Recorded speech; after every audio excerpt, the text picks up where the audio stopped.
Mr. President. Majority Whip. Thank you, Mr. President. Mr. President, I ask unanimous consent that the quorum call be vitiated. Without objection.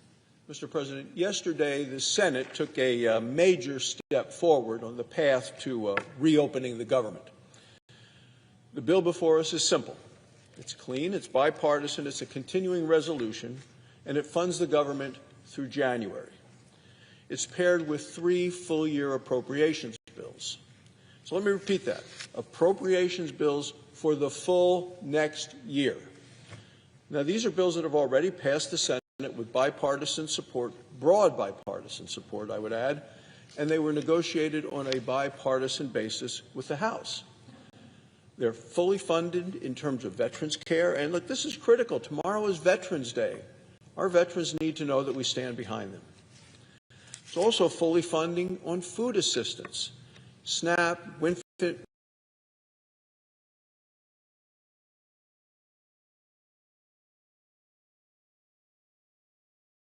it's ready to go. Let's remember that this shutdown has caused serious pain to many, many American families. People who have stood in line around the block at food banks all across the country. And that's because 42 million Americans missed their SNAP payments. Flights were delayed and canceled because control towers are understaffed. People there working are overworked.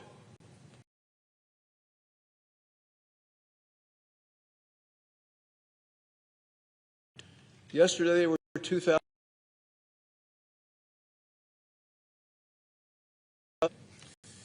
Yesterday was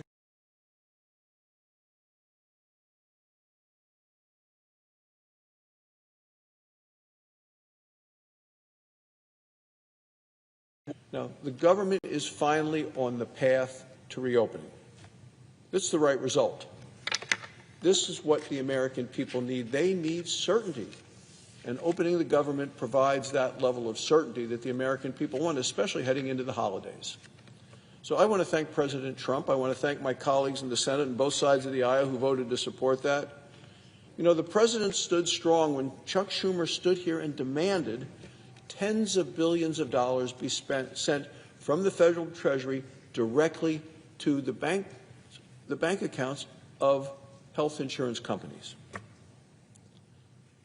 President Trump's leadership protected taxpayers and continues to protect the country. Now, let's be clear about what comes next. The Senate is going to use the next few months to pass the additional appropriations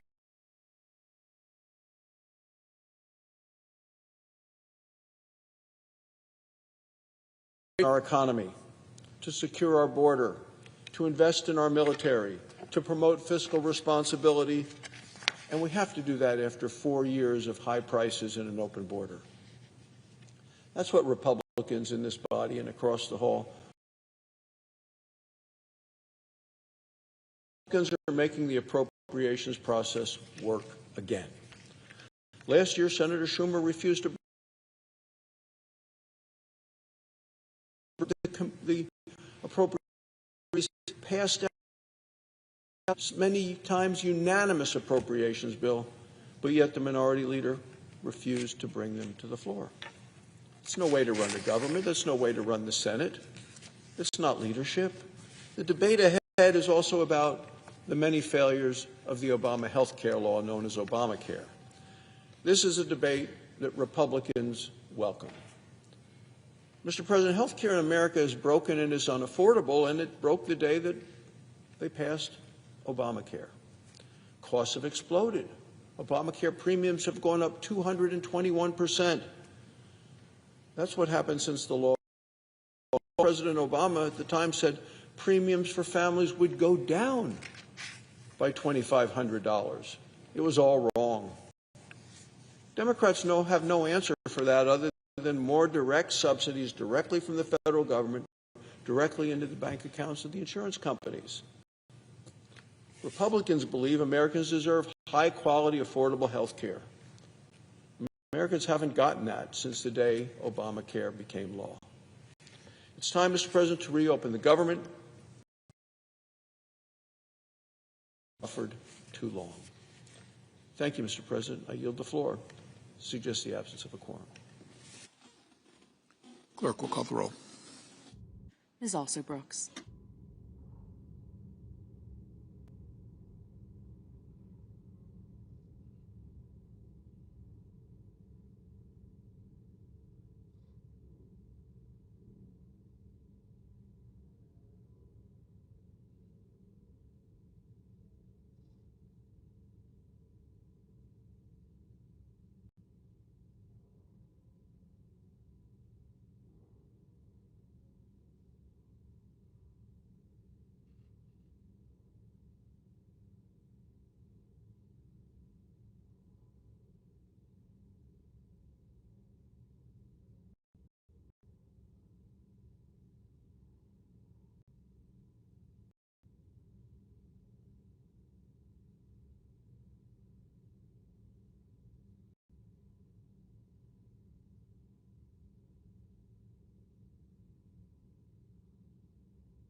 Democrat leader. I ask unanimous consent the quorum be dispensed with. Without objection. So, Mr. President, the last 41 days have exposed the depths of Donald Trump's cruelty. He shut the government down longer than any president in American history, took innocent kids, veterans, federal workers as hostages, political hostages, all because he refuses to do anything to fix the health care crisis, and instead keeps pushing policies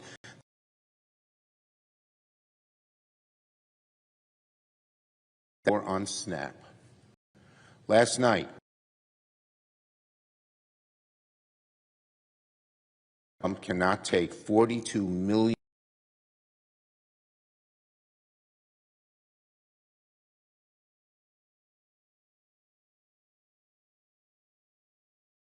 Donald Trump isn't satisfied. Today, even more cruel, he appealed to the Supreme Court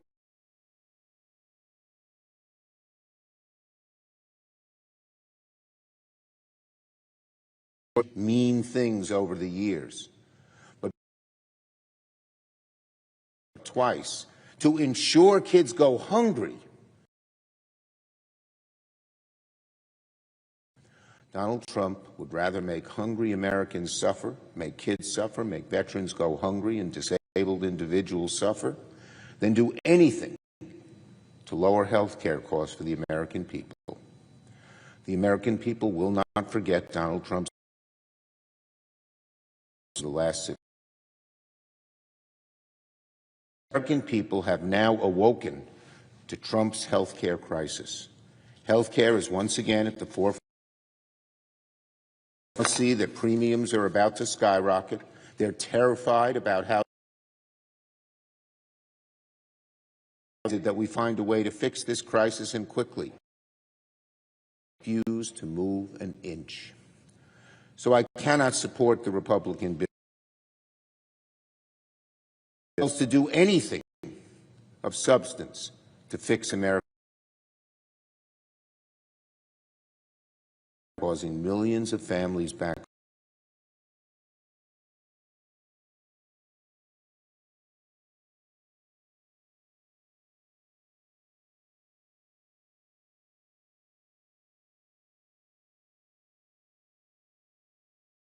Republicans now own this health care crisis.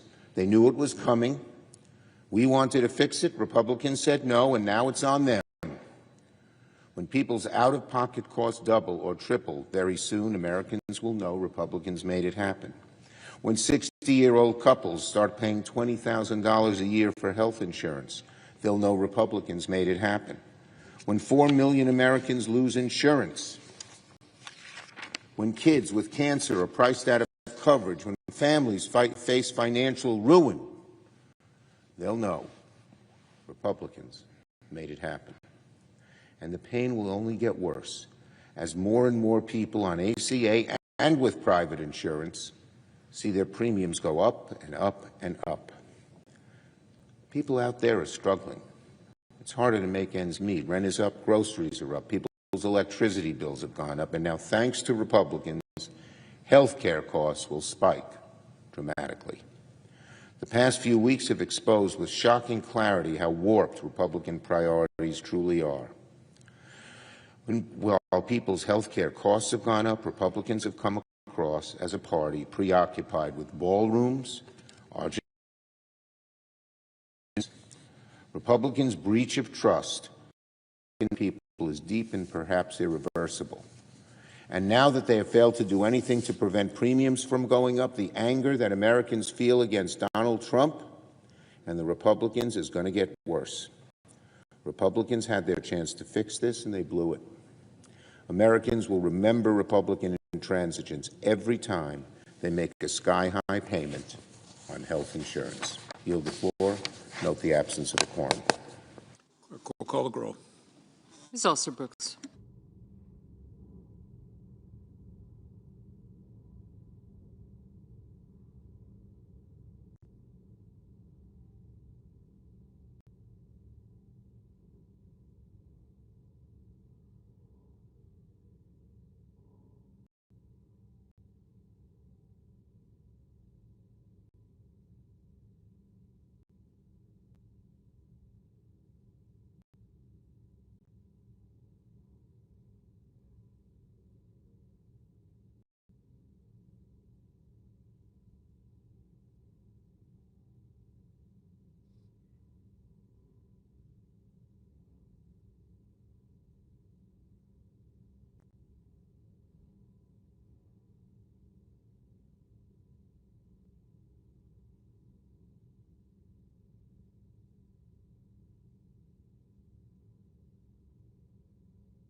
Democrat Webb.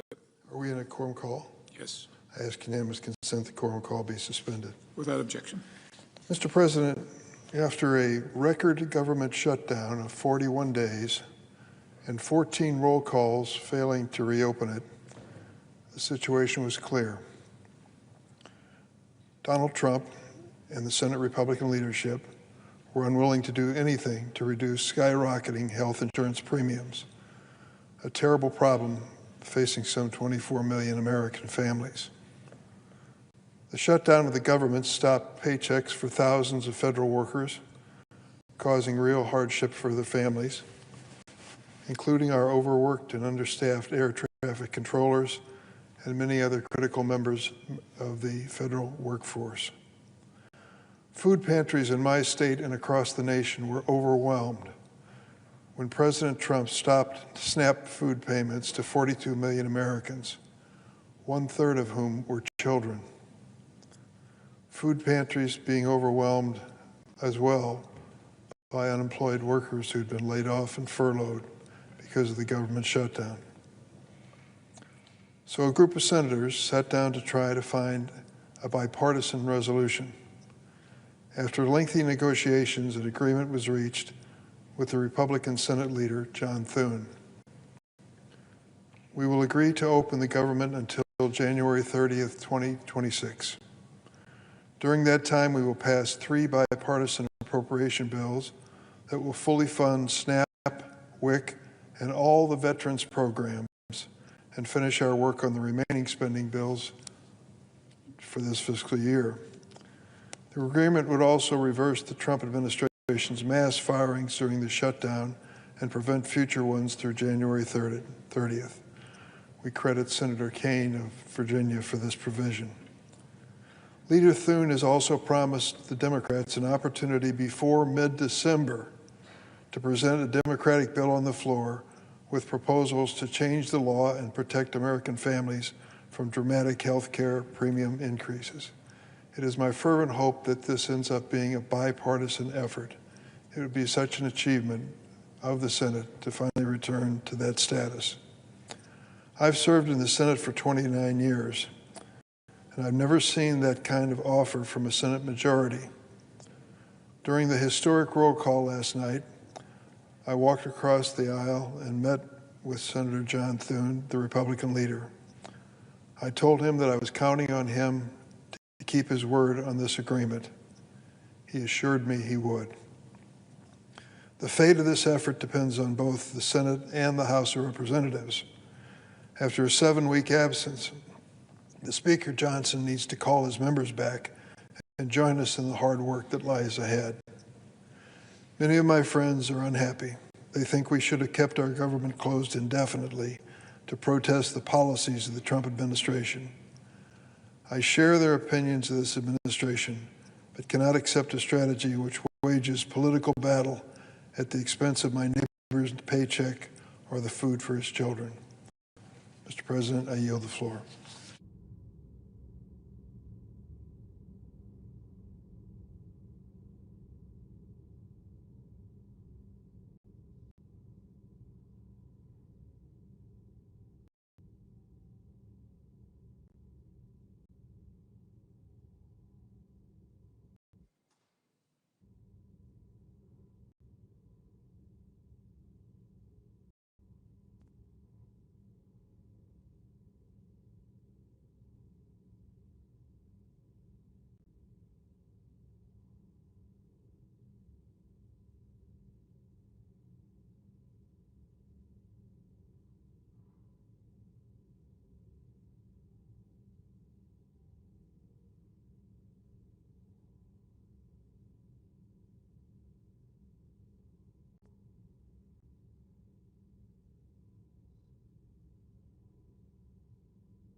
President. Senator from Colorado. Thank you, Mr. President. Is the Senate in a quorum call? No. Thank you, Mr. President. I appreciate the opportunity to come to address my colleagues today in the Senate, Mr. President. During the course of this shutdown, what has now become the longest shutdown in American history, there are a lot of people around the country wondering about what has been at stake in this debate and in this argument. And I think with every day that has gone by, it has become clearer and clearer what is at stake. I have heard my Republican colleagues, including the leader of the Republican Party in the Senate, come to the floor to say over and over and over again that not a single Republican in this chamber, not a single Republican in the United States Congress voted for the Affordable Care Act when we passed it in 2010. And for them, that's a badge of honor. That's a badge of honor that they recall from the last extensive debate we had around here about health care. And I deeply regret the fact that they are so proud of not having voted for the Affordable Care Act. It's true, there was not a single Republican in the Congress that voted for that bill. And that bill was far from perfect, I'll admit that. Even at the time, I was leading the fight for a public option to be included as part of the Affordable Care Act, Mr. President, because I thought it would be a very important part of constraining costs for the American people in our health care system. I'll say more about that in a minute. In the end, it was not included. In the end, we couldn't overcome the objections of the special interests who wanted to not deny the American people that choice, but it was an important case to be made, and we made that case. But I voted in the end for the Affordable Care Act, even though the public option was left out of it, because it did some really important things for the health care system in America. And most of those had to do with making sure that the insurance companies couldn't throw you off your insurance just because you got sick, that cancer and other conditions could no longer be a pre-existing condition, that you could still get health care even if you had the misfortune, as I have had, of having cancer, that there would be no lifetime cap that would prevent you from being able to provide health care or mental health care for your children or for your family just because things had gotten expensive over a period of time. And these were really critical decisions that were made as part of that bill, in addition to the expansion of Medicaid across the country, to be able to ensure that more working people had the chance to be able to afford health care. Which brings to mind one of the really unusual, the unusual context in which we have health care debates in America, which is that we are the only rich country in the world. We are the only industrialized country among all industrialized countries where health care is not a right of citizenship for everyone who lives in that country. And notwithstanding the fact that we have less access to health care than any other industrialized country in the world, it costs twice as much in the United States. It costs twice as much for the federal government. It costs twice as much for our society. And most important, it costs twice as much for the people that we represent in our various states, including in the state of Colorado.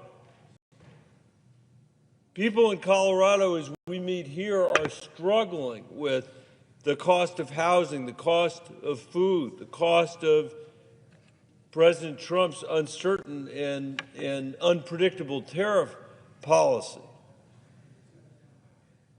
But they are also continuing to struggle with the cost of health care because we are spending twice what any other industrialized country is spending to get a worse result. I know the President knows this, the President of the Senate knows this, because he's a doctor. And I've heard him talk about the condition of our healthcare system. Today in the United States, our life expectancy is 6 years shorter than it is in any of those industrialized countries. What greater indictment could there be of this system? In the 1970s, we had the same life expectancy as the rest of these countries. In fact, we were in the middle. And in the years since, we have fallen farther and farther and farther behind as we have spent more and more and more money. Because the system we have is so shot through with benefits for special interests, among other things, and a complete lack of transparency, which is a fancy way for saying that literally nobody has any idea what anything costs in our healthcare system.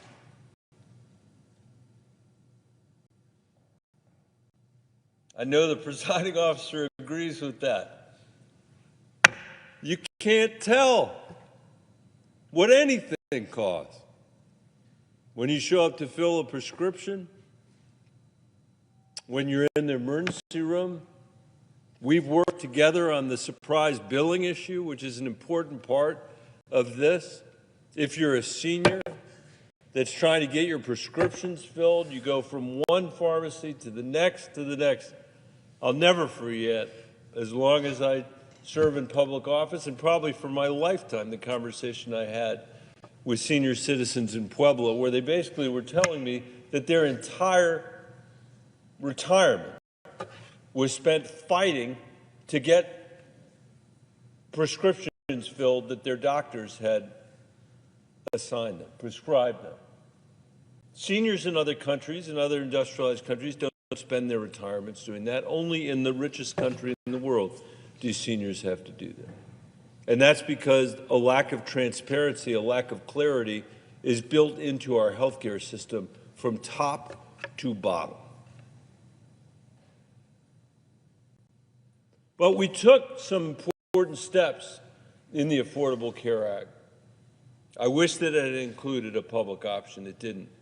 I think that the rate of rise of our healthcare inflation would have been a lot less. And by the way, that is what the people that have looked at that bill and scored that bill over the years have said. We've been fighting for it now for a decade and a half. They've said that it would actually save the government money because it would lower healthcare costs. It would introduce some competition into our insurance market. And I'll say this to the presiding officer, he'd probably be amused by it. This is the one place where I really am a Bolshevik. I believe in universal health care for all Americans. I think we should provide that to people in this country as a right. There is no reason not to do it in the richest country in the world, especially if we can save half of the cost of health care that we're providing now. And families all over my state, all over Colorado, are fighting to get their kid the mental health care that they need, are fighting to get their parents the prescriptions that they have been prescribed, are fighting to hold on to their own health insurance because that also has become less and less affordable over the years. That is a fight that no one else in the industrialized world has to have. And I think it's important to point out that most of the people that I'm talking about, almost all the people that I'm talking about, are working for a living in this country and still can't afford health care, still can't afford the peace of mind that they know that if their kid breaks their leg on a hike or breaks their leg skiing or needs to have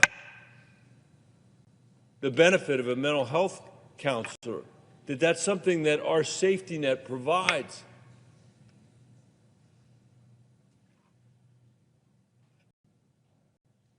Because health care should be a right. It is a right.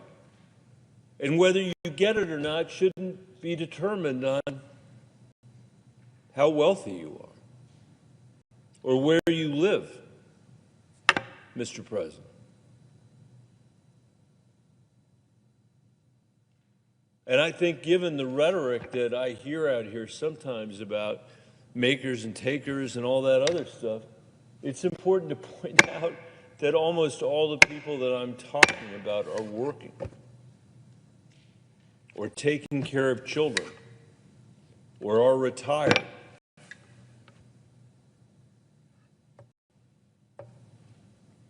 We should have a universal health care system in this country. But in the meantime, Mr. President, we shouldn't be making matters worse, which is why this debate is so crazy.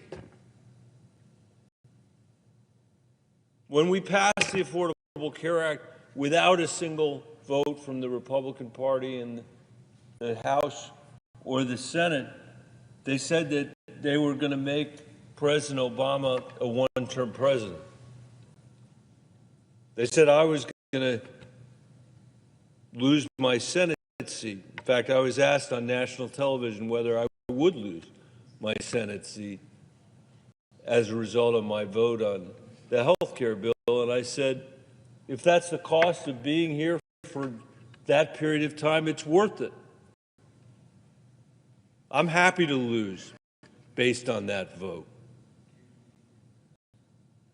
And they ran ad after ad after ad during that campaign, attacking me for being the 60th vote for the Affordable Care Act. And because I survived and a couple other senators barely survived, we were able to preserve that bill, and 30 million people who would have lost their health insurance in America didn't lose their health insurance. And then the efforts in the House began to repeal the Affordable Care Act. And Mr. President, they voted, I lost count, I think it was 70 times to repeal the Affordable Care Act in the House of Representatives. At least 70 times.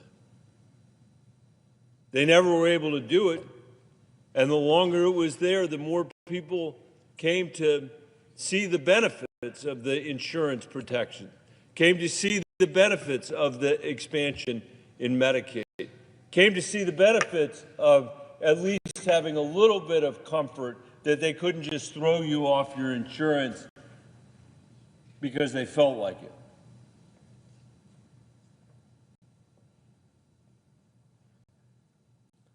And now we have found ourselves in a debate related to the tax credits that so many Americans rely on to make the insurance just a little bit more affordable.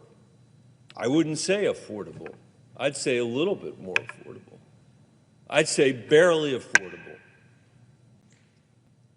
but somewhat more affordable at a moment when grocery prices are what they are, at a moment when rent is what it is, at a moment when we're dealing with the incredible uncertainty that these tariffs are causing.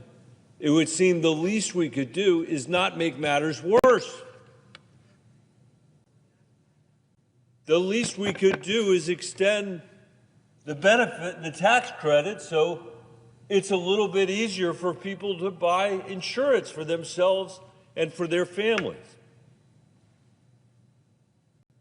But just like, Mr. President, with the passage of the Affordable Care Act, when not a single Republican supported it, just like when they voted 70 times in the House of Representatives, 70 times to repeal the Affordable Care Act, during this period, this episode, this shutdown, the longest in American history, the Republicans have voted 15 times to take away those benefits from the American people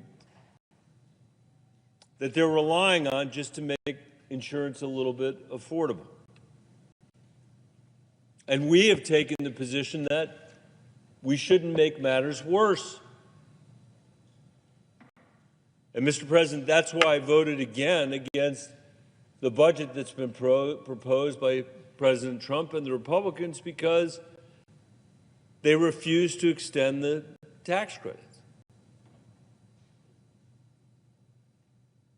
They refuse to make things just a little bit better for the American people.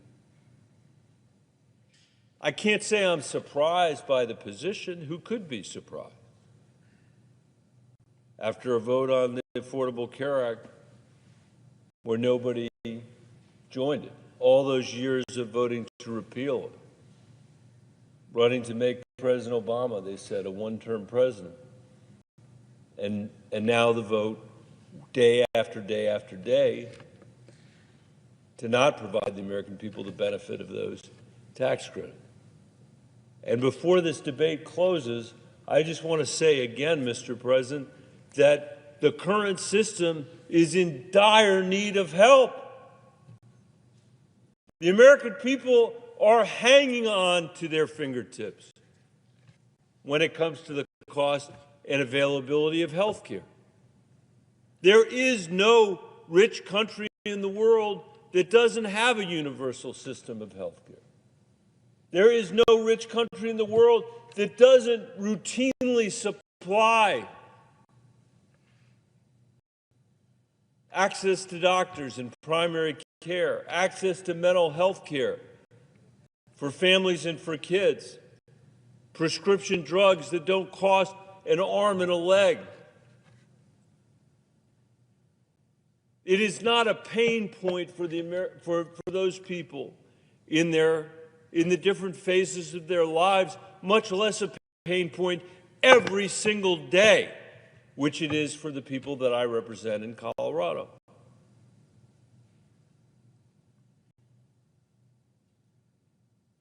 So apparently President Trump is going to get his way, and those tax credits are not going to be extended by the majority here. And the cost of health insurance in Colorado is going to increase by 200% for some people, 300% for some people, 400% for people that are living in rural areas in my state. That's thousands and thousands of dollars to a typical family that just doesn't have that kind of money, Mr. President. And I just want to remind everybody in this chamber that when this debate is done, we still have a very important project that we need to be engaged with the American people. And that is to be able to provide a health care system like other wealthy and industrialized countries have provided, where people can count on their health care, where they know it's not going to cost them an arm and a leg, where they know in the course of their lifetime there are other things they can worry about, like the cost of their rent and the cost of food. But one thing we're going to do is take care of this problem, just as countries all over the world have taken care of it for their citizens.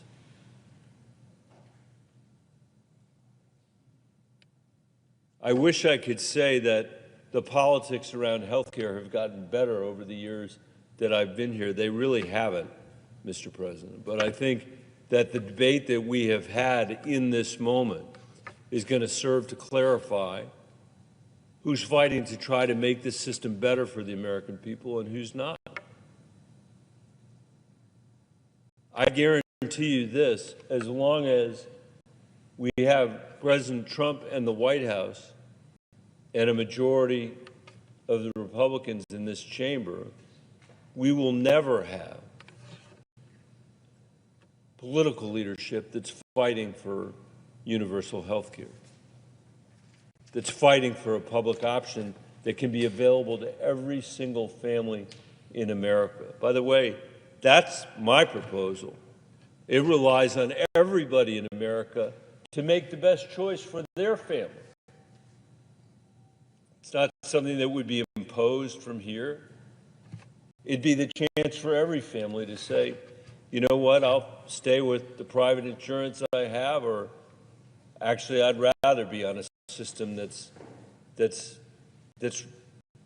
run by Medicare,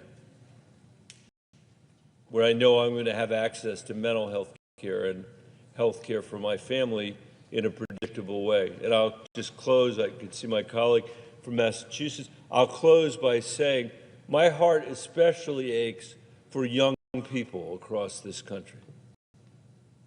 The people the age of my own daughters. I had a young woman ask me the other day, a recent graduate of Western State in Gunnison, Colorado. She said, I'm coming off my parents' insurance when I'm 20, after I'm 26. You'll remember we put that in the health care bill. Before that, there was no opportunity for people to stay on their parents' insurance. We did it. We said you get to stay until you're 26. But then she said to me, Senator, what am I supposed to do? Take 2 or 3 jobs to pay for my health insurance when I have to come off my parents' insurance? And I said, that is exactly the right question. That is a question that 26 and 27 and 28-year-olds are not having to ask in any other industrialized country in the world. Only in the United States of America are we running a system where young people in their 20s have to decide between health insurance and their rent, or health insurance and food, or health insurance and the ability to put some money away to save for a house. And we should change that. I believe strongly that if we ever get to the point where we're expanding Medicare in this country, we should do it for the younger kids that are in their 20s first, because they've done absolutely nothing to design the system that they're inheriting. Mr. President, with that, I yield the floor.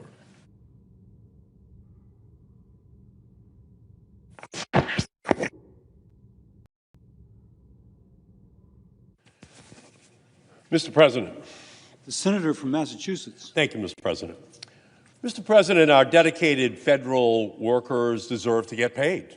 And I'm glad this deal means that the government will reopen, that public servants will be returning to work, and that they will receive their paychecks, including back pay. And I'm also pleased that this deal will prevent Donald Trump from further delaying SNAP benefits for hungry children, senior citizens, and families, using hungry people as political pawns, which is what Donald Trump has been doing, is disgusting. But this legislation does nothing concrete to lower costs or protect health care for millions of Americans from MAGA Republican attacks. There's 22 million Americans who are going to see dramatic increases in their health care costs at the end of this year. 22 million Americans who are going to be very concerned about the health care of their families. I cannot support this deal. I cannot support a deal that does not say to those 22 million American families, including 337,000 of them in the state of Massachusetts, that we have not been able to reach an agreement here because Republicans refuse to come to the table to talk about their health care costs that are about to skyrocket, and for many of those 22 million families, skyrocket out of the ability of those families to even have health insurance.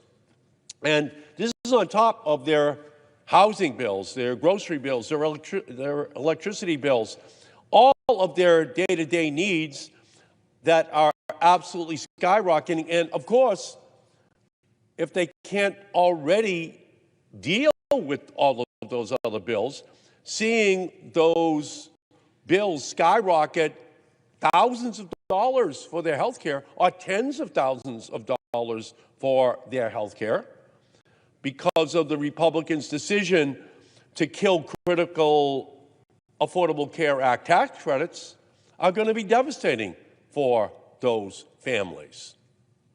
I have one constituent, Jeff from Natick, who right now, because of the health care tax credits, has a $30,000 bill for his stage 4 cancer drugs, lung cancer. If they expire, his bill is $300,000 a year. That's what we should be debating out here. And by the way, there are 22 million stories just like that that are about to hit American families. And this health insurance time bomb, coupled with deep cuts to Medicaid, will also be a brutal 1-2 punch which devastates community hospitals throughout the United States, leaving millions of Americans with reduced care or no care at all. So here's what we have right now. 22 million American families are starting to think about what's going to be on their table for Thanksgiving. Just coming up in 2-3 weeks. And for all of them, they're saying, we're losing the tax subsidies, the tax credits that help us to pay for our health care bills. 22 million Americans will have that as their primary conversation this Thanksgiving. The Republicans who serve in the House and Senate, they're not going to have that conversation because their health care coverage is going to continue. So what about those 22 million American families this Christmas, this Thanksgiving, who are losing their benefits? What are the Republicans saying to them? Because they're going to be scared. They're going to be angry that they will not be able to afford this holiday or any holiday in the future because their health care bills are just going to be going up by thousands, tens of thousands of dollars a year, which they don't have. And again, it's in the context of their electricity rates, their food costs, their clothing costs. Everything is skyrocketing for them. And they're not getting raises that will help them to pay for it. 22 million American families. So let me just tell you, I heard from Laurie in North Truro, the insurance for her and her husband is increasing from $6,000 a year to $26,400 a year. Who can afford to pay more on health insurance? Who can afford to pay $20,000 more on their health insurance and just get the notice now that it's over on December 31st and have the Republicans just walking away from that problem for Laurie and for 22 million other Americans? Now they're going to have to decide, do I take the funding from retirement savings?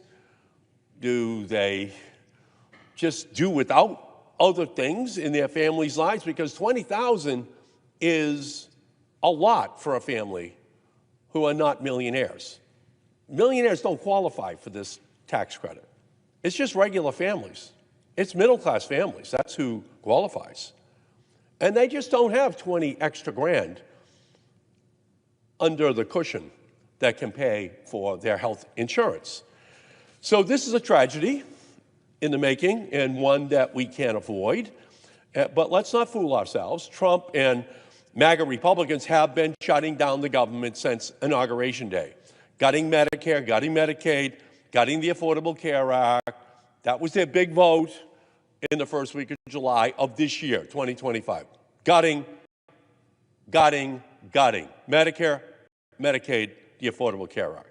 They have been committing the greatest health care heist in history, and it's all to pay for tax cuts for billionaires. They're looting the health care for middle-class families, poor families, in order to pay for tax breaks for people who already have too much. The top 3 hedge fund managers in the United States have more wealth than the bottom 50% of our entire population combined. Think about that. And it's that bottom 50% that qualifies for Medicaid, that qualifies for the Affordable Care Act tax subsidies. That's who we're talking about right now. Those are the people who are going to be most negatively impacted. And the American people want us to stop this health care heist. They don't want Democrats to be driving the getaway car with all of those tens of billions, hundreds of billions of dollars, which will just be transferred into the bank accounts of the wealthiest people in our country. So we should just be fighting for transformative policies to fix our broken healthcare system, bring us back from the brink of this crisis. That's what the American people want us to do. That's what they want us to fight for. And even when it's hardest, even when we're in the darkest moments, we have to remember what we are fighting for. A better future is still possible. One where one missed medical bill won't lead to bankruptcy. A future where families don't have to choose between a prescription and a meal.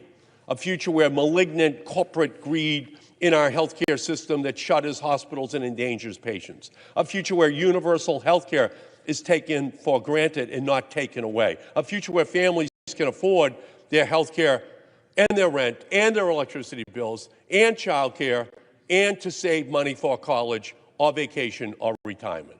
That is the future that we should be fighting for. But the American people did not see that from the United States Senate yesterday.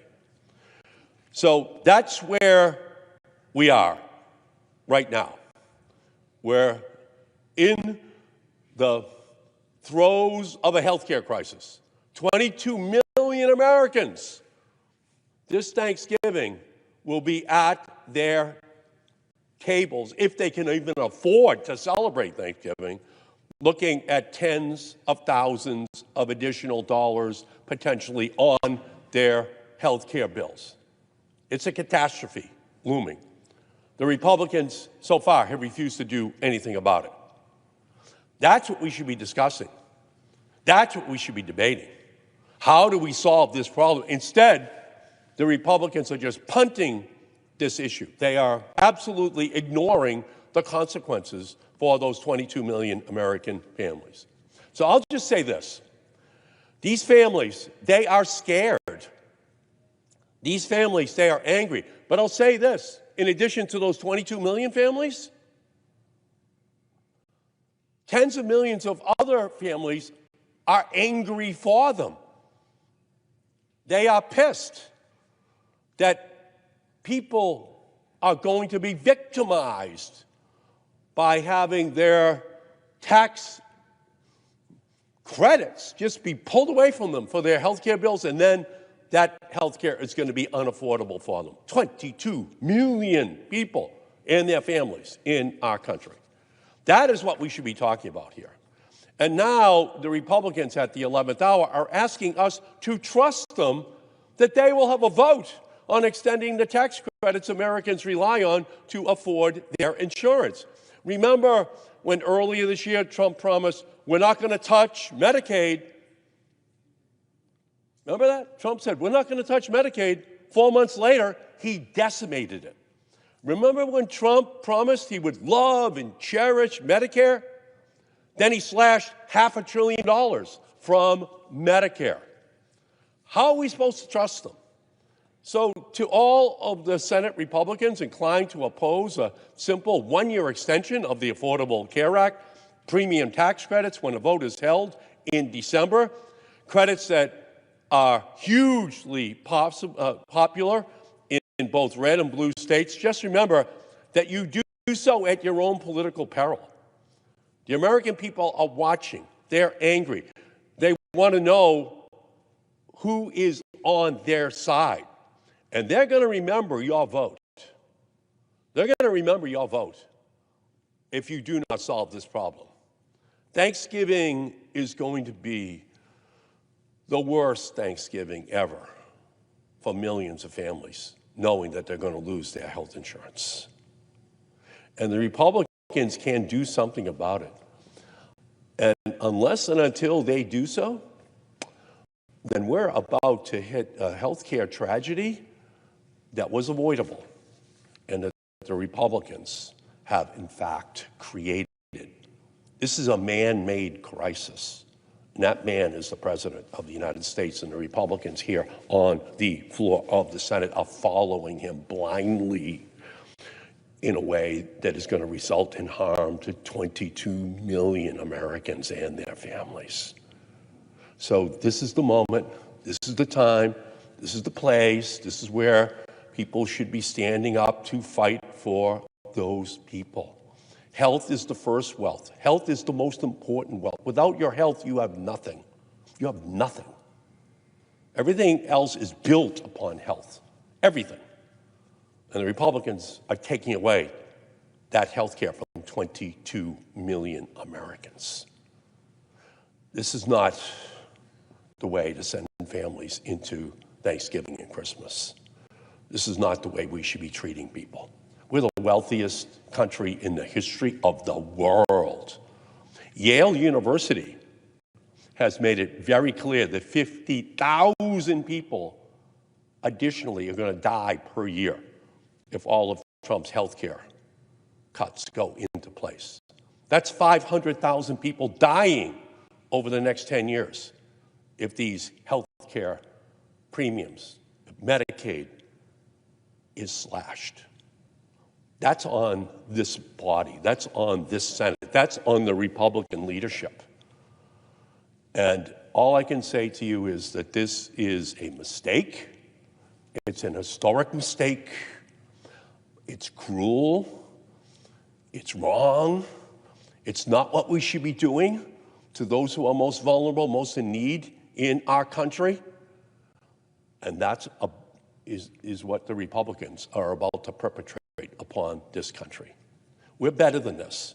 You can't have trillions of dollars in tax breaks for the wealthiest and then saying we don't have enough money for those who are sickest. You only have room for a tax break after you've taken care of the sickest people, the people most in need of health care in our society. That's when you have room for tax breaks for billionaires. The Republicans are doing just the opposite. First, tax breaks for billionaires. Then we'll see what's left over. Oh, they say, we can't afford health care for 22 million Americans. We can't afford to take care of their families because we don't have enough money. Why don't you have enough money? Because you gave the tax breaks to billionaires. You gave the tax breaks to millionaires. That's why you don't have enough money. And who are you going to take? Who are you going to take it out on? Who are you going to say all of a sudden with your green eye shades that you're really concerned about the federal budget deficit? You're going to take it out upon those who are least healthy, those most in need of help in our society? No, we're better than that. So this is a historic mistake. But just remember, the Republicans have always harbored an ancient animosity towards Social Security and Medicare and Medicaid and the Affordable Care Act. They voted against all of those programs. And now with Donald Trump, they have an ability to gut them. And that's what they're doing. That's what they're doing. When they had a chance to stand up and say, no, let's be reasonable, let's keep the health care subsidies, which are most needed, they just are walking away right now. Donald Trump operates under Godfather Part 1 rules. He gives them offers they can't refuse. And we saw that with senators who tried to stand up to say, no, the Medicaid cuts are too deep. The Affordable Care Act cuts are too deep.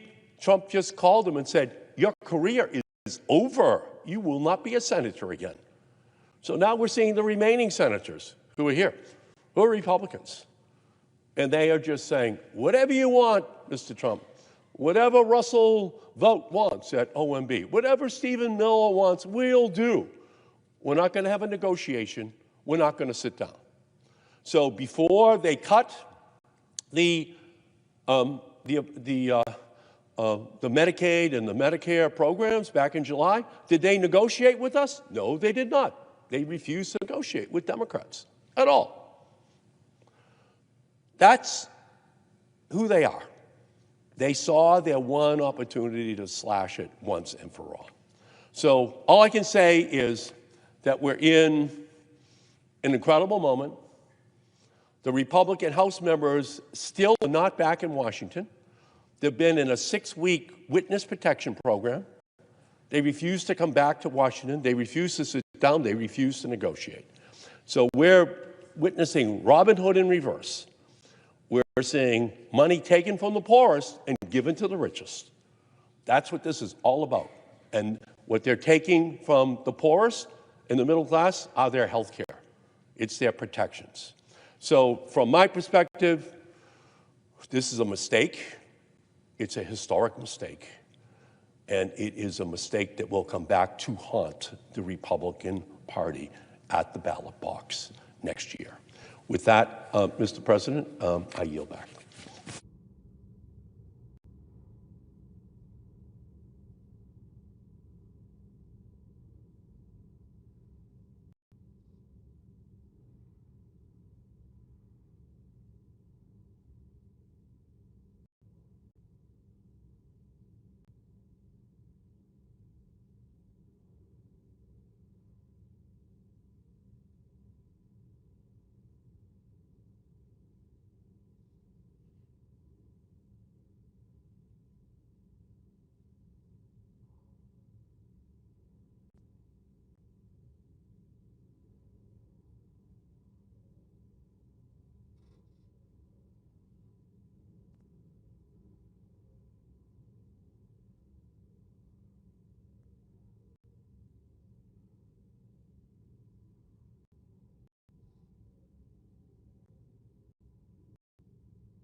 Senator from Louisiana.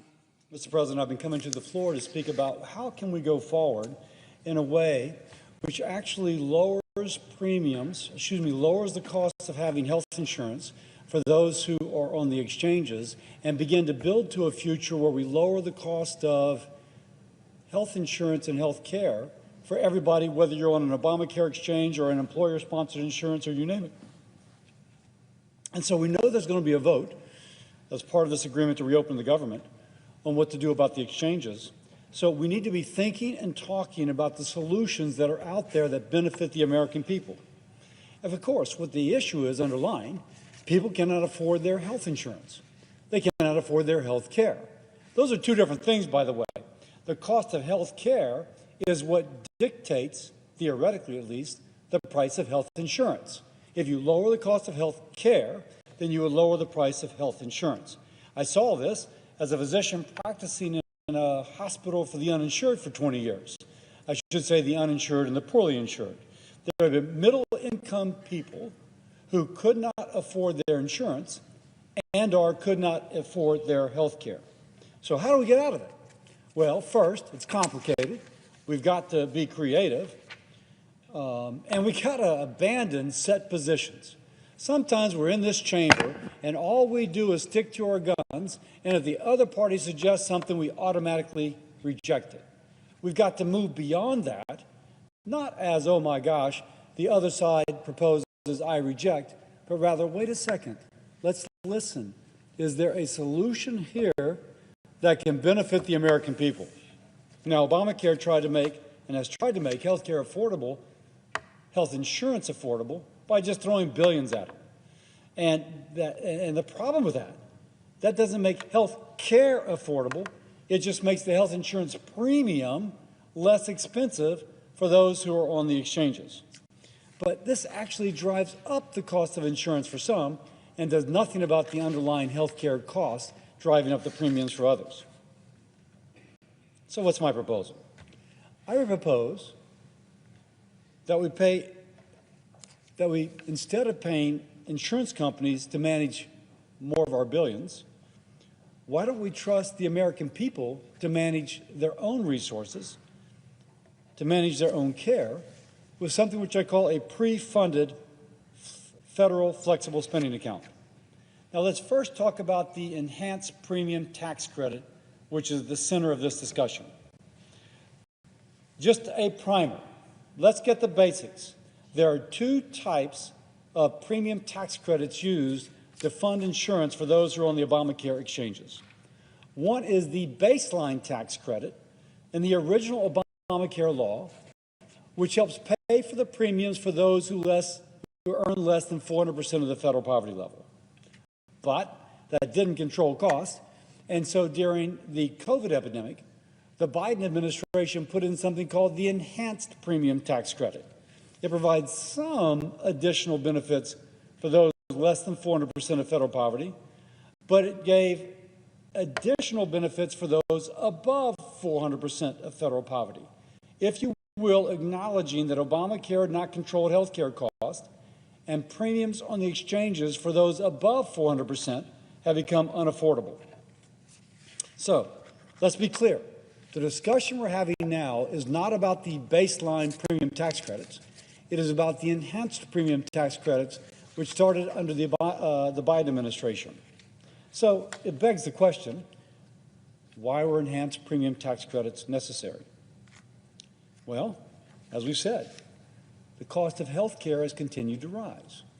And you can argue that if you're going to an insurance company and you're saying, we're going to give you more money if health care costs more, that they do not have the incentive to help control those health care costs. Now, I am not here to bash insurance companies. They are essential to our society. So just put that out there. But if you have the choice of giving the money to the patient for her to manage it or giving it to the insurance company, I think we should give it to the patient. So,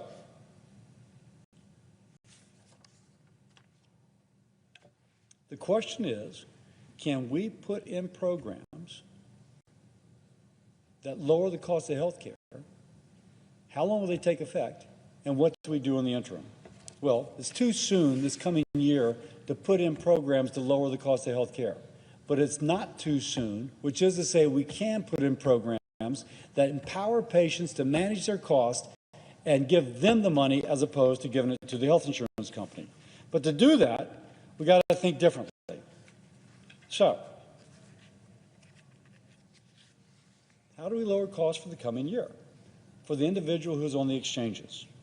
Now, it's important to realize that the total cost of having health insurance is not just the premium, but it includes the deductible and the copay. So if you can help with the deductible and the copay, that is as effective or even more effective than helping with the premiums. So what I'm proposing is something which actually helps the patient become a wise consumer of health, care, helping her with the premium and the copay, working with the health insurance policy, but in a way which lowers their cost. Now, let me be clear. This is not the official Republican position. President Trump has endorsed the concept, but it's not, say, for Leader Thune. But I am I am the chairman of the Health, Education, Labor, and Pension Committee, which has jurisdiction over this, and we will be having hearings in the near future to address this. And my motivation is as a senator and as a doctor who wants to make health care more affordable for all Americans. So let's discuss what I'm calling a pre-funded, flexible, can you get my marks a lot again? A pre-funded flexible spending account. So first, here's what we currently have. An enhanced premium tax credit, which is going to take $26 billion next year and give it to insurance companies to tell the patient what she can buy and what she cannot buy. Now, I have a typo here, and I fixed it yesterday, but I got to fix it once more. 20% of the money, 20% of the $26 billion going out the door to help pay for insurance premiums actually will go for deductibles, will go for profit and overhead of the insurance company. So let me just change this right here. Again, I had a typo yesterday, I have a typo today. 20%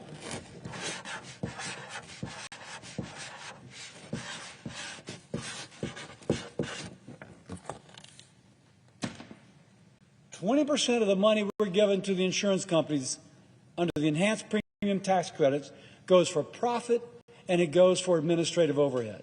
Only 80% goes to pay for the insurance premium, to pay for health care costs for the person who's the recipient. Let's speak of what I am describing, the pre-funded flexible savings account. Pre-funded because you take the enhanced premium tax credit, instead of giving it to the insurance company, you give it to the individual and her family through a flexible spending account. A flexible spending account which millions of Americans already have.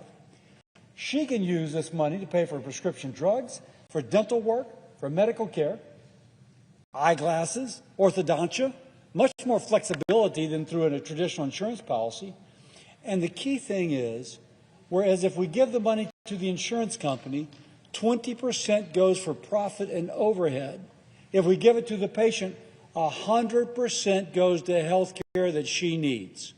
100% goes to her family's health care needs. 100%, not 80%. This is better value for the health care dollar. Next, please. Oh, I'm sorry. Do I have another slide or not? I have to stand on this floor. Now, who would get it?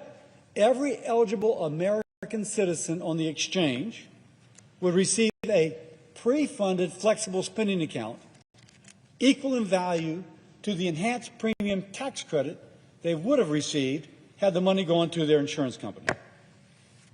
It doesn't pay for insurance premiums, but it pays for the actual health care that they actually need. Now, I'm pleased to say, next one, President Trump has tweeted in support of the concept. Now, of course, I'm pleased to be aligned with the President on this. He says he recommends that instead of giving hundreds of billions of dollars, and this is President Trump's rhetoric, to money-sucking insurance companies, the money should be sent directly to the people so they can purchase their own much better health care. Notice the caps. That is a President Trump tweet. I'm pleased to be aligned with the President, but for my Democratic colleagues that want to guarantee that whatever we pass will get a vote on the floor of the House of Representatives, this is effectively a guarantee that if we pass a program like this, it can get a vote on the floor of the House of Representatives. If the President asks Speaker Mike Johnson to bring it up for a vote, Speaker Johnson will. So if you're just thinking, just imagine, my Democratic colleagues, how do we get something that 100% of the money goes for real health care? It doesn't go to insurance companies where 20% goes for profit and overhead. It's a system already used by millions of Americans. And may I say, it all but guarantees to get a vote on the floor of the House of Representatives. This tweet gives them that assurance. Now, some immediately began to criticize the President, assuming that he was going to take all the money going for health insurance premiums and put it in one of these flexible spending accounts. That's not true. go back to what I said earlier. We only are talking about the enhanced premium tax credits, which would pre-fund this flexible spending account. We are not talking about the baseline premium tax credits that are part of the original Obamacare article. By the way, Republicans want people to have coverage. This doctor who used to take care of the uninsured wants people to have coverage. Now, the more I've discussed this, and this is the fourth or fifth time I've given this talk, I'm pleased to say that some of my Democratic colleagues are saying, hey, we can talk about this. Not quite there yet, but I see the wisdom of it. I'm willing to move forward with it, and I thank them for that. I want everybody in the Senate to put aside their prejudice, which sometimes is that if one side proposes it, it must be wrong. And I'll say to my Democratic colleagues, what I am proposing with the pre-funded flexible spending account is actually more closely aligned with how the original authors of the Affordable Care Act wanted that legislation to be implemented. I find it ironic that some of my Democratic colleagues are rejecting something which is closer to the original bill. But I think they're rejecting it in part because of misunderstanding, lack of knowledge, and maybe for some because of Republican is proposing. Put that trench warfare mentality behind you. Think about it. Could this be better for the American people? Can this accomplish the goal of making the possession of health insurance and paying for my family's health care more affordable? Now, for those who think this is too complicated, let me say that 72% of Americans who get their health insurance through a federal employer, a state employer, a local employer, 72% of us have a flexible spending account. My family and I have a flexible spending account. 47% of Americans who are in private insurance have access to a flexible spending account. Doesn't mean they take it, but it just means they have access. Millions of Americans are already using flexible spending accounts. What I'm proposing, let's just give the same option to people who are on the individual exchanges. Now, and by the way, let me just make the point. My wife and I, our family, we are on the Obamacare Small Business Exchange. Everybody in Congress is on a Obamacare Small Business Exchange. I am getting my flexible spending account through an exchange. All we're saying is open up the window just a little bit to allow those who are on the individual exchanges to likewise access that which I am getting through the Small Business Exchange. This merely extends what is current law for some people on their health plan to extend it to those who are within the individual exchange. The federal government can take the laws, the tools, the vendors, the department it is already using and implement a pre-funded flexible spending account for those on the individual exchange. Why is that important? Because that can happen for plan year 2026. I'm asking, well, what are we going to do about the people next year? This is about next year. How can we help those folks signing up for insurance right now for 2026? This brings them benefit right now for 2026. Now, let me now kind of go through the differences between the enhanced premium tax credit and a federally funded flexible spending account. And this is kind of the money chart, if you will. If you're with me in concept that maybe this could work, hopefully, I can convince people who might be watching, my Democratic colleagues who might be listening, to give power to the patients instead of giving enhanced premium tax credits to insurance companies. Okay, who gets the money? Under the enhanced premium tax credit, the insurance company gets the money, and 20% of it goes for overhead and for profit. Under the pre-funded flexible spending account, a patient and the family controls the money. What can it be used for? The enhanced premium tax credit, it can be used for insurance premiums. Under the pre-funded flexible spending account, it can be used for real care, if you will. Dental visits, physician visits, eyeglasses, prescriptions, orthodontia. It has more flexibility than the traditional insurance policy has. Who makes the decision? Well, the golden rule. He who has the gold makes the rule. Under the enhanced premium tax credit going to insurance companies, the insurance company makes the decision. They decide what care you have, where you get it, and how much you are charged. When you have a pre-funded flexible spending account, the patient makes the difference. The patient makes the decision. She decides where the dollars go. I always use the feminine because women make 95% of healthcare decisions for themselves, their family, for their spouse, for their boyfriend. I always chuckle. Guys are the stupidest thing in the world when it comes to their health care. Maybe a couple other things. But the people that care about this are typically women, and so I speak to her. And does it lower cost? Under the enhanced premium tax credit, there's really minimal incentive for the insurance company to attempt to lower cost. So therefore, as costs go up, so do premiums.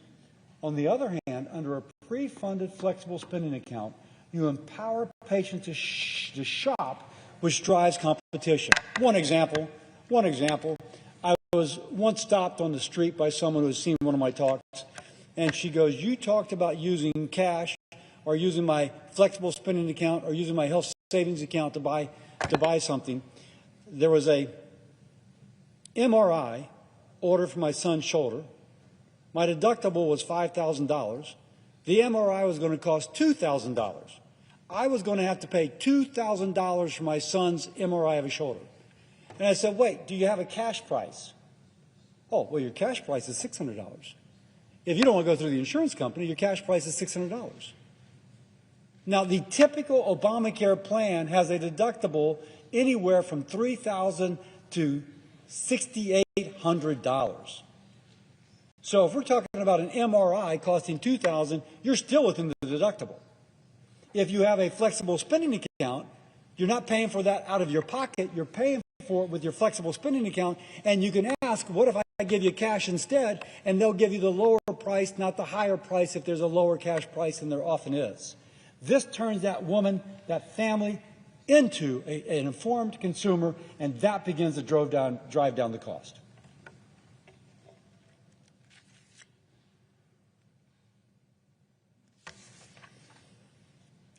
This is the essence of giving power to a patient. The patient picks the best deal for her health and the best deal for her family's pocketbook. The pre-funded flexible spending account doesn't treat someone like a dependent of the federal government. They treat them like somebody who can make wise decisions for themselves and empowers them to make wiser decisions than the insurance company itself can. Now, some will ask, how much money does it cost? The first year, depending on how we structure it, it might cost just as much as our enhanced premium tax credits. Why? Because we're going to take the amount of money that would go for the enhanced premium tax credit and put it into a pre-funded flexible spending account. My Democratic colleagues should like that. They should say, wait a second, okay, it's still given the same value. In fact, I would argue better value, because when you give it to the insurance company, 20% goes to profit and overhead, and when you give it to the patient, 100% goes to real care, but the cost the first year will be about the same. But I will repeat, the difference is where the money goes. Because it goes 100% for real care, there's more value for every federal dollar. And once more, it's in the family's vested interest, financial interest, to purchase wisely, and that begins to drive down health care cost. And that, coupled with other reforms in year 2 of this program, in year 2, would begin to reflect itself in lower premiums. So, to conclude, here's the choice before us. We can keep paying insurance companies to hide the cost of higher premiums behind confusing bills, rising premiums, in a system which actually raises costs for many. Or we can give the patient the tool and trust her to pay for her care directly at fair prices with transparency. If we will, it puts patients before insurance companies. It encourages competition. It encourages and rewards smart choices. It begins to make health care truly affordable, not by inflating subsidies, but by unleashing the power of the consumer. Let's stop writing blank checks to bureaucracies and insurance companies. Let's invest in our fellow Americans. If you will, invest in you. This is going to be a little risky. We're doing something different. We'll be saying, oh, I'm not just going to be a Democrat, I'm not just going to be a Republican, I'm actually going to try and come together to find a solution to benefit all Americans. Imagine that. Congress putting partisan politics behind us to come up with a creative solution that actually benefits Americans a little bit out of our comfort zone. It's what we should be doing every day. I call upon us to do that today. We have to be willing to take the risk to solve the problem, not be afraid to do something different. We have to be willing to tackle complex problems, not retreat to our trench, which is labeled Republican or Democrat, and be afraid to come out to find a creative solution. I'm a Republican, but more than that, I'm a doctor who for 20 years tried to care for those who could not afford their health care or their health insurance. I invite my 99 colleagues to join me trying to find affordable health care and affordable insurance for fellow Americans. Let's be creative. Let's do it. And let's not just reject a proposal because maybe my side or your side proposed it. Let's fix health care. Let's give patients the power. And with that, I yield.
Mr. President. Senator from North Carolina. Thank you, Mr. President. Mr. President, I'll be brief. We're getting encouraging signs that maybe we may be making or having some votes tonight. I hope that that proves to be true and that the Senate does its part to get out of this shutdown. I was thinking, Mr. President, though, I've been telling a lot of the staff around here and everybody else, I apologize for us not getting our work done. I think a lot of people, excuse me, don't realize how many people around here haven't been paid for 41 days. You know who they are? Everybody you can see in this room. And every one of your staff members, everybody else that's been doing the hard work, showing up. I was thinking yesterday with all the cars in the driveway, those young people that are coming in to pick up their members and take them back to their apartments, condos, wherever they live here. Those kids are doing that on a weekend and not getting paid either. I also think that getting out of the shutdown and getting the tens of millions of people that are hanging in the lurch across the country is just a good thing. So it's a shame we got here, but I want to thank the members on both sides of the aisle that have finally decided that we need to do our work here, pass a continuing resolution, pass some actual regular order bills, and prove that this place can work. But the work's not done, Mr. President. We have about 90 days now to fix the other part that we couldn't get agreement on, and let's make sure we start doing the work now so that every Capitol Police officer, every sergeant at arms, every Senate staff, all the people down at the dais who are working extra long hours actually get paid for the hard work they do. On behalf of the other members, I thank you. Thank you, Mr. President.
Mr. President. To recognize the senator from Oregon. Mr. President, during the course of tonight's debate, we'll be voting on whether to table an item in the amendment lineup in order to submit an amendment that would ban pocket rescissions. Well, that's a fancy name. What does a pocket rescission mean? It means the president can steal the power of the purse from Congress, which is assigned to Congress in the Constitution, by submitting a proposal to undo spending for a program in the last 45 days of the fiscal year. And then, because under our rules there's 45 days to consider it as a grace period, even though Congress never votes affirmatively in support of this proposal, the clock runs out and the funding for the program dies. It's kind of like the clock running out on midnight, on Cinderella's stagecoach, and suddenly it's a pumpkin. In this case, it's the funding for some key program in healthcare, in housing, in education, or maybe it's an investment in infrastructure. Maybe it's something that creates good-paying jobs. Maybe it's the research that keeps our economy humming far into the future. Maybe it's energy policy. But one person, the president, says he doesn't like that program and decides to kill it by submitting a proposal to kill it in the last 45 days, and the clock runs out before Congress can vote, and then even without Congress voting, the program dies. This is an outright violation of the power of the purse assigned in the Constitution to Congress, to us. So we have a bipartisan responsibility to defend our congressional power, our congressional spending power. Let's consider the difference between a democracy and an authoritarian government.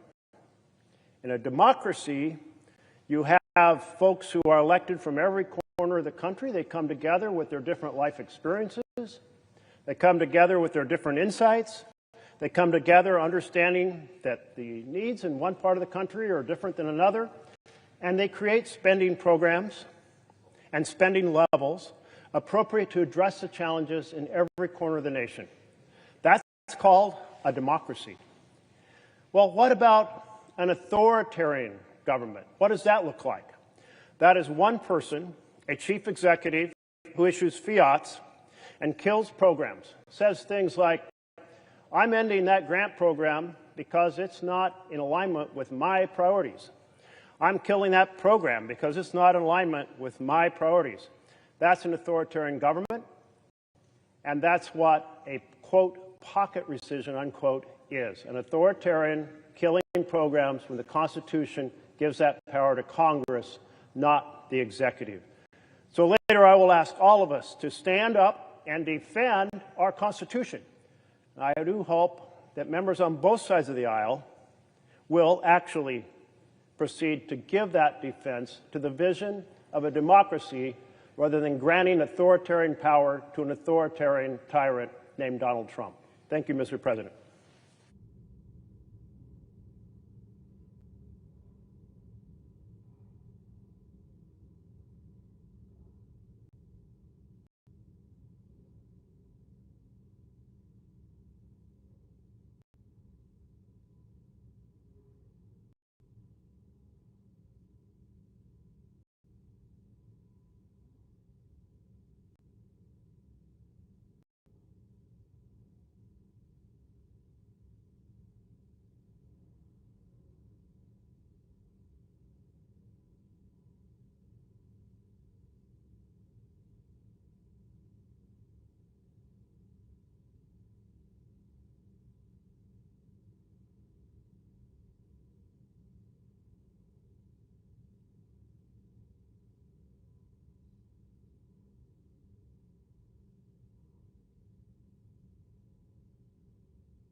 President.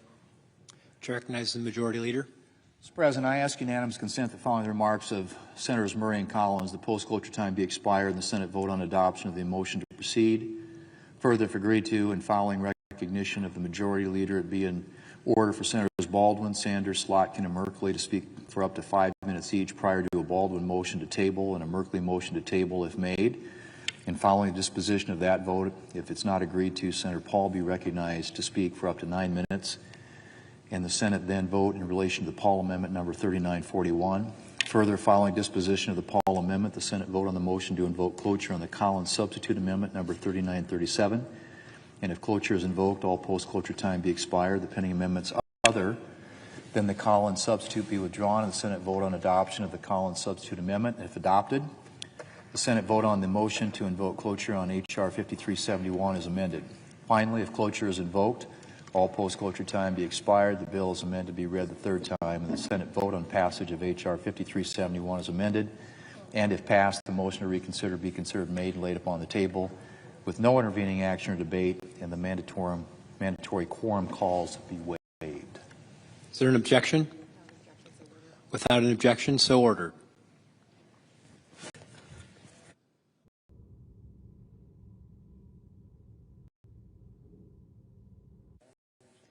Mr. President. Chair recognizes the Senator from Washington. Thank you, Mr. President. Mr. President, like so many people in this country, I am so outraged by the fact that Republicans have refused to lift a finger to save so many families from the skyrocketing health care premiums all year long. I voted no on last night's vote because I believe we do need to address health care costs before we move forward. There is simply no time left to kick the can down the road when it comes to saving the ACA tax credits. We are already 10 days into enrollment, yet we have Republicans saying, why should we stop premiums from skyrocketing when we never really wanted lower premiums in the first place? We have Republicans talking about going back to the good old days of high-risk pools, which meant people with cancer could not get health insurance.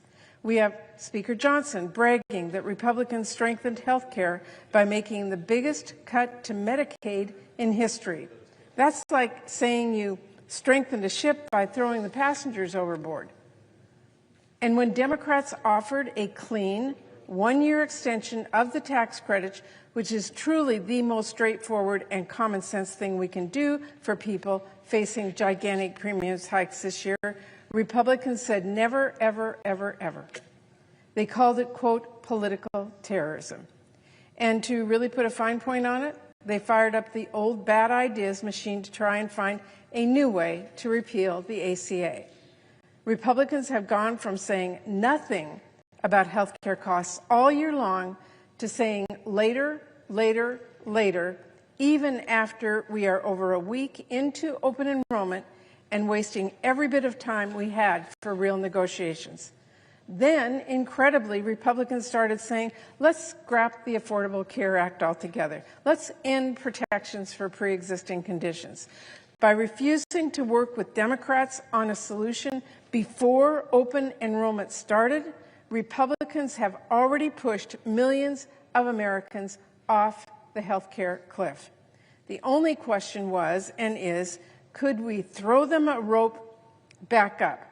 Could Congress get something done and stem some of the bleeding Republicans already caused? Yes, by passing a clean one-year extension of the ACA tax credits. But right away, Republicans said they wouldn't even consider it. I believe that we should keep pressing on that fight, as time is of the essence and the clock has nearly run out. The reality is there is a point where it will be too late to make a meaningful difference on the health care premiums. And I don't believe there's some magical date set in stone, but Mr. President, that's coming up pretty fast. It's pretty much now or never, and Republicans are essentially saying never to stopping the worst of the mega health care hike. Now, here's the important thing. This fight is not over. Far from it, because I and many of us have no intention of letting Republicans off the hook. No one should doubt for a single second who is to blame for the skyrocketing health care costs Republicans Republicans and Republicans alone.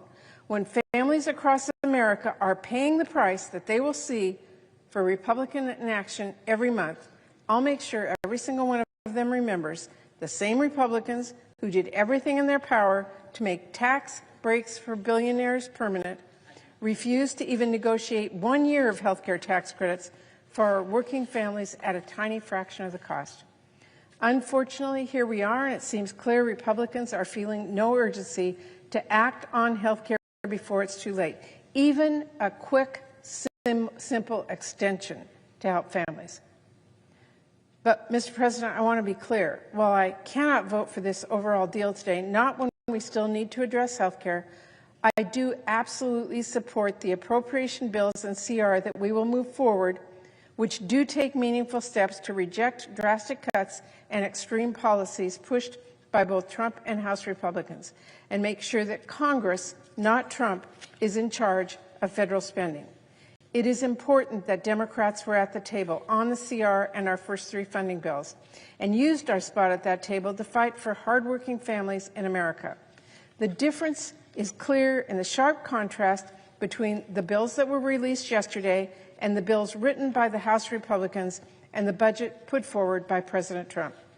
In our bills, Democrats were able to secure real wins for folks back home and fight off painless, senseless cuts and extreme policy. On the CR, we made sure to protect federal workers, both by ensuring that they receive back pay they are owed, something that has been debated extensively, and by reversing the punitive rifts done by this administration during the administration and blocking them from doing more this year. In the agricultural appropriations bill, while Trump and House Republicans fought to make steep cuts to WIC that would have seriously cut benefits for millions of women and kids, we successfully fought together to keep WIC fully funded. This bill ensures that 7 million moms and babies will get the full nutrition benefits they rely on. We also sustained key investments in our rural communities.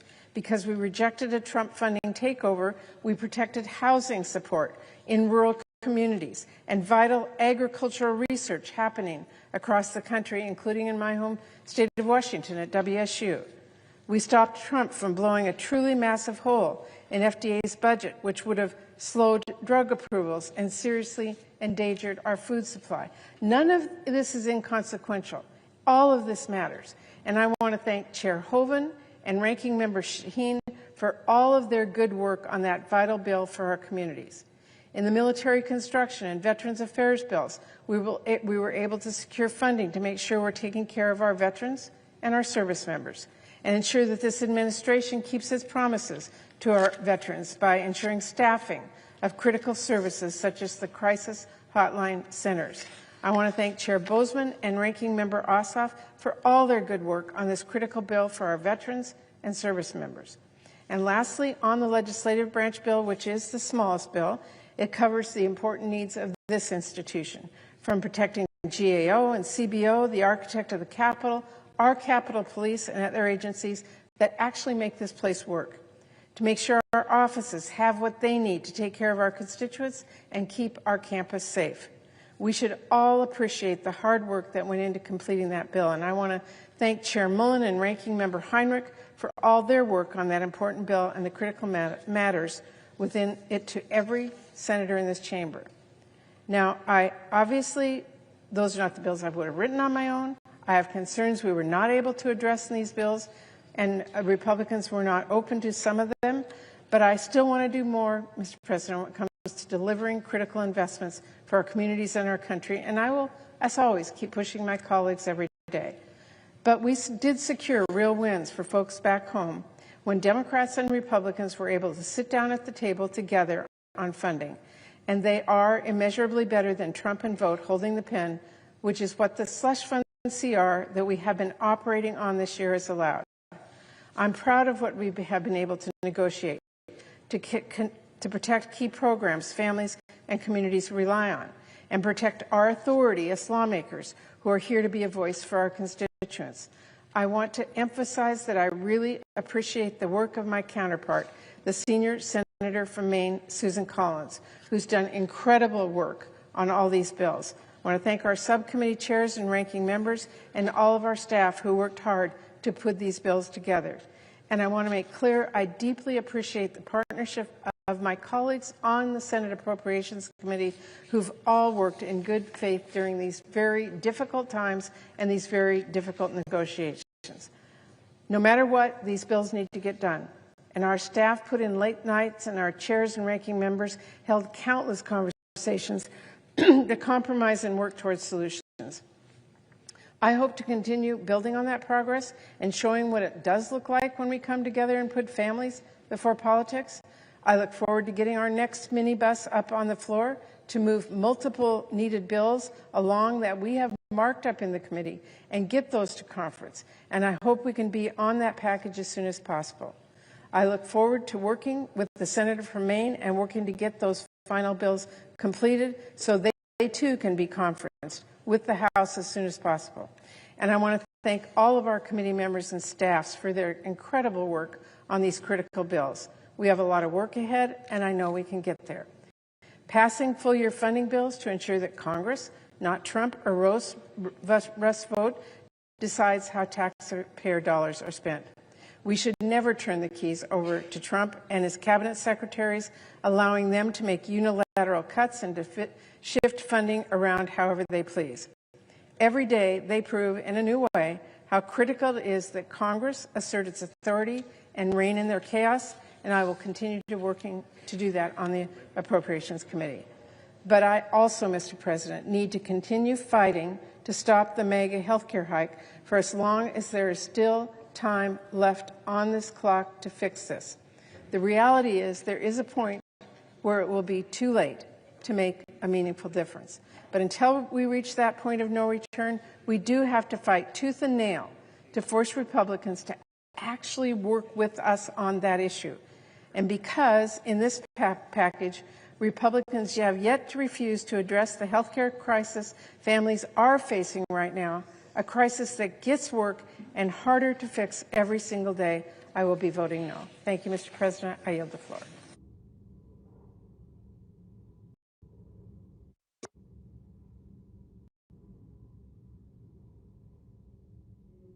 President.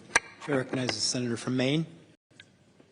Mr. President, this is the 41st day of an entirely unnecessary government shutdown, a shutdown that never should have occurred, a shutdown that has caused tremendous harm to the American people, to our national security, to our entire country, a shutdown that has resulted in federal employees being furloughed, laid off, or forced to work without compensation, a shutdown that is causing enormous uncertainty and stress for families that rely upon the SNAP program for the nutrition that they need, a shutdown that is causing families to wonder, are they going to be able to fly to see the grandparents on Thanksgiving, a shutdown that never should have occurred. Mr. President, we finally have the ability tonight to end this shutdown. We have put forth the Appropriations Committee working in a bipartisan way with members on both sides of the aisle and in both chambers, a package of bills that includes a continuing resolution that will reopen government immediately once it is passed by this Senate, the House, and signed into law by the President. It is legislation that, due to incredibly good work by Senators Jeanne Shaheen, Tim Kaine, Katie Britt, the White House, and many of us will ensure that those federal employees who have been furloughed or laid off or forced to work without pay will receive their back pay, will be recalled to their jobs if they were laid off as a result of this shutdown. That will make a huge difference to these federal employees who have worked so hard to serve the people of our nation. This package of bills also includes three year-long appropriations bills that were passed by overwhelming margins, bipartisan margins, more than 80 votes in each case by the members of this Senate way back on August 1st. These bills are the agriculture bill, the agriculture FDA bill, which Senator Boozman chairs that subcommittee, and it includes funding for the SNAP program, for the Women's, Infants, and Children's Nutrition Program known as WIC, for our farmers, for rural development, for our rural communities throughout this country. A very important bill, a bill that will take away the worry that families who are low income, that seniors who are low income and rely upon the SNAP program or the WIC program are feeling today about whether the funding is going to be there. That concern goes away with the passage of this full year appropriations bill that extends until the end of September of next year. A second bill in this package is the Military Construction and Veterans Affairs bill. That subcommittee is chaired, I've actually mixed up the two subcommittees.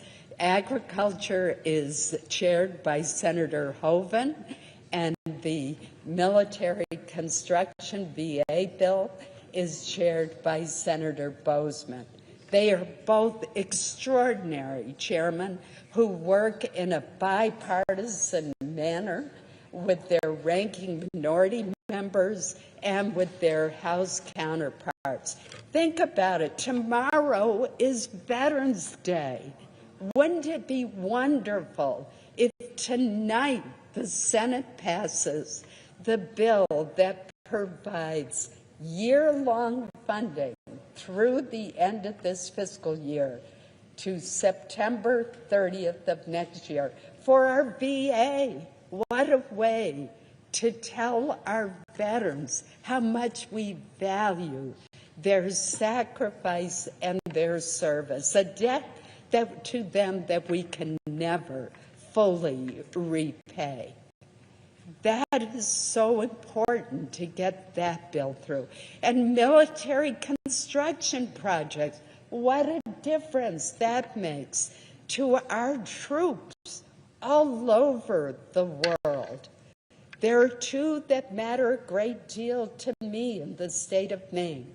One that will help the Portsmouth Naval Shipyard, which I worked with my fellow senator from Maine and our two senators from New Hampshire, and one that will benefit the Air National Guard base in Bangor, Maine, where I live. I am so proud of that base. It does more refuelings than any base on the East Coast during wartime, and it is extraordinarily skillful and filled with patriots. They will be taken care of, Mr. President. And the third bill is the legislative branch bill. That bill has answers concerns that a lot of our members have about security in this increasingly polarized and difficult environment in which we live. But that's not all, Mr. President. And I want to correct any misimpression that has been given by some who have spoken today on the other side of the aisle. The Senate Majority Leader has given a public commitment that he will bring to the Senate floor bills that extend the Affordable Care Act, which unfortunately has turned out to be anything but affordable, but it will extend the premium tax credits that allow our lower income and middle income families to afford their much needed health insurance.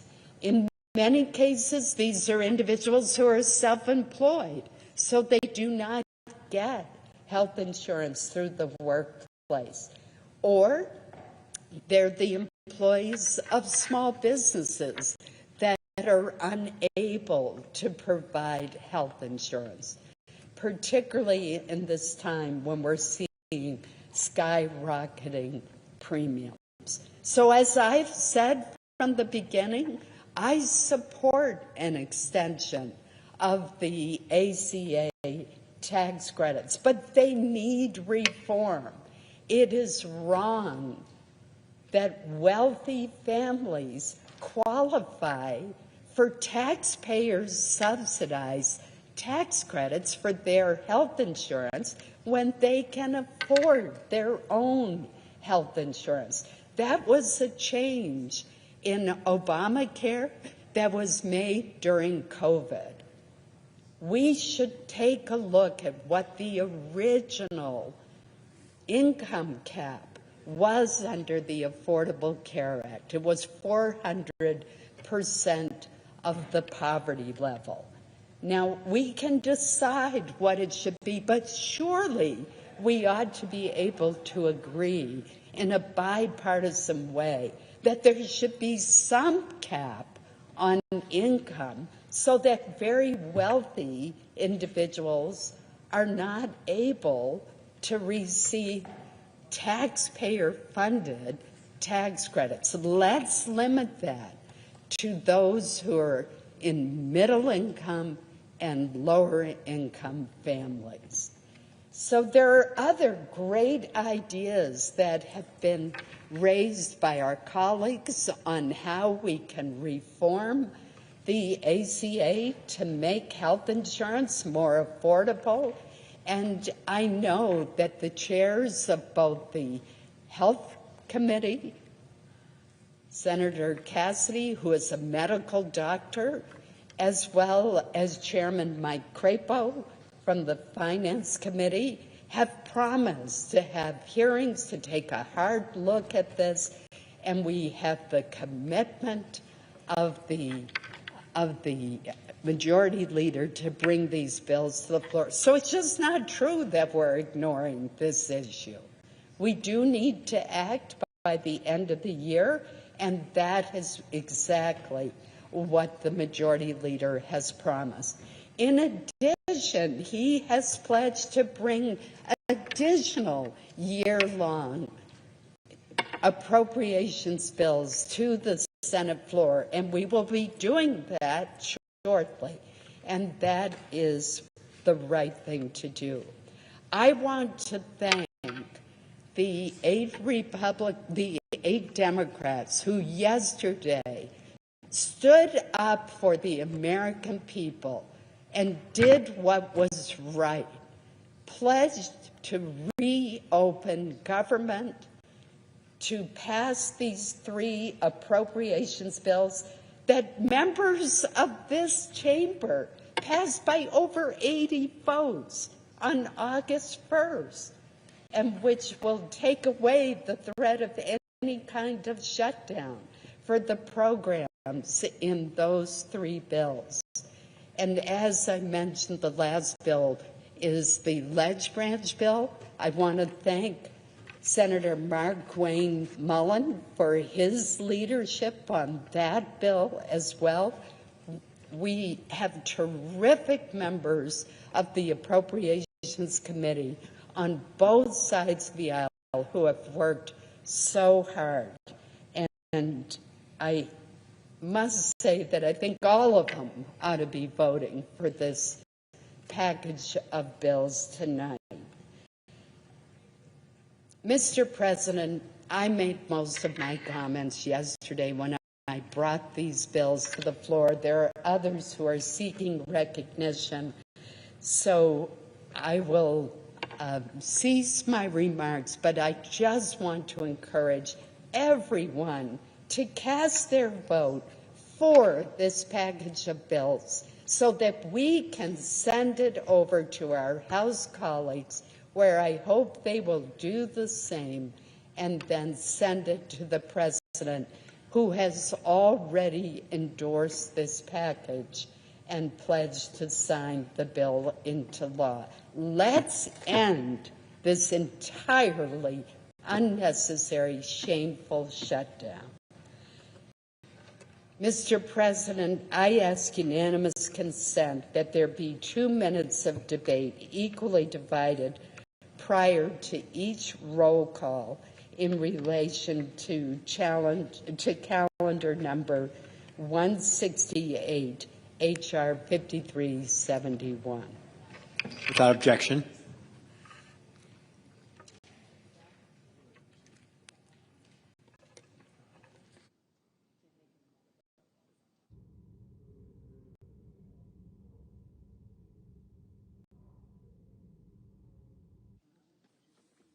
Under the previous order, all post-cloture time is expired. The question is on the motion. President, I request the yeas and the nays. Is there a sufficient second? There appears to be. Clerk will call the roll. Ms. Alsobrooks. Ms. Baldwin.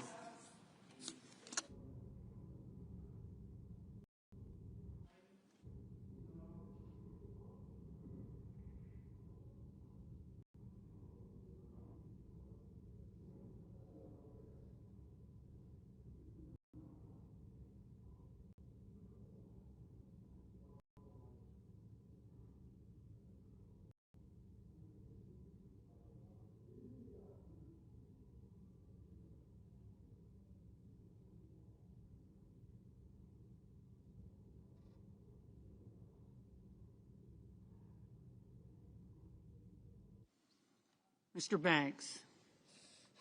Mr. Barrasso. Mr. Bennett.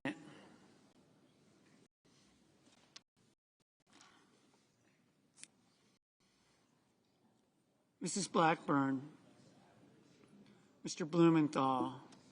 Ms. Blunt Rochester. Mr. Booker.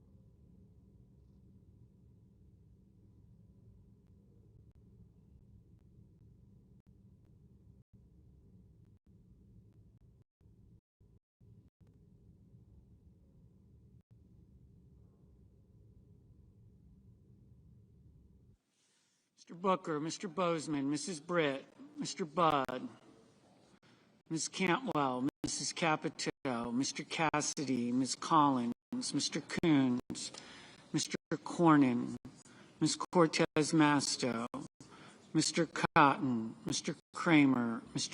Crapo, Mr. Cruz, Mr. Curtis, Mr. Daines, Ms. Duckworth, Mr. Durbin, Ms. Ernst, Mr. Fetterman, Mrs. Fisher, Mr. Gallego, Mrs. Gillibrand, Mr. Graham, Mr. Grassley, Mr. Haggerty, Ms. Hassan, Mr. Hawley, Mr. Heinrich, Mr. Hickenlooper, Mr. Rono, Mr. Hoven, Mr. Husted, Mrs. Hyde-Smith, Mr. Johnson, Mr. Justice, Mr. Kane, Mr. Kelly, Mr. Kennedy, Mr. Kim,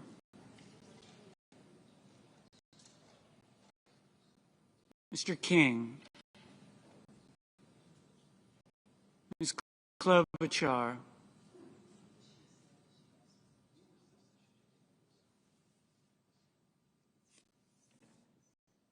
Mr. Langford, Mr. Lee,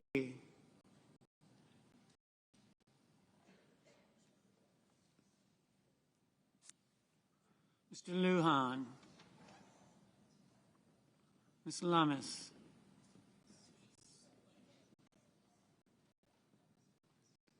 Mr. Markey,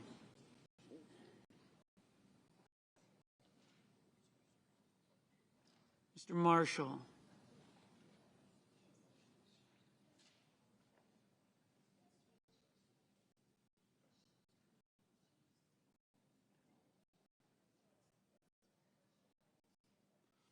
Mr. McConnell, Mr. McCormick, Mr. Merkley, Mrs. Moody. Thank you.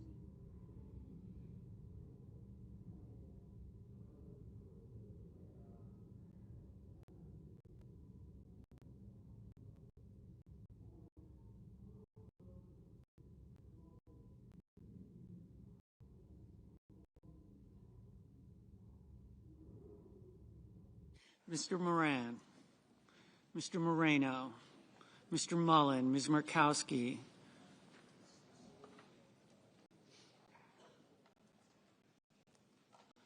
Mr. Murphy, Mrs. Murray, Mr. Ossoff, Mr. Padilla, Mr. Paul, Mr. Peters, Mr. Reed, Mr. Ricketts, Mr. Risch, Ms. Rosen, Mr. Rounds, Mr. Sanders,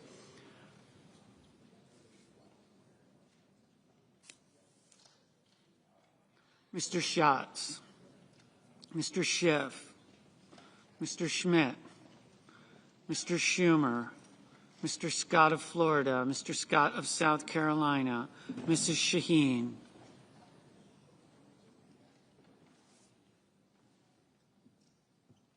Mr. Sheehy, Ms. Slotkin, Ms. Smith,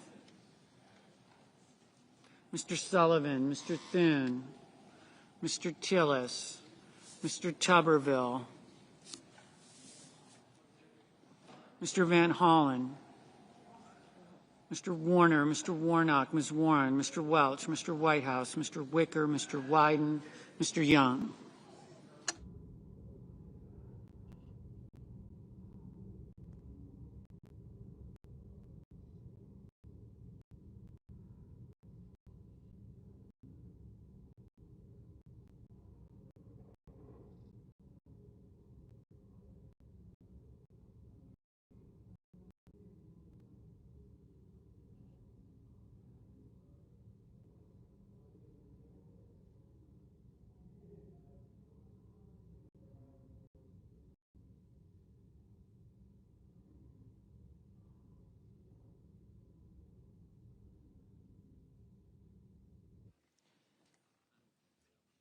Senators voting in the affirmative: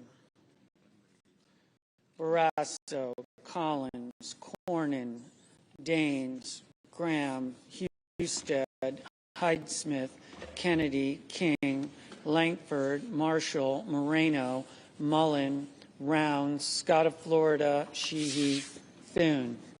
Senators voting in the negative: Baldwin, Blunt Rochester, Duckworth, Ossoff, Paul, Wyden.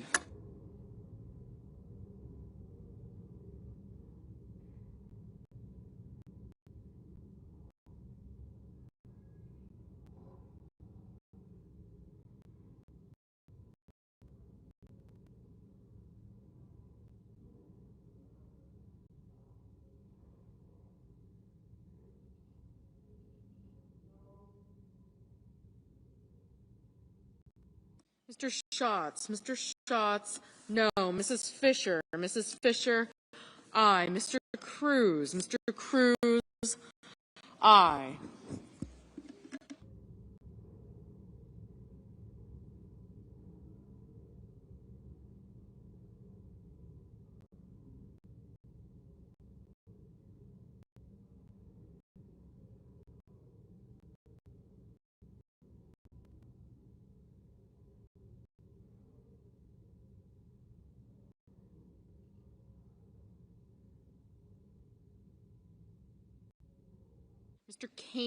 Mr. Kane, aye.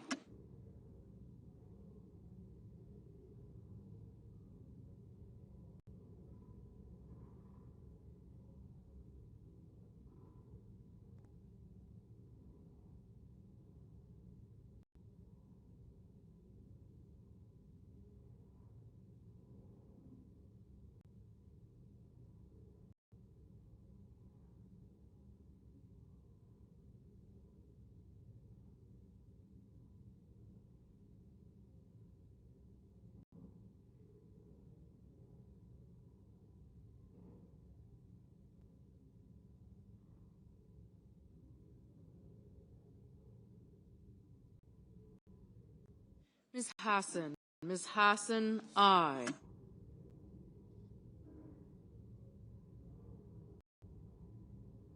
Mr.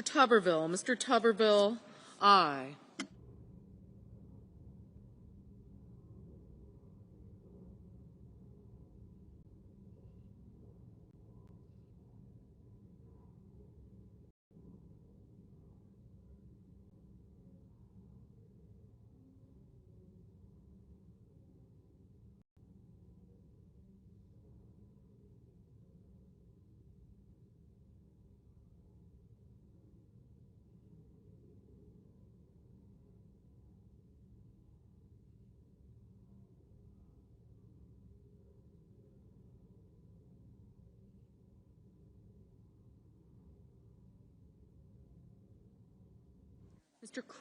Mr. Kramer, aye.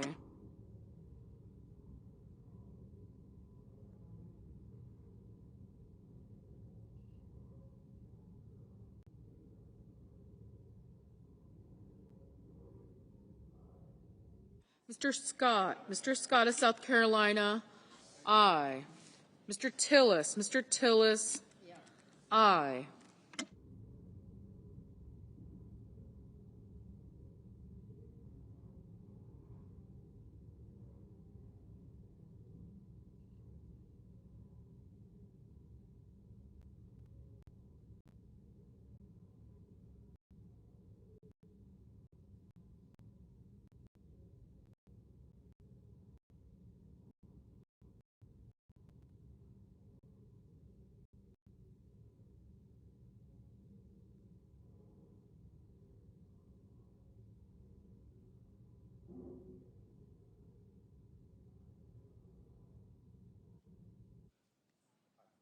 Mr. Schmidt, aye.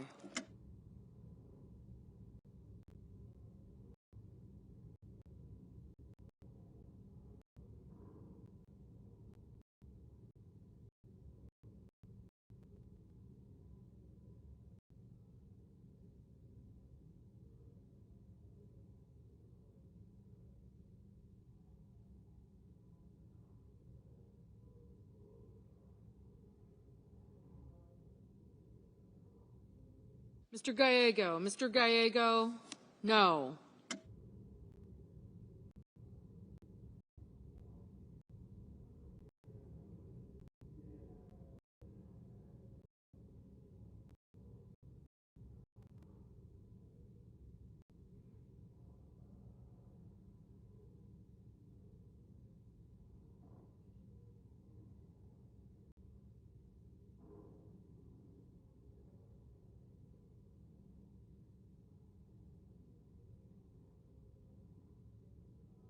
Mr. Crapo, aye.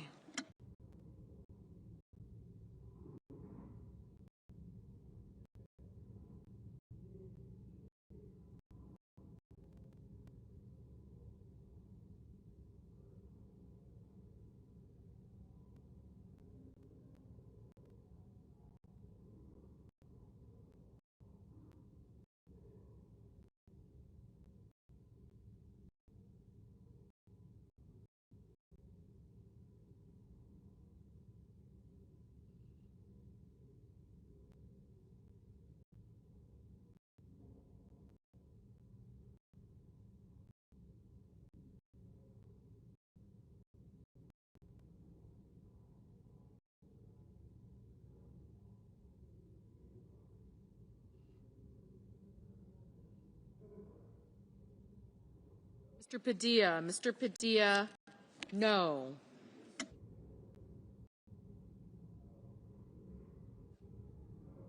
Mr. Lujan. Mr. Lujan, no.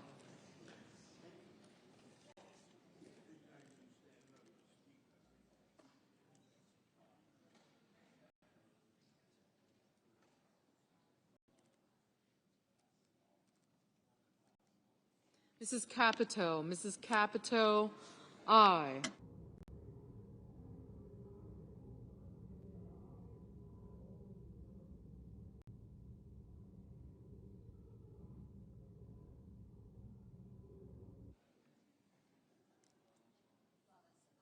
Ms. Lummis. Ms. Lummis, aye. Mr. Grassley. Mr. Grassley, aye.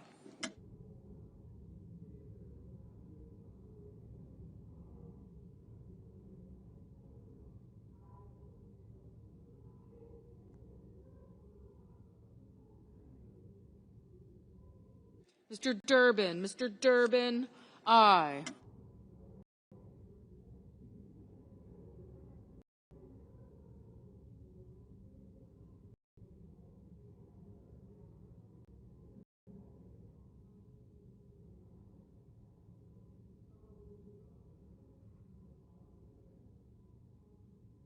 Mr. Johnson. Mr. Johnson, aye.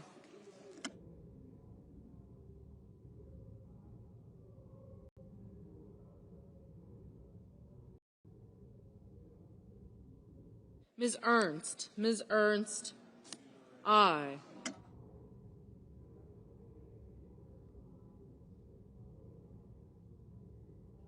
Mr. Budd. Mr. Budd, aye.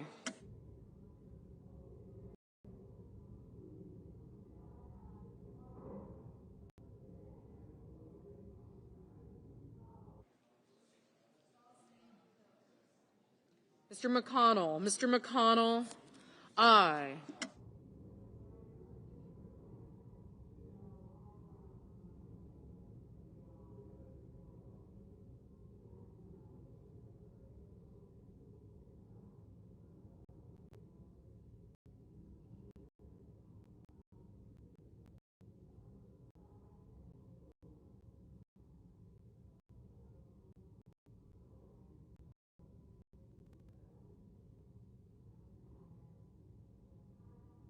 Mrs. Blackburn. Mrs. Blackburn, aye.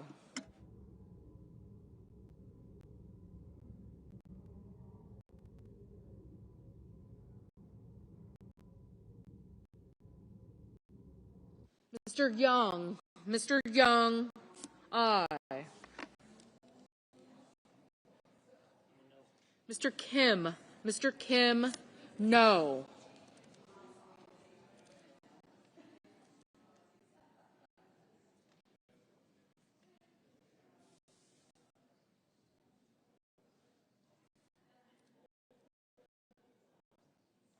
Mr. Heinrich. Mr. Heinrich, no. Mr. Reed. Mr. Reed, no.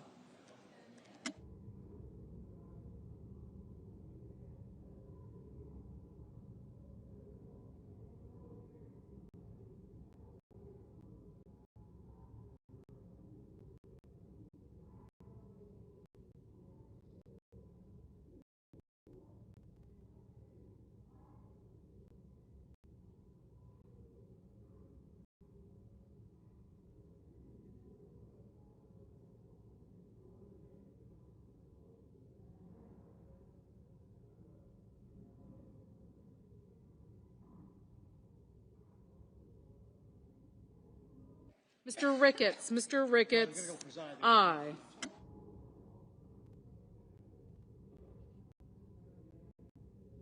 Mr. McCormick. Mr. McCormick, aye.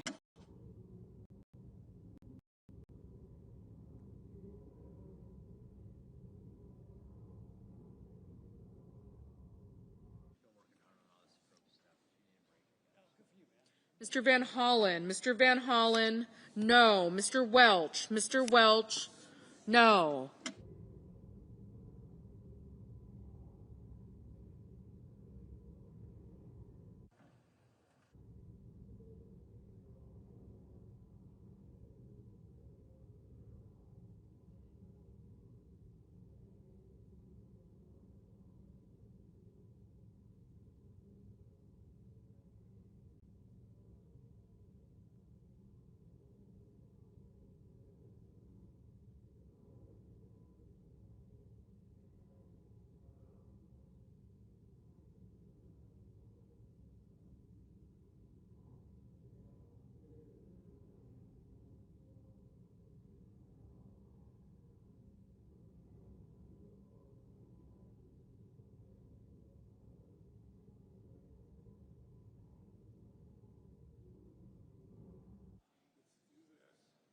Mr. Curtis. Mr. Curtis, aye. Mr. Wicker. Mr. Wicker, aye.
Mr. Merkley. Mr. Merkley, no.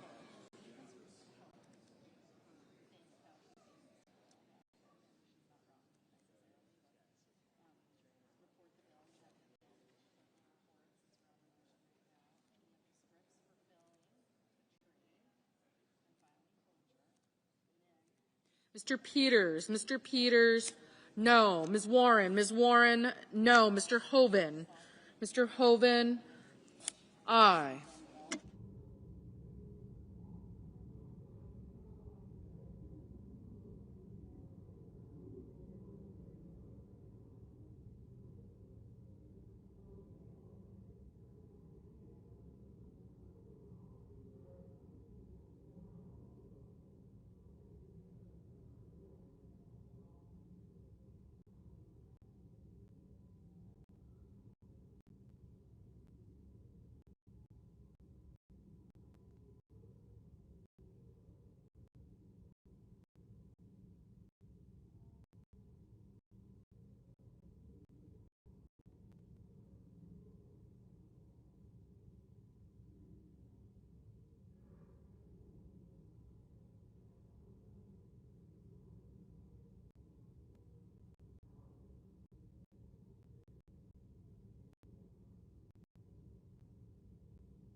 Mr. Markey. Mr. Markey, no.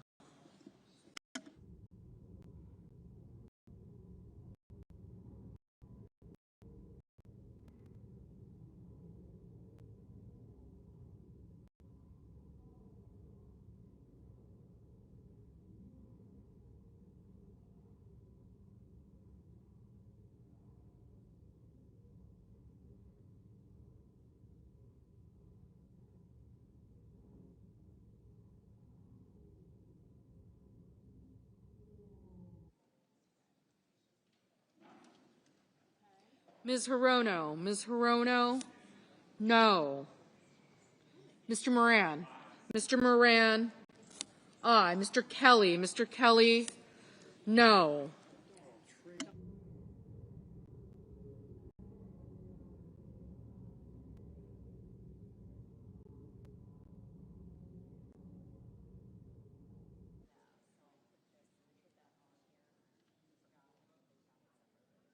Mr. Whitehouse. Mr. Whitehouse, no.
Mr. Schiff.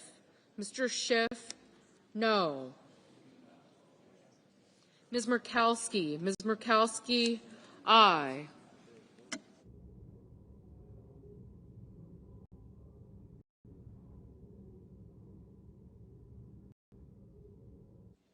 Mr. Fetterman. Mr. Fetterman, aye.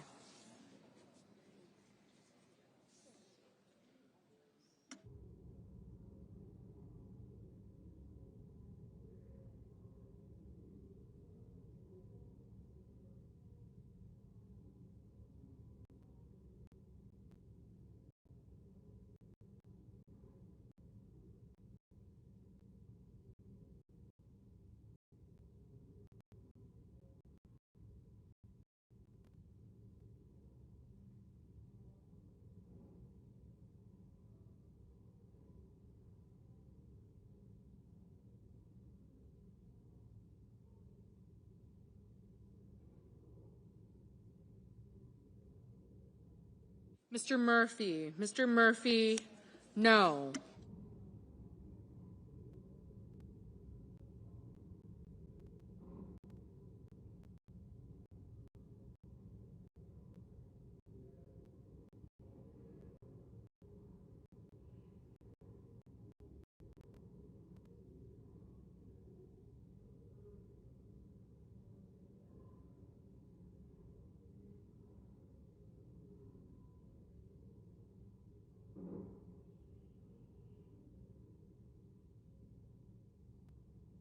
Mrs. Murray. Mrs. Murray, no.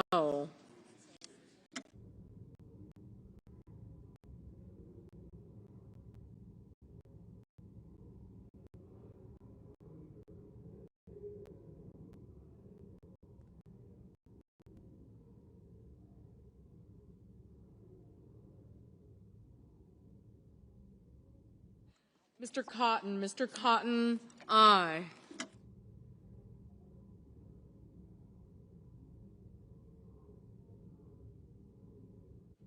Mr. Bozeman. Mr. Bozeman, aye.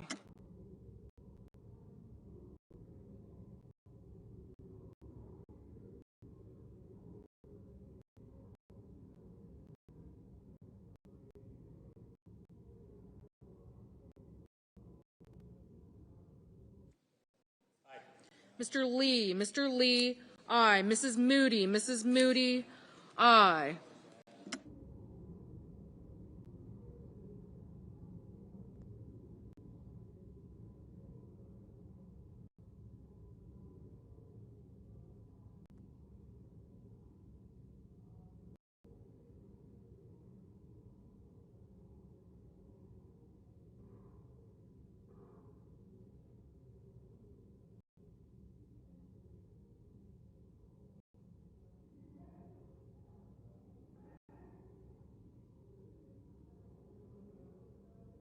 Mr. Banks. Mr. Banks, aye. Mr. Cassidy. Mr. Cassidy, aye.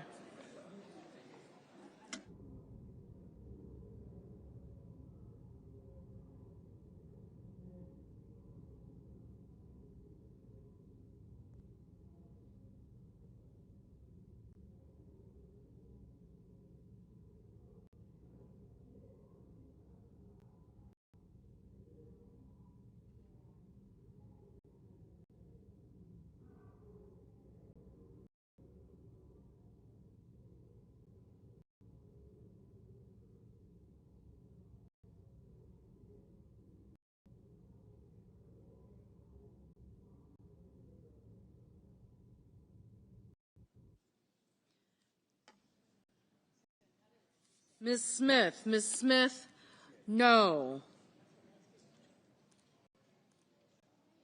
Mrs. Shaheen. Mrs. Shaheen, aye. Ms. Cortez Masto. Ms. Cortez Masto, aye.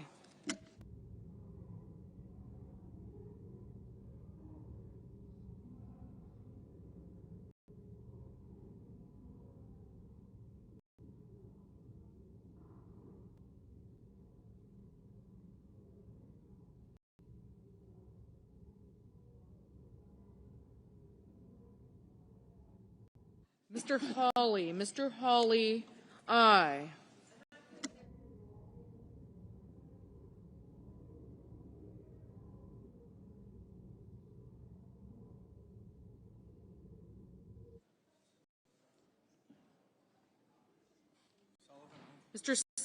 Mr. Sullivan, aye.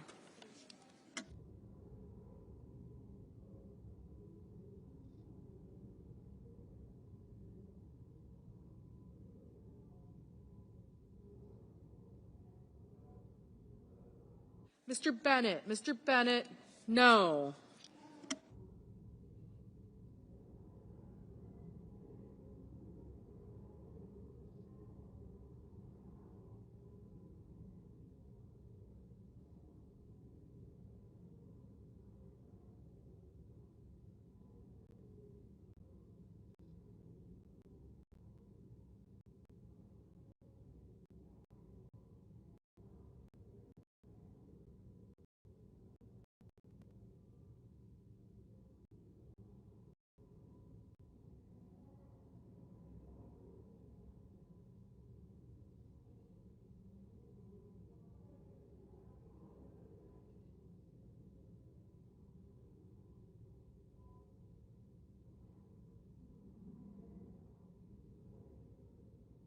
Ms.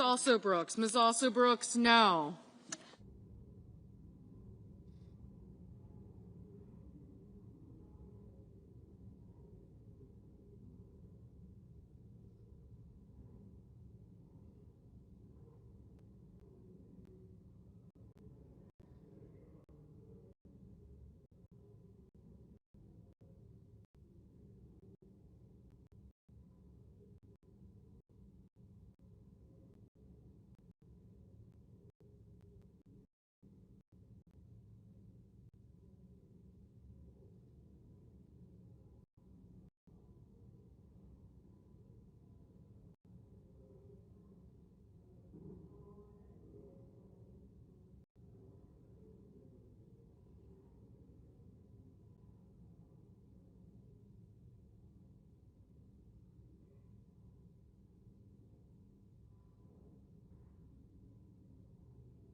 Ms. Cantwell, no. Mr. Hickenlooper, no.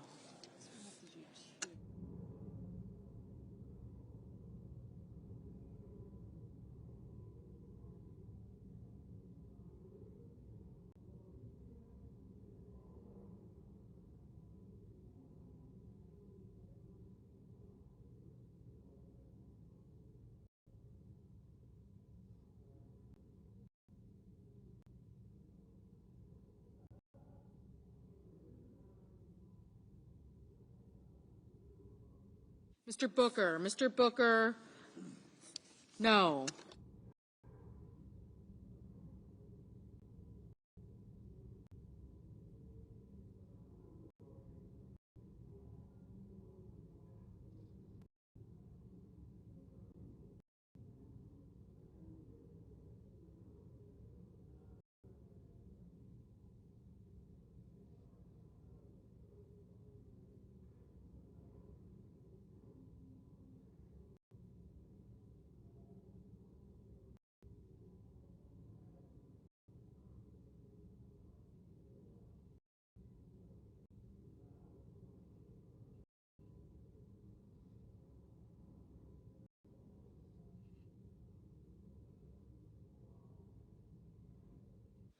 Mr. Warner, no.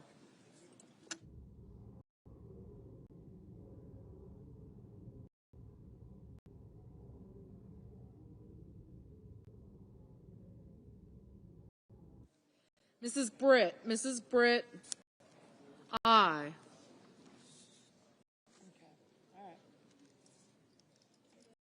Ms. Slotkin, no.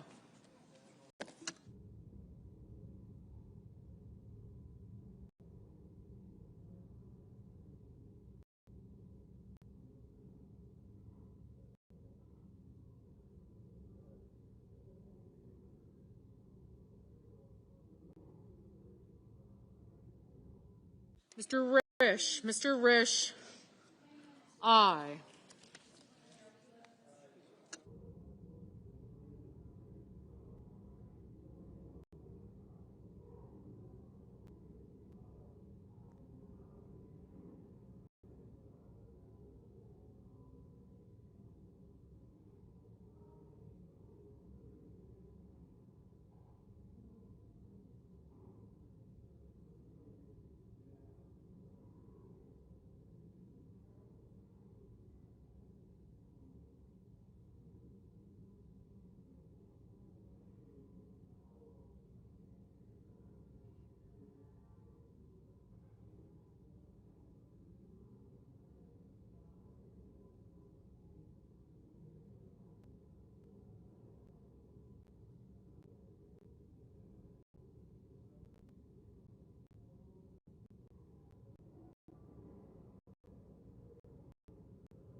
Mr. Coons. Mr. Coons, no.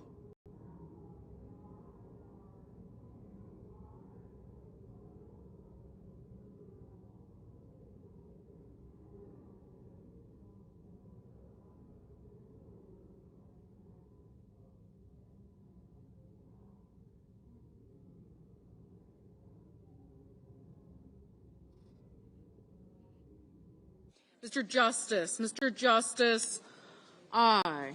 Okay, so apparently.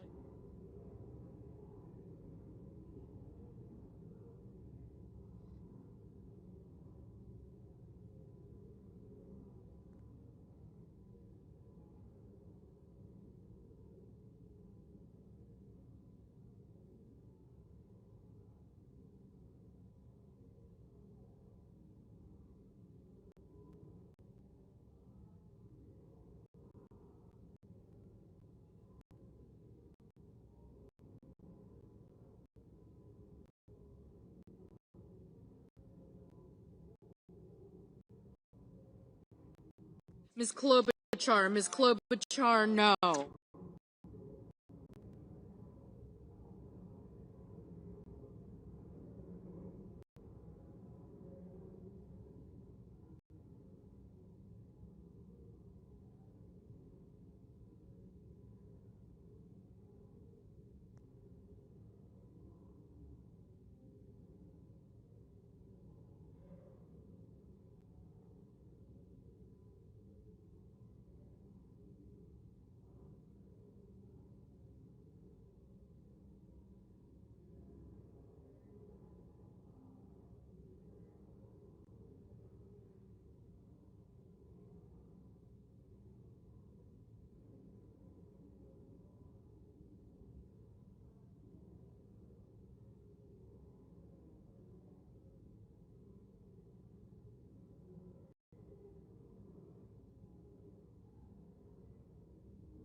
Mr. Haggerty. Mr. Haggerty, aye. Mrs. Gillibrand. Mrs. Gillibrand, no.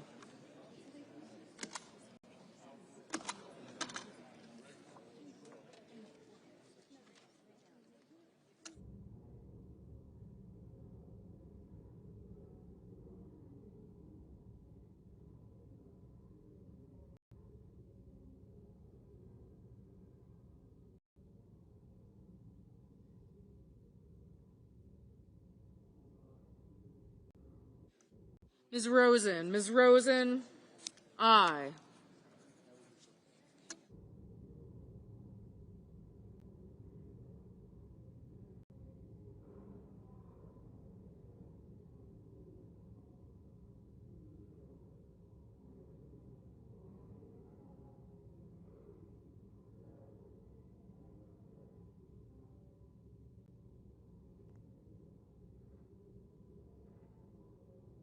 Mr. Warnock. Mr. Warnock, no.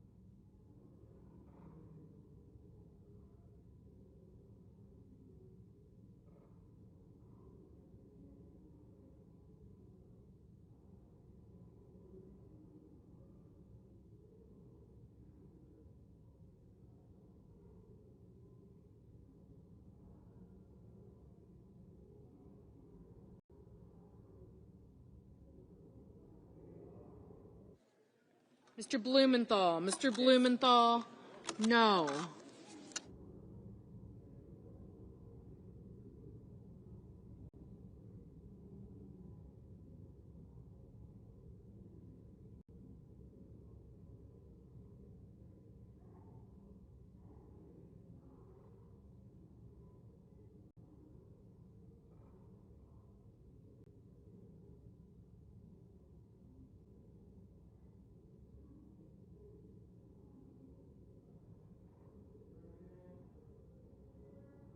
Mr. Schumer, no.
Mr. Sanders. Mr. Sanders, no.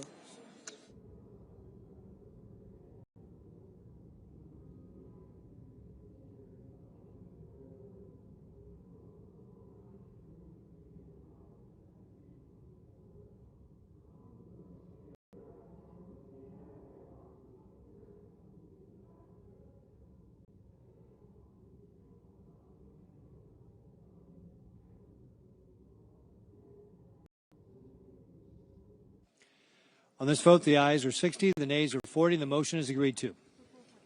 The clerk will report the bill. Calendar number 168, H.R. 5371, an act making continuing appropriations and extensions for fiscal year 2026 and for other purposes. Mr. President, I call up substitute amendment number 3937. Clerk will report. Senator from South Dakota, Mr. Thune, for Ms. Collins, proposes an amendment number 3937 to H.R. 5371. President, I ask the reading be dispensed with. Without objection. And I send a cloture motion to the desk. Clerk will report. Cloture motion. We, the undersigned senators, in accordance with the provisions of Rule 22 of the Standing Rules of the Senate, do hereby move to bring to a close debate on substitute amendment number 3937 to calendar number 168, H.R. 5371, an act making continuing appropriations and extensions for fiscal year 2026 and for other purposes, signed by 17 senators as follows. President, I ask consent to reading the nays be waived. Without objection. And I ask for the yeas and nays on the amendment. Is there a sufficient second? There appears to be. The yeas and nays are ordered. Mr. President, I call up amendment number 3941 from Senator Paul. Clerk will report. The Senator from South Dakota, Mr. Thune, for Mr. Paul, proposes an amendment number 3941 to amendment number 3937. Mr. President, I ask that the reading be dispensed with. Without objection. And I ask for the yeas and nays on the amendment. Is there a sufficient second? There appears to be. The yeas and nays are ordered. Mr. President, I have a second-degree amendment at the desk. Clerk will report. The senator from South Dakota, Mr. Thune, proposes an amendment number 3942 to amendment number 3941. Mr. President, I ask the reading be dispensed with. Without objection. And I have an amendment to the text of the underlying bill. The clerk will report. The senator from South Dakota, Mr. Thune, proposes an amendment number 3943 to the language proposed to be stricken by amendment number 3937. Mr. President, I ask the reading be dispensed with. Without objection. And I ask for the yeas and nays on my amendment. Is there a sufficient second? There appears to be. The yeas and nays are ordered. Mr. President, I have a second-degree amendment at the desk. The clerk will report. The senator from South Dakota, Mr. Thune, proposes an amendment number 3944 to amendment number 3943. Mr. President, I move to commit the bill to the Committee on Appropriations with instructions. The clerk will report. The senator from South Dakota, Mr. Thune, moves to commit the bill H.R. 5371 to the Committee on Appropriations to report back forthwith instructions. Mr. President, I ask the reading be dispensed with. Without objection. And I ask for the yeas and nays on the motion to commit with instructions. Is there a sufficient second? There appears to be. The yeas and nays are ordered. Mr. President, I have an amendment to the instructions. Clerk will report. Senator from South Dakota, Mr. Thune, proposes an amendment number 3946 to the instructions of the motion to commit, amendment number 3945. Mr. President, I ask consent the reading be waived. Without objection. And I ask for the yeas and nays on my amendment. Is there a sufficient second? There appears to be. The yeas and nays are ordered. Mr. President, I have a second-degree amendment at the desk. The clerk will report. The senator from South Dakota, Mr. Thune, proposes an amendment number 3947 to amendment number 3946. Mr. President, I ask consent the reading be waived. Without objection. And I send a cloture motion to the desk with respect to calendar number 168, H.R. 5371. The clerk will report. Cloture motion. We, the undersigned senators, in accordance with the provisions of Rule 22, the standing rules of the Senate, do hereby move to bring to a close debate on calendar number 168, H.R. 5371, an act making continuing appropriations and extensions for fiscal year 2026 and for other purposes as amended, signed by 17 senators as follows. President, I ask consent the reading of the nays be waived. Without objection.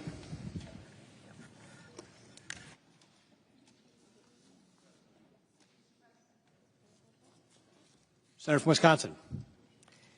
Shortly, I will move to table Amendment 3947 for the purposes of offering my amendment to extend the Affordable Care Act tax credits for 1 year. I am doing this because my Republican colleagues are refusing to act to stop health care premiums from doubling for over 20 million Americans. I just can't stand by without a fight.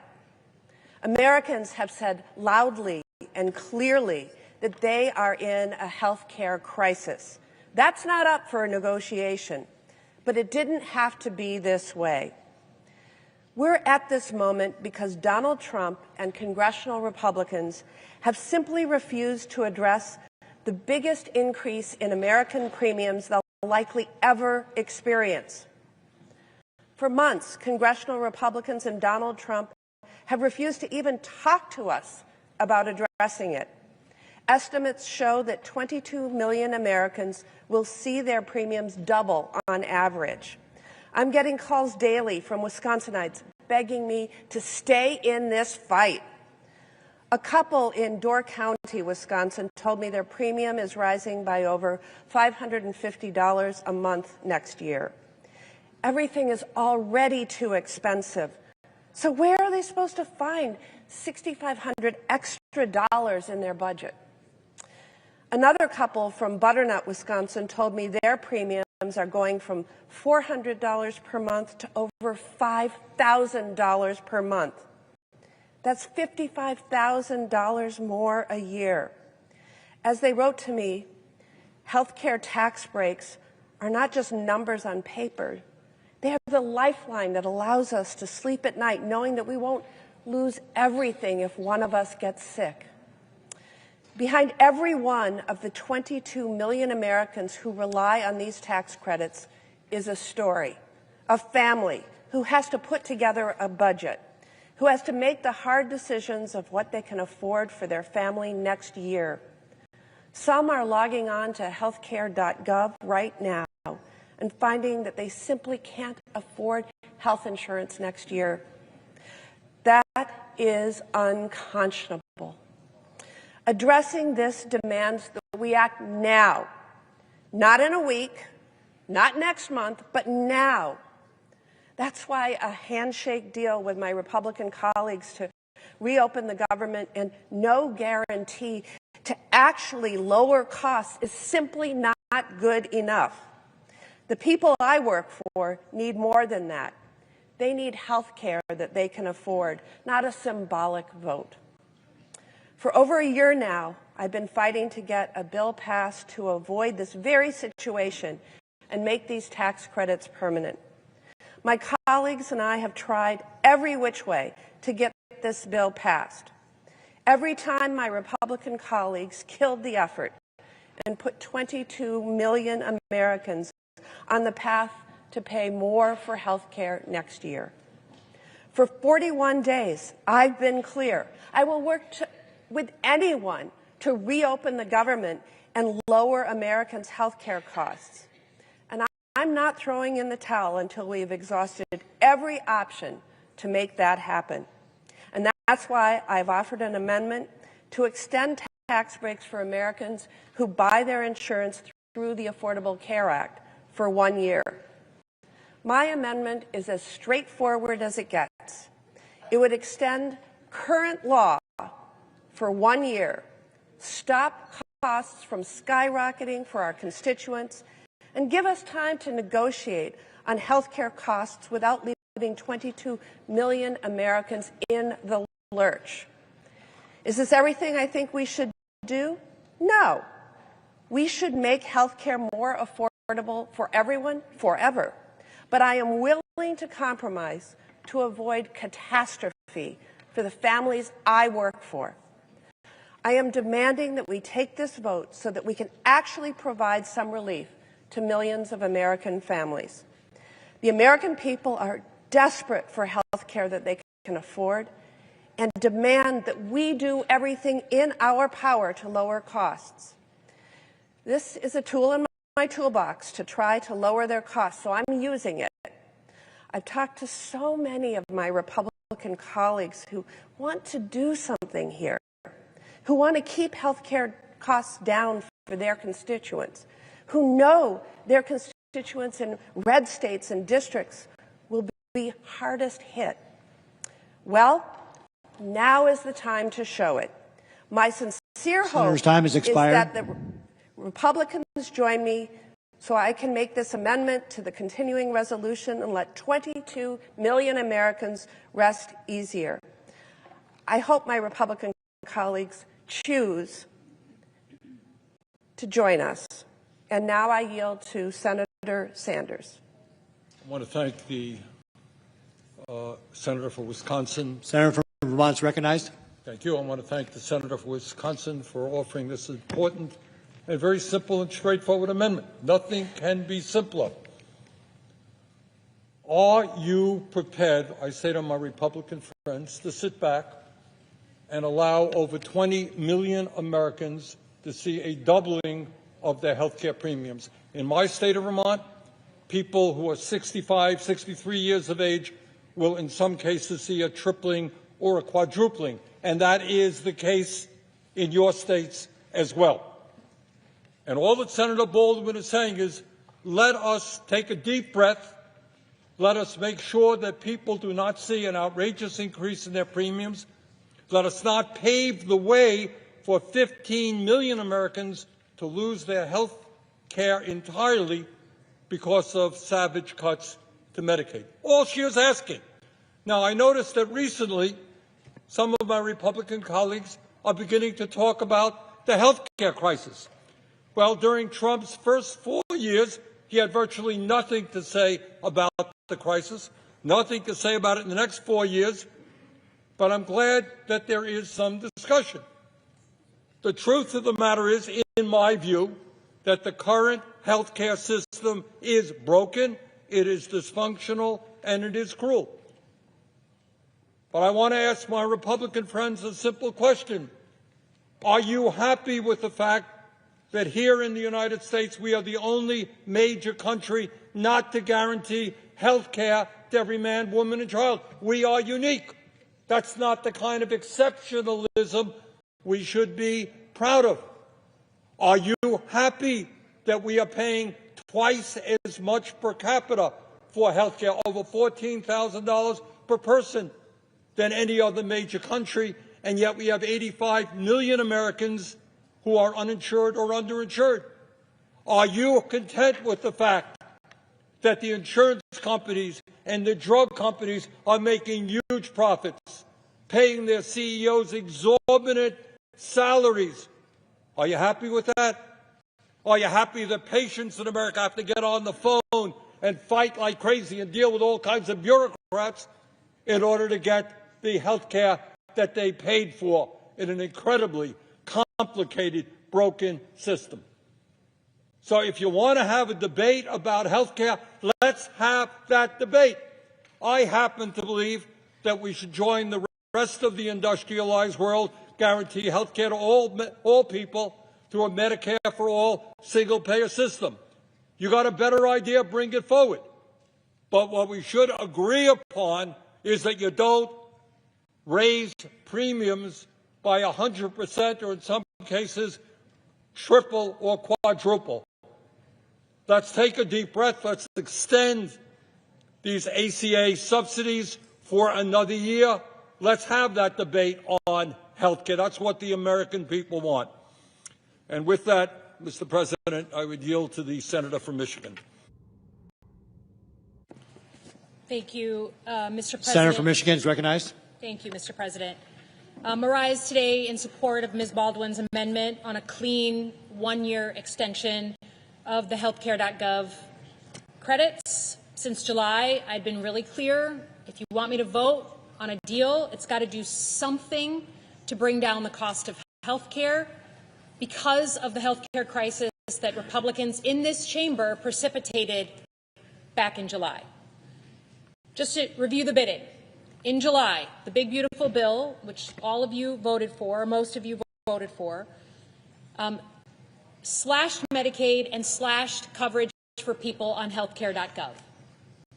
Now, all our hospitals, all our healthcare systems, all our nursing homes, everybody accepted that and started to plan. In response to that, the hospitals said, well, look, people are still going to come. They're still going to get in car accidents. They're still going to have heart attacks. They're just not going to be covered by health insurance. So we're going to have to charge the people with insurance even more money. So we are now at a point, this crisis that's been precipitated has led to the fact that every single American, everyone watching, everyone listening, is either facing losing their health insurance or paying more. And that includes people on private employer-provided insurance. When we take a step back and we look at all the people that are going to fall off health care, all the healthy young people who are not going to pay for health care anymore, it looks like across at least my state, every single person is looking at their prices doubling. Not just the people who are affected by the big, beautiful bill, but the bill payers, the people on private health insurance. Now, no one in this room would say that we are paying too little for health care right now. And I don't always agree with Senator Sanders, but I can say there is no more broken system in America than health care right now. It needs full rebuilding. We may disagree on some of the ways to do it, but the Republicans have offered zero plan, zero ideas. Hell, Marjorie Taylor Greene is talking about how Republicans don't have a plan. Never thought I'd be agreeing with her. So today, all we're asking for is a clean one-year extension. No one says Obamacare is perfect. No one says a clean extension is perfect. But you have pushed people back into a corner. You have said we're going to pay for our tax cuts on the backs of everyday Americans by using their health care as the bail payer. So can we do a one-year extension, please, so that we can have some kind of conversation, a real conversation that the American people expect people of our stature to be having? Can we have that conversation over the next year, but not, in some cases, have people's health insurance go up by 600%? That is what you have precipitated. So to every American watching, whether you're on healthcare.gov or you're on private insurance, if you're getting those letters, if you're getting those notifications of an increase of your bill of $200, $500, $800 starting January 1, my peers on the other side of the aisle are the ones you should lay it at their feet, because they have put us in this place, and if they vote tonight against this, it's because they don't give a crap about the cost of your health care. They don't give one single crap about it. So I hope my colleagues find it in their hearts to say, let's fix the system, fine, but at least for now give us a one-year extension so we can have a real conversation. With that, I yield back. Mr. President. Senator from Wisconsin. I move to table Amendment 3947 for the purposes of offering my amendment to extend ACA tax credits for 1 year. That's Baldwin 3950. And I ask for the yeas and nays. Is there a sufficient second? There appears to be. Clerk will call the roll. Ms. Alsobrooks. Ms. Baldwin. Mr. Banks. Mr. Barrasso.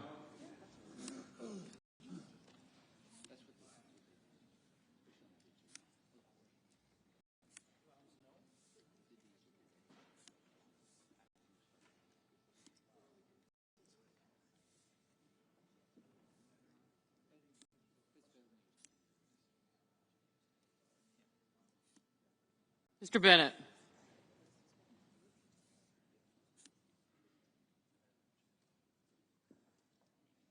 Gotcha.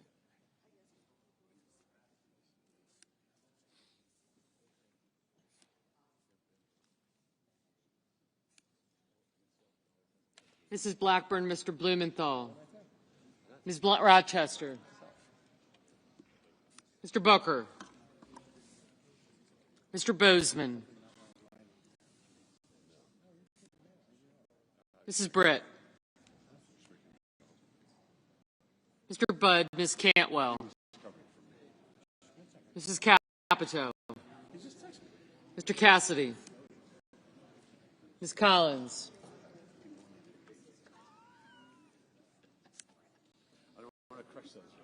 Mr. Coons.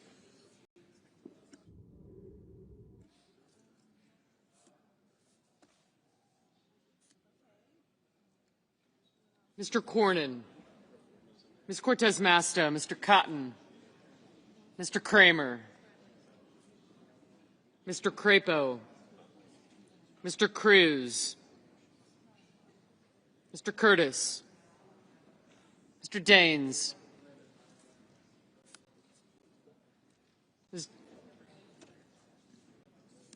Ms. Duckworth. Mr. Durbin. Ms. Ernst. Mr. Fetterman. Mrs. Fisher.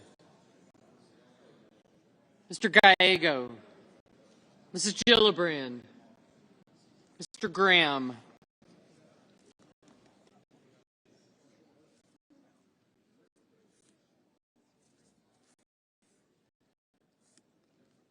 Mr. Grassley. Mr. Haggerty. Ms. Hassan.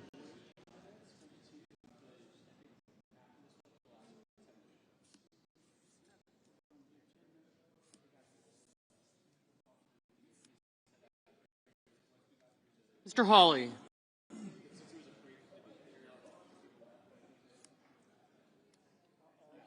Mr. Heinrich. Mr. Hickenlooper. Ms. Hirono. Mr. Hoven. Mr. Husted. Mrs. Hyde-Smith.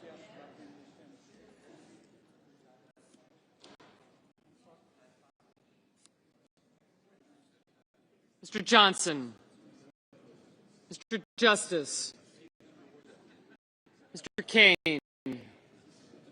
Mr. Kelly. Mr. Kennedy. Yes, you did.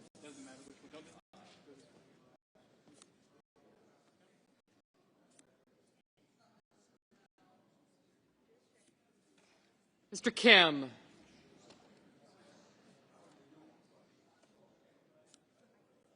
Mr. King.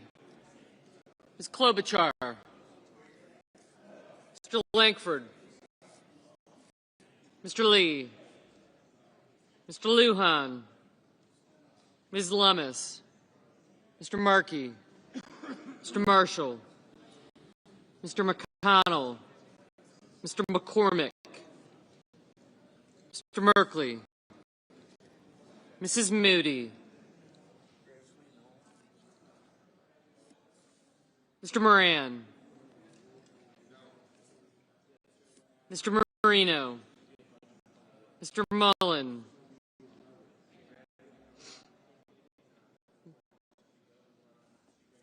Ms. Murkowski, Mr. Murphy, Mrs. Murray,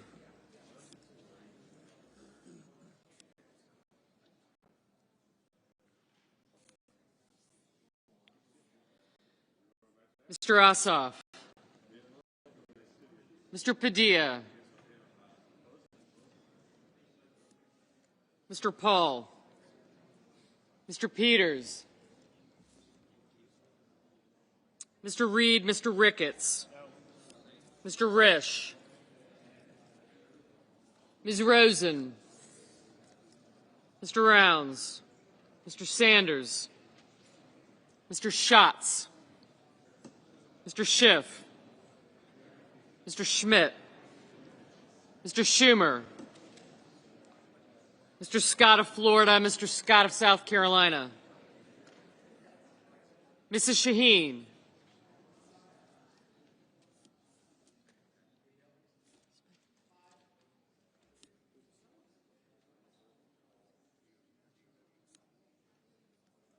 Mr. Sheehy, Ms. Slotkin, Ms. Smith, Mr. Sullivan, Mr. Thune, Mr. Tillis, Mr. Tuberville, Mr. Van Hollen, Mr. Warner, Mr. Warnock, Ms. Warren, Mr. Welch, Mr. Whitehouse, Mr. Wicker, Mr. Wyden, Mr. Young,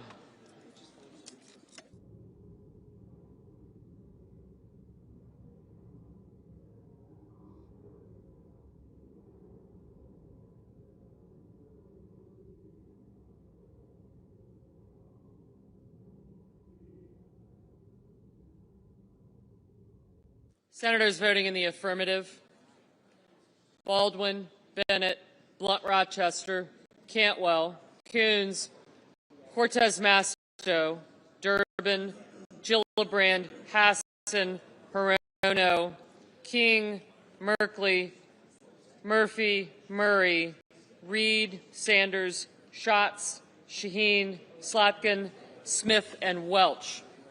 Mr. Blumenthal, aye.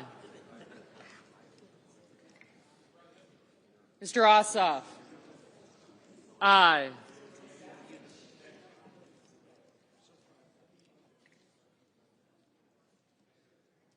Mr. Padilla, aye. Mr. Kelly, aye. Ms. Duckworth, aye.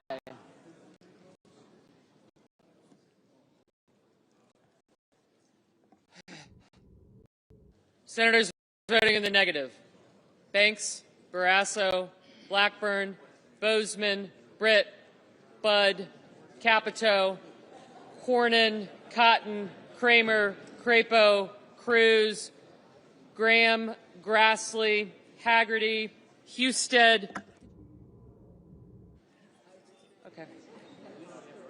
Justice, Kennedy, Lummis, Marshall, McCormick, Moody, Moran, Marino, Mullen, Hall, Ricketts, Risch, Rounds, Scott of Florida, Sheehy, Thune, Tillis, and Young. Mr. Schiff, aye. Ms. Warren, aye. Mr. Johnson, no. Mr. Tuberville, no. Mr. Kane, aye.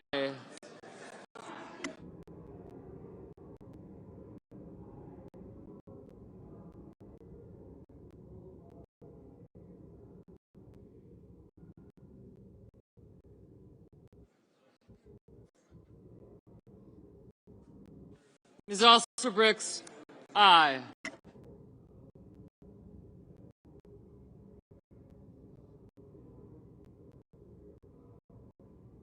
Mr.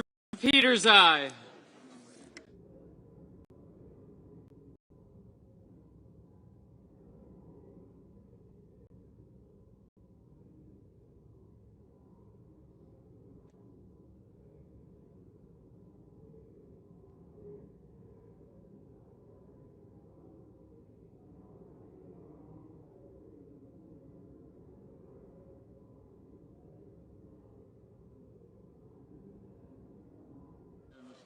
Ms. Ernst, no.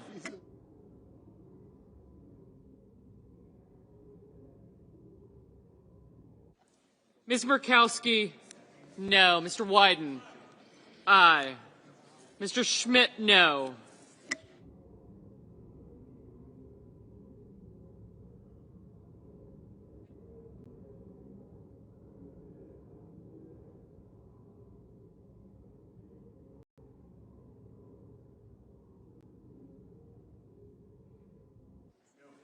Mr. Lee, no.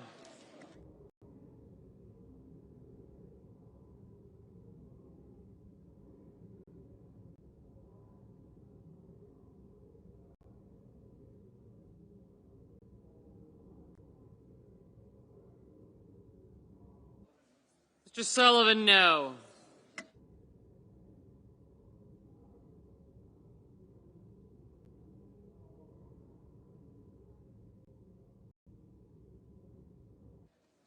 Mr. Heinrich, aye. Mr. Hickenlooper, aye.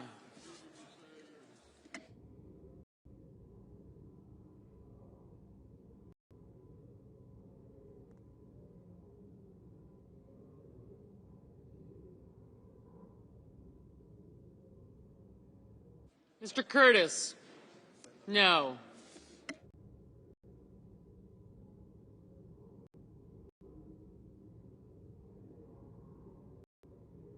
Mr. Kim, aye. Mr. Daines, no.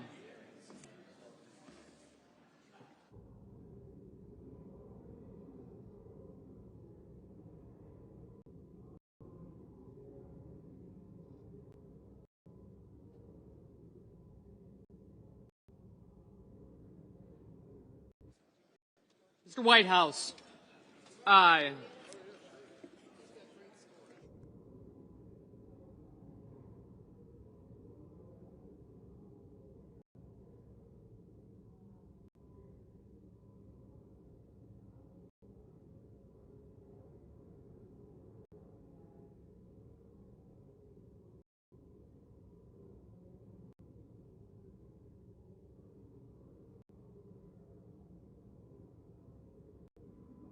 Mr. Fetterman, aye. Mr. Warner, aye. Mr. Wicker, no. Ms. Collins, no. Mrs. Fisher, no.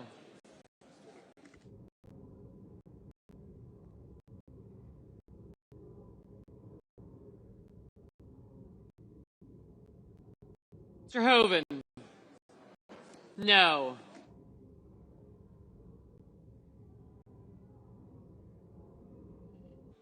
Ms. Klobuchar, aye. Mrs. Hyde-Smith, no.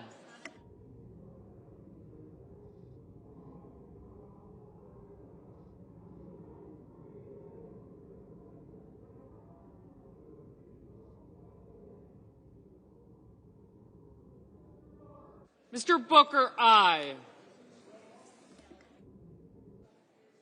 Mr. Cassidy, no.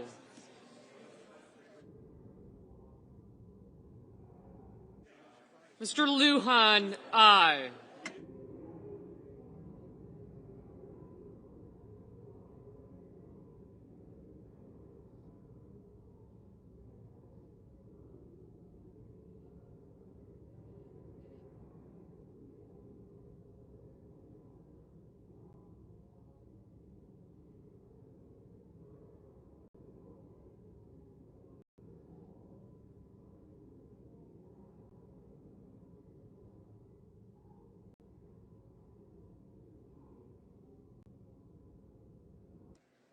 Mr. Langford, no.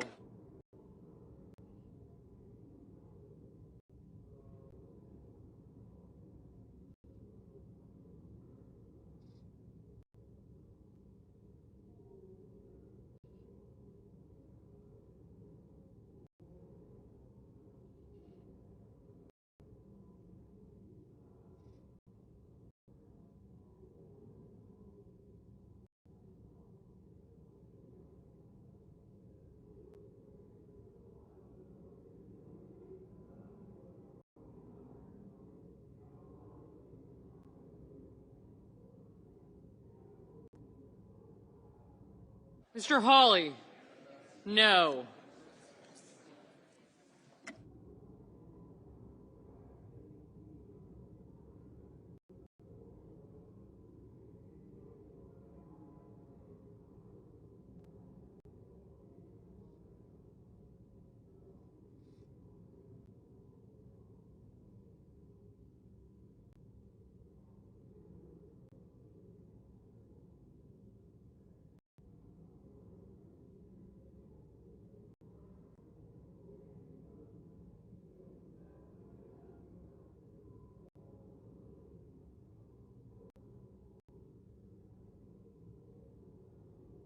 Mr. Gallego, aye.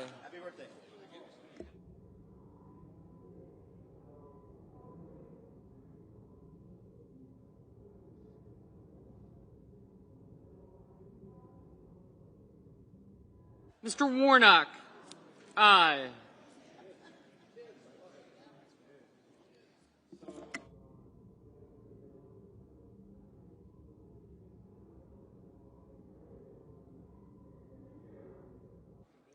Mr. Schumer, aye.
Ms. Rosen? Aye.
Mr. Van Hollen?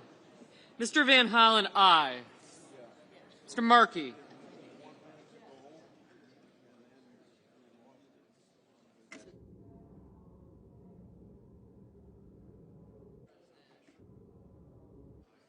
Mr. Markey, aye.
Mr. Scott of South Carolina, no.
Mr. McConnell, no.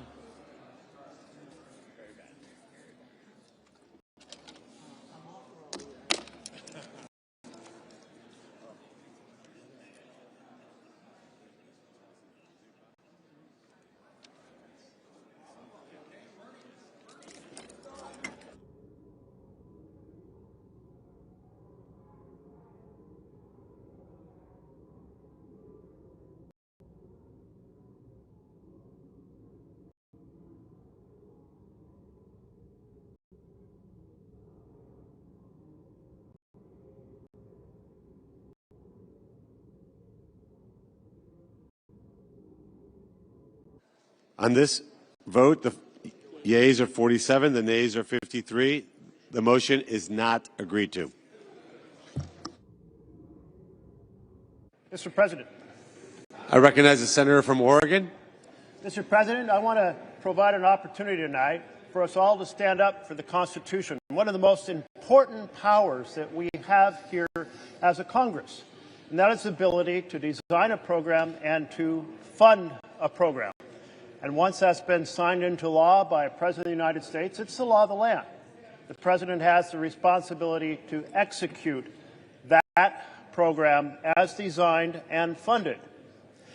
But back in 1974, we decided to give the President a fast track to propose that something that we have designed and funded should be unfunded. It's called a rescission, a fancy name for us acting to unfund a program we previously had put in place. And here's the thing. That law, the Budget Act of 1974, says that it takes an affirmative vote of the Senate and of the House of Representatives to unfund the program that's already in law. But an unexpected challenge has emerged. And that unexpected challenge, that is, if the request from the President to unfund the program comes within 45 days of the end of the year, even if we were to act and turn down the rescission, it still means that under a grace period in the law, the funds evaporate at the end of the year. So, in other words, with no approval from the House or Senate, no new law being passed, the existing law is undone on the clock. It's like, well, it's like Cinderella's coach. It reaches midnight, and the coach becomes a pumpkin. It falls apart. It disappears. That is a threat that goes fundamentally to the difference between a democracy and an autocracy.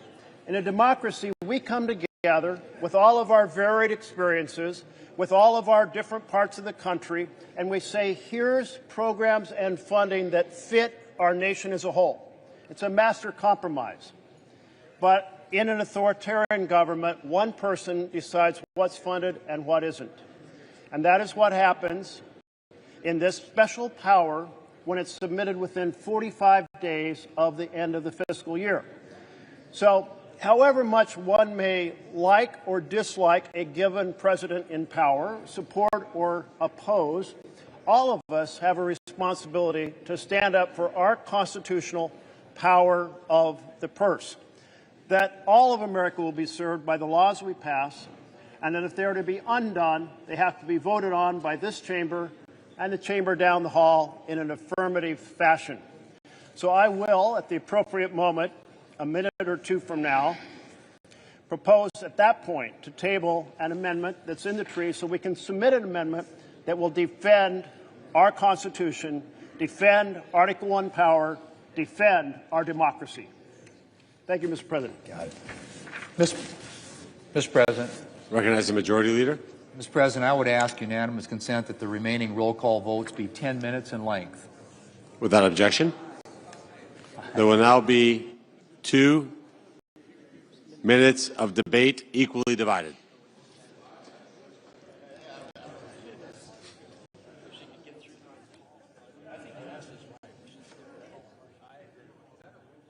Mr. President, I'll be happy. Senator from Oregon. I'll happy to give a portion of that equally divided time by saying simply this: none of us are well served by. Can we have order in the chamber, please? None of us are well served by a situation where the president decides to cancel programs based on the president's preferences. That's not a democracy, and whether it's this president or a future president, we need to have these rescission requests submitted in time for us to take action as the law requires. So submitting them with enough time to spare in the end of the fiscal year for us to vote up or down is the right thing to do, protects our constitutional power to design and fund programs. Thank you, Mr. President. Is there further debate? Senator from Oregon. Table Amendment 3946 for the purpose of offering my amendment 3948 to defend our constitutional power of the purse and the importance of our democracy in ensuring that what we put into law stays in law unless we choose to change it.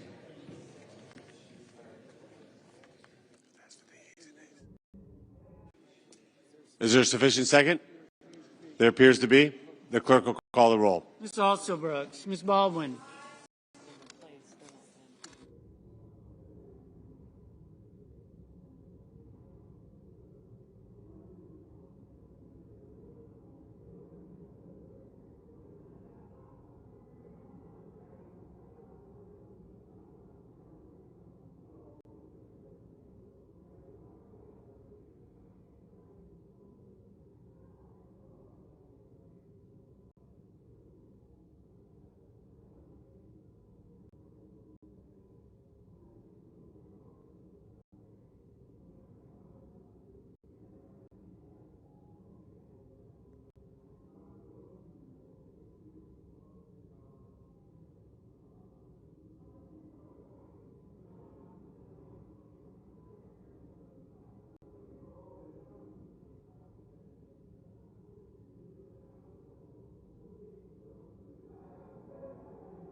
Mr. Banks, Mr. Barrasso, Mr. Bennett, Mrs. Blackburn, Mr. Blumenthal, Ms. Blunt Rochester,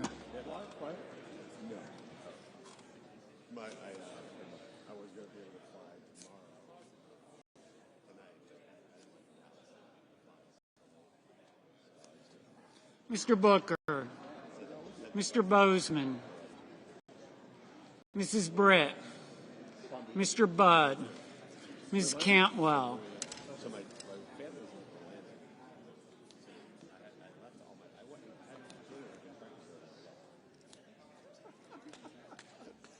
So, except for today. You literally flew down there and flew back? Yeah, every day. Had breakfast with them and busy with them, flew back. But tonight it was impossible. When you were did anybody recognize you?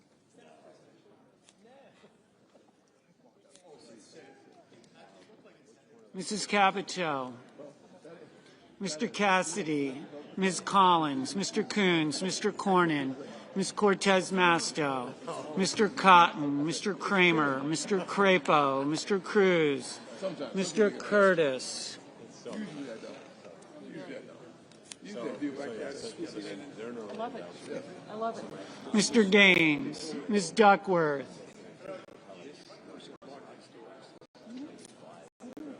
Mr. Durbin,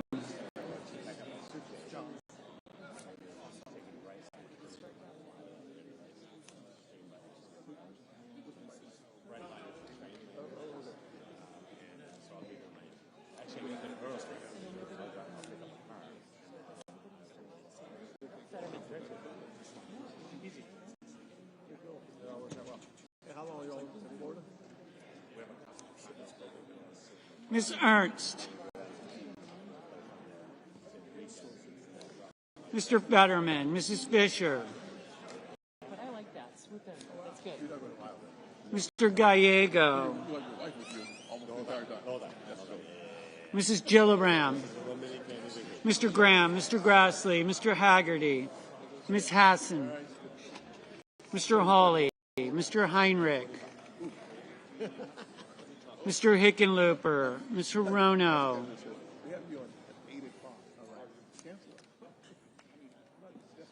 Mr. Hoven, Mr. Husted, Mrs. Hyde-Smith,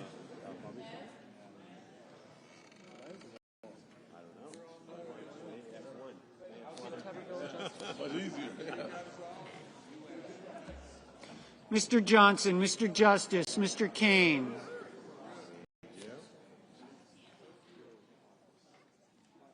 Mr. Kelly, Mr. Kennedy, Mr. Kim,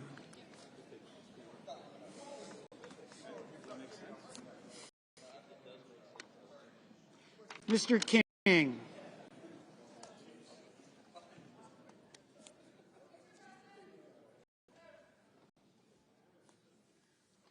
Ms. Klobuchar, Mr. Langford, Mr. Lee, Mr. Lujan, Ms. Lummis,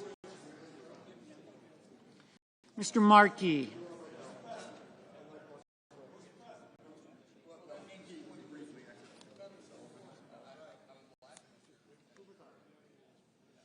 Mr. Marshall,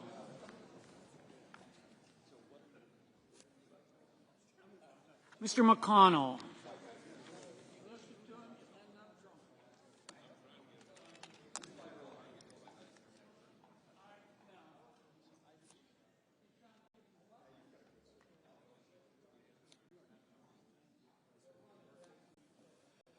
Mr. McCormick, Mr. Merkley, Mrs. Moody, Mr. Moran, Mr. Moreno, No. Mr. Mullen, Ms. Murkowski, Mr. Murphy, Mrs. Murray, Mr. Ossoff, Mr. Padilla, Mr. Paul, Mr. Peters, Mr. Reed, Mr. Ricketts, Mr. Risch, Ms. Rosen, Mr. Rounds, Mr. Sanders, Mr. Schatz, Mr. Schiff, Mr. Schmidt, Mr. Schumer, Mr. Scott of Florida, Mr. Scott of South Carolina, Mrs. Shaheen, Mr. Sheehy, Ms. Slotkin,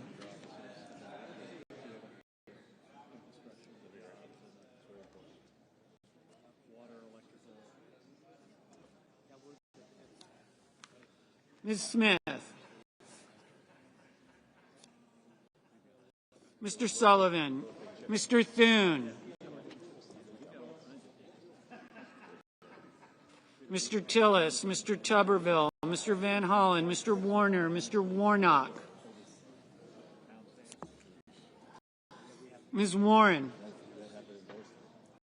Mr. Welch, Mr. Whitehouse,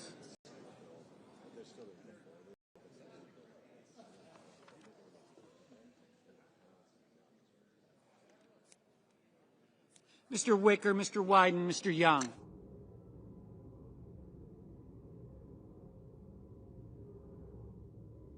Senators voting in the affirmative.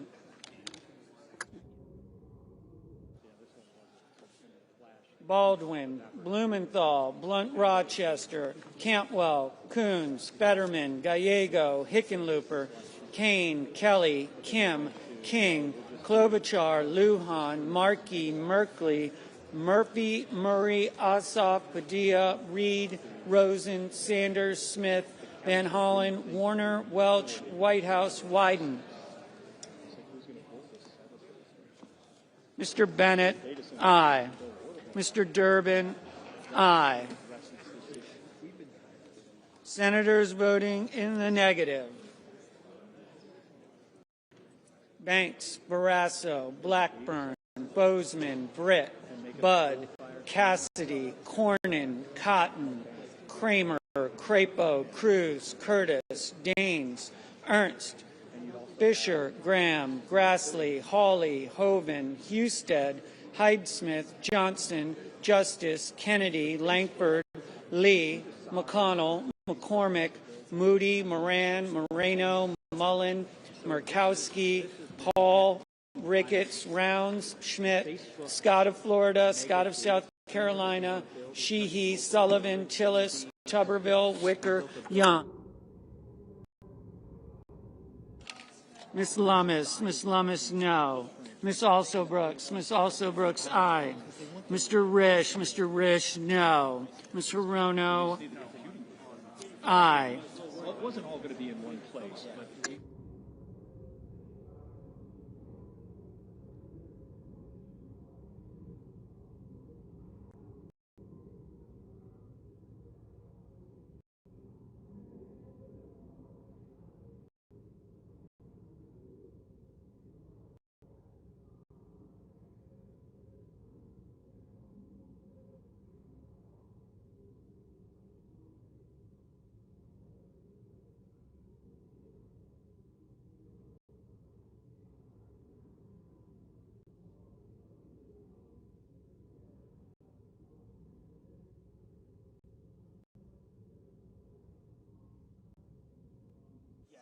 Mr. Thune, no.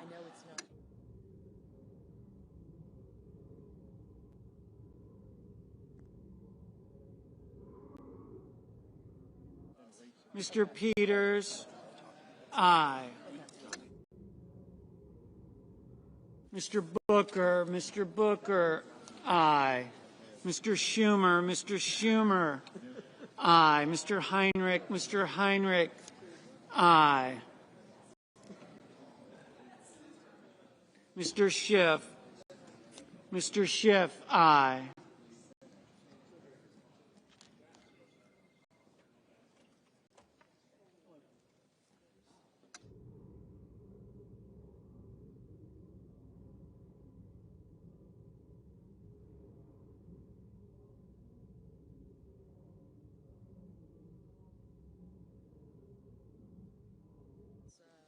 Ms. Hassan, aye. Mrs. Shaheen, aye. It was the original.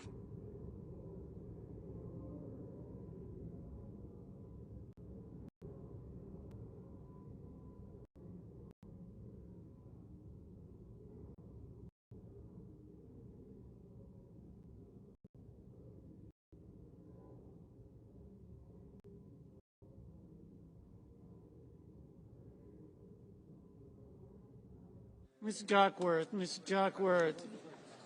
aye.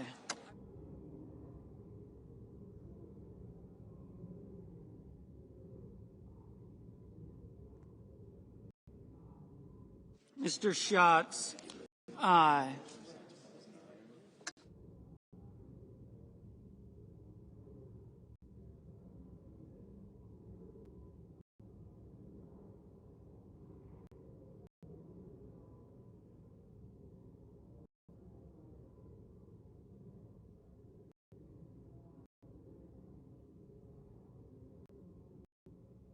Mr. Marshall, no.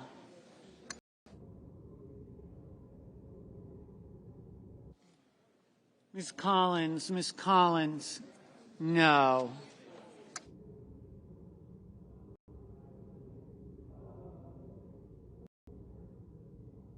Mr. Haggerty, no.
Mrs. Capito, no.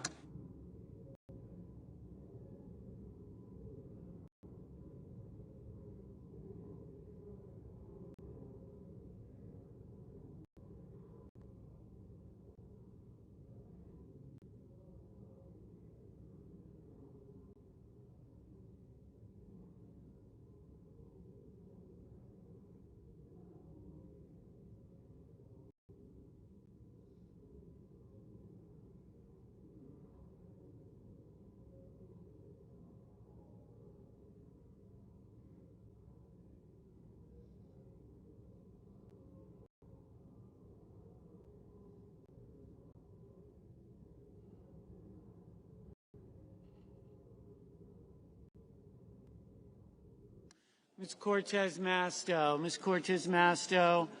Aye. Ms. Warren. Aye. Ms. Slotkin. Aye.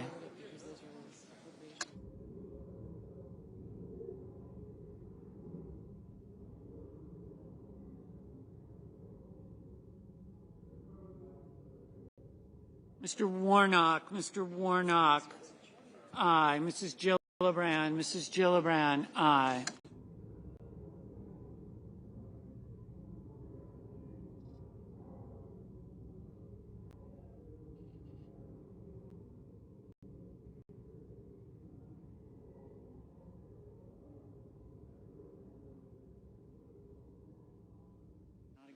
On this vote, the yeas are 47, the nays are 53. The motion is not agreed to.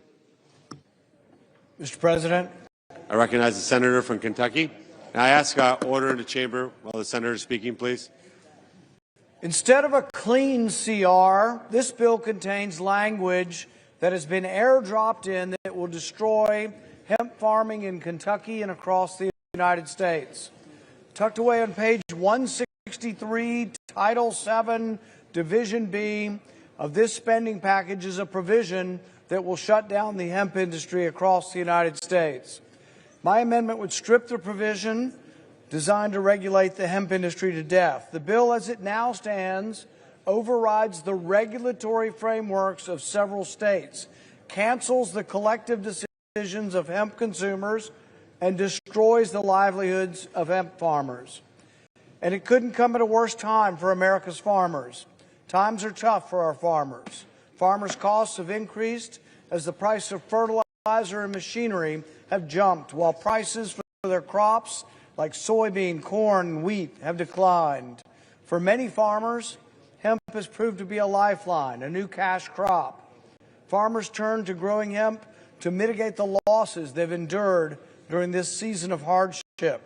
But that lifeline may soon be extinguished by this very legislation.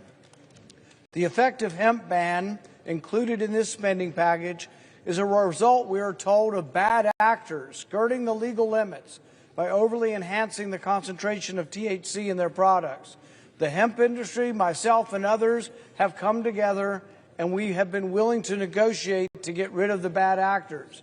And yet, instead, we are met with legislation that would be prohibition. Members of the industry, myself and others who are advocates of this, have been willing to get rid of synthetic cannabinoids. We have been willing to compromise at every turn, but we're met with the numbers in this bill which will eradicate the hemp industry.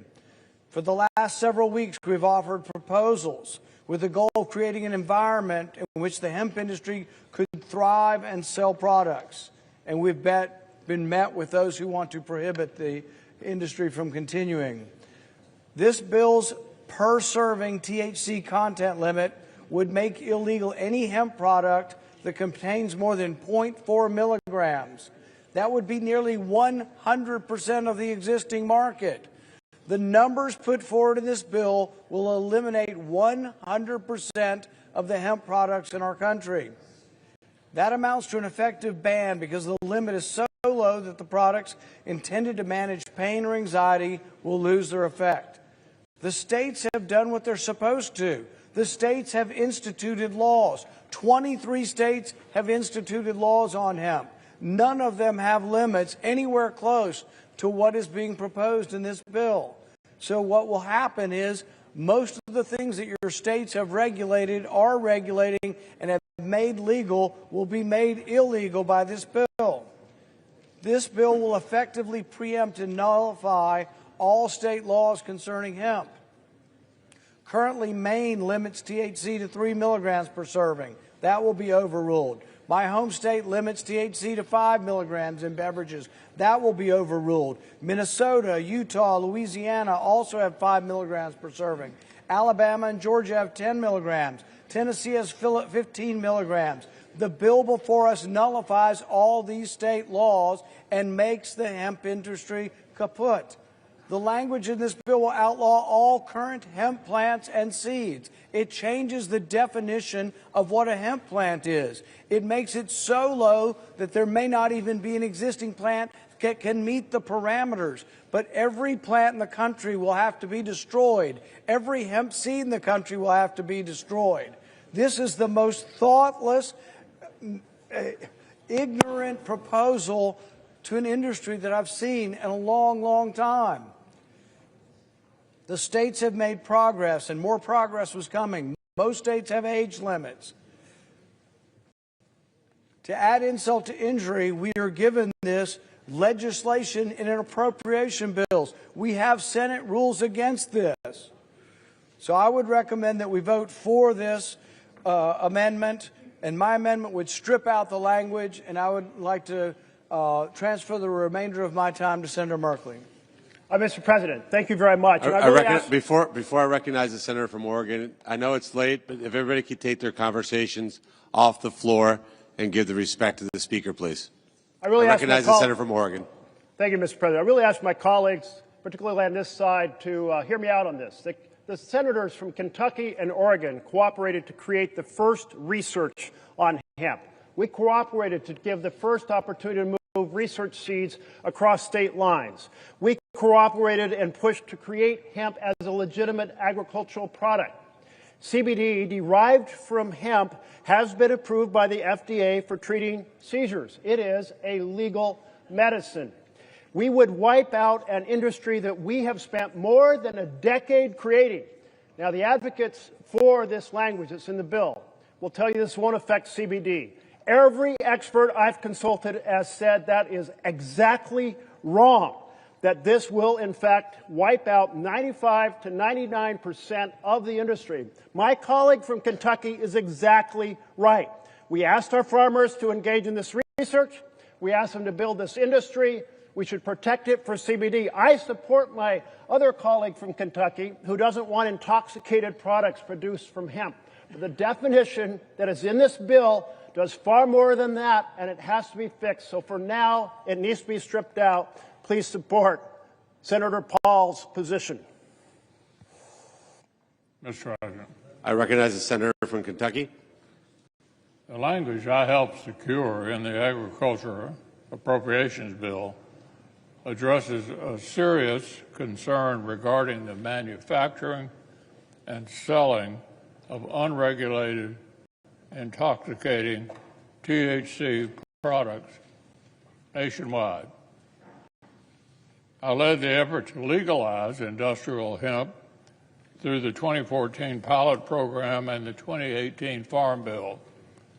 Unfortunately, companies have exploited a loophole in the 2018 legislation by taking legal amounts of THC from hemp and turning it into intoxicating substances and then marketing it to children in candy-like packaging and selling it easily accessible places like gas stations and convenience stores all across our country. So children end up being the unknowing consuming of these poisonous products and being sent to the hospital at an alarming rate. My efforts to close the loophole and stop this from happening are included in this appropriations package. It will keep these dangerous products out of the hands of children while preserving the hemp industry for farmers.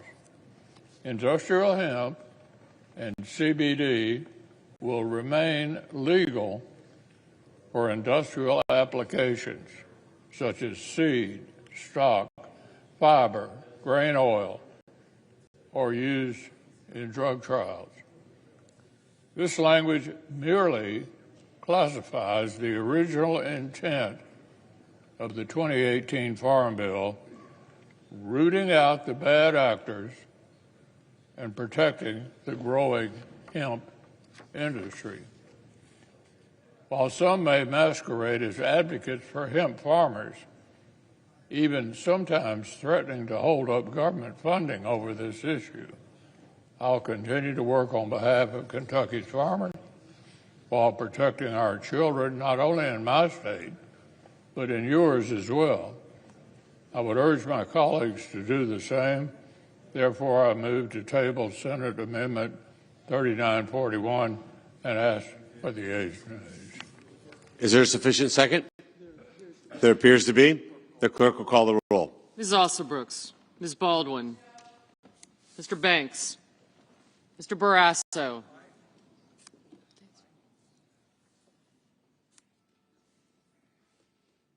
Mr. Bennett,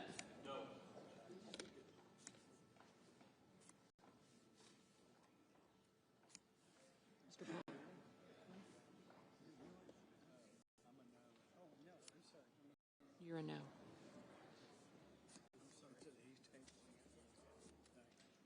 You're a no. Sir.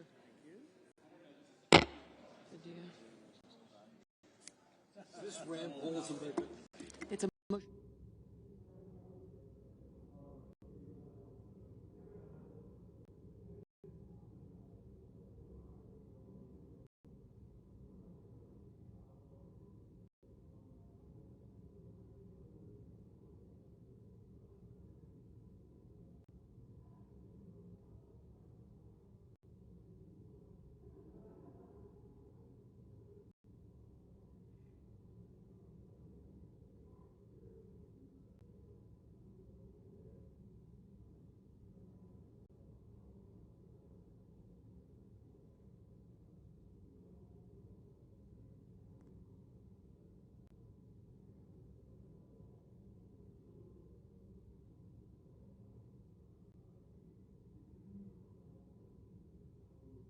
Mrs. Blackburn, Mr. Blumenthal, Ms. Blunt Rochester. Thanks. Thank you. Gotcha.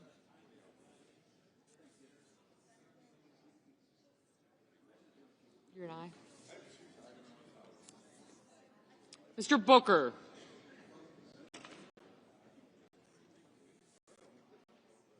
Mr. Bozeman. Mrs. Britt, Mr. Budd, Ms. Cantwell.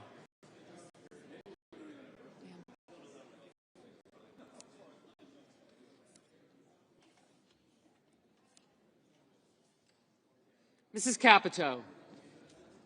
Mr. Cassidy.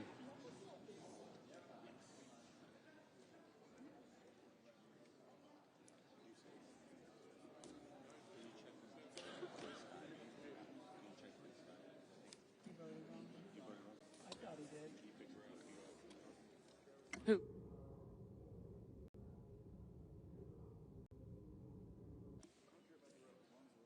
Yeah.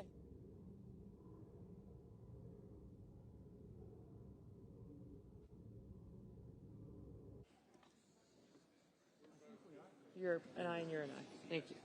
I don't know if they're good, but that might be a stretch.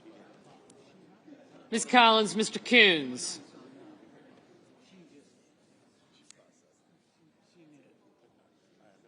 Mr. Cornyn. Ms. Cortez Masto. Mr. Cotton.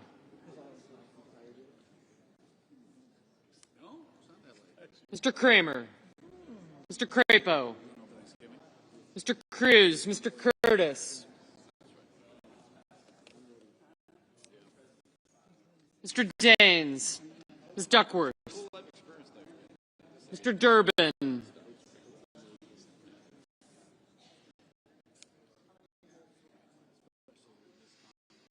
Ms. Ernst, Mr. Fetterman, Mrs. Fisher,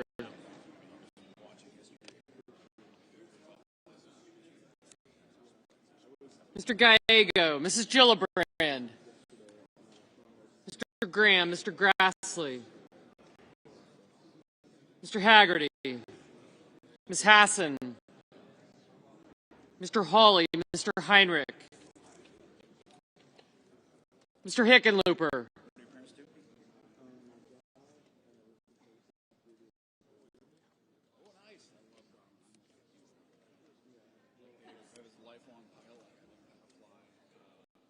Ms. Hirono,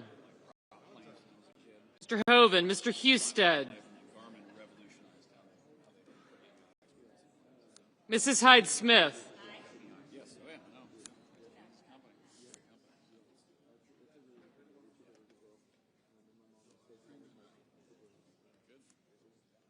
Mr. Johnson, Mr. Justice, Mr. Kane, Mr. Kelly, Mr. Kennedy, Mr. Kem, Mr. King, Ms. Klobuchar, Mr. Langford, Mr. Lee, Mr. Lujan, Ms. Lummis, Mr. Markey, Mr. Marshall, Mr. McConnell, Mr. McCormick, Mr. Merkley, Mrs. Moody, Mr. Moran,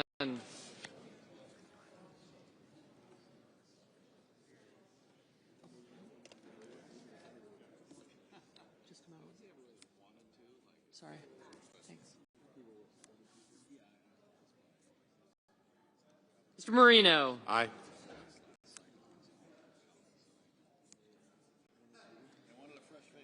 Mr. Mullen, Ms. Murkowski,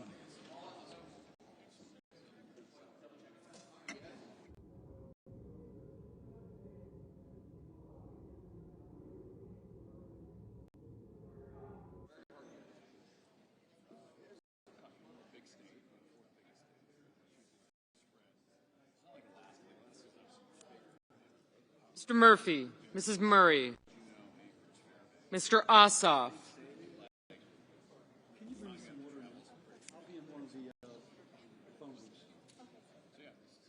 Mr. Padilla, Mr. Paul, Mr. Peters, Mr. Reed. Thank you.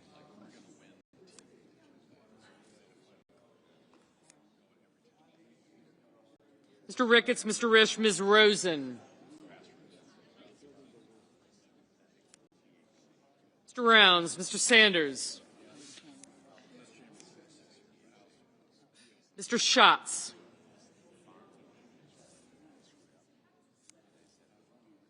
Mr. Schiff, Mr. Schmidt, Mr. Schumer. I have you.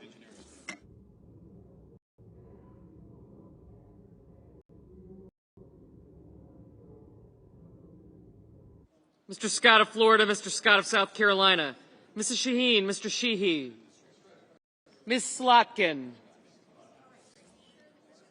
Ms. Smith, Mr. Sullivan, Mr. Thune, Mr. Tillis, Mr. Tuberville.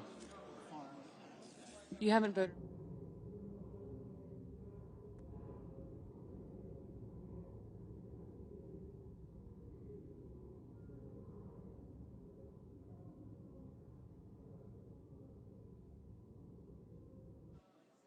Mr. Van Hollen, Mr. Warner, Mr. Warnock, Ms. Warren, Mr. Welch, Mr. Whitehouse, Mr. Wicker,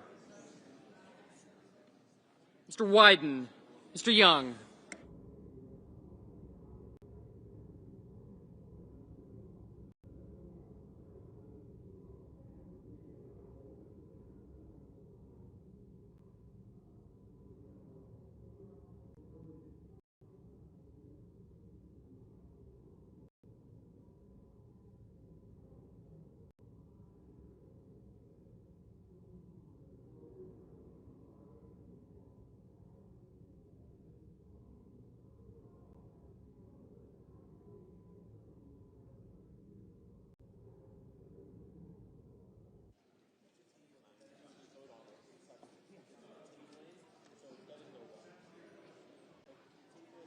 Senators voting in the affirmative: Alsobrooks, Banks, Barrasso, Blackburn, Blunt-Rochester, Britt, Budd, Cantwell, Capito, Cassidy, Collins, Cornyn, Kramer, Curtis, Daines, Ernst, Fetterman, Graham, Grassley, Hassan, Heinrich, Hirono, Husted, Hyde-Smith, Johnson, Justice, Kennedy, Kim, Klobuchar, Langford, Lujan, Lummis, Marshall, McConnell, McCormick, Moody, Marino, Mullen, Murkowski, Murray, Padilla, Reed, Ricketts, Rosen, Rounds, Schiff, Schmidt, Scott of Florida, Scott of South Carolina, Shaheen,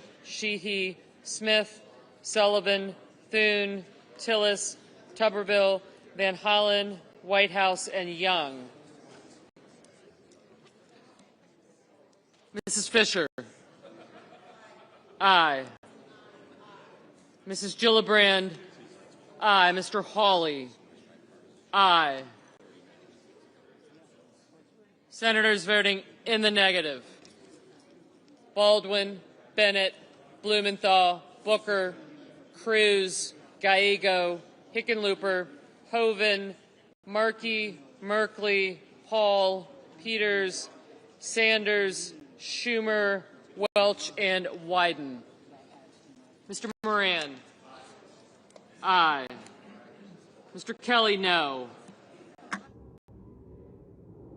Yes, I do. Mr. Booker, no.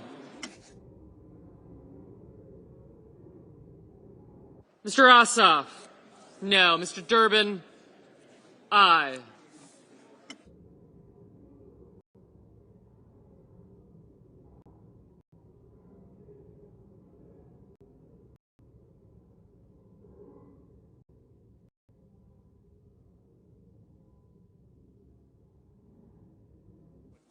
Mr. King, aye.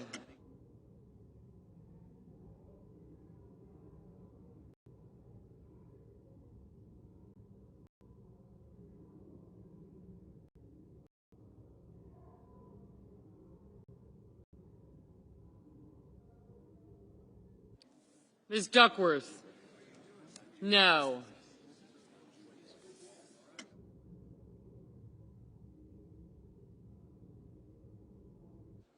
Mr. Risch, aye. Mr. Crapo, aye. Mr. Warner, aye. Mr. Wicker, aye. Mr. Haggerty, aye.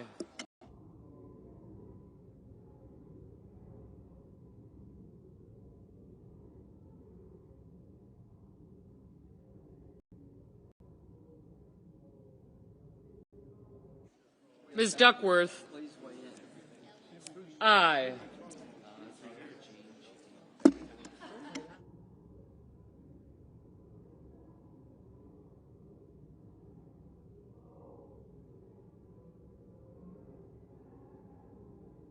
Mr. Hoeven, aye.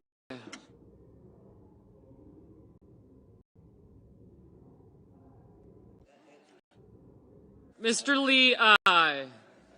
Mr. Coons, no.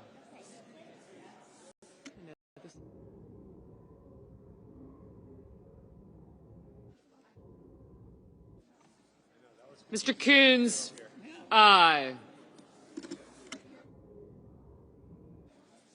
Mr. Schatz, no.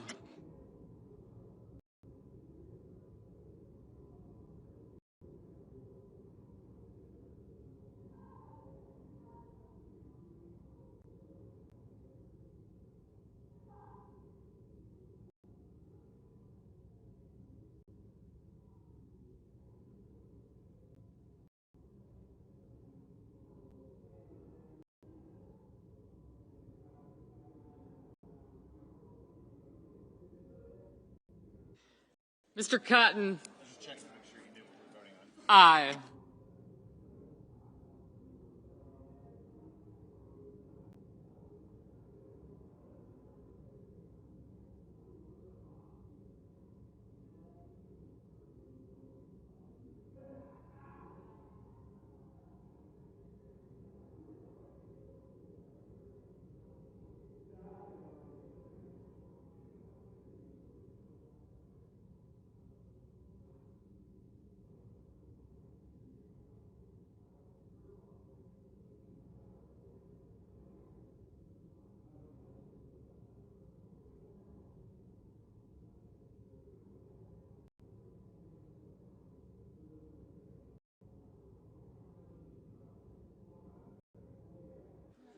Mr. Bozeman, aye.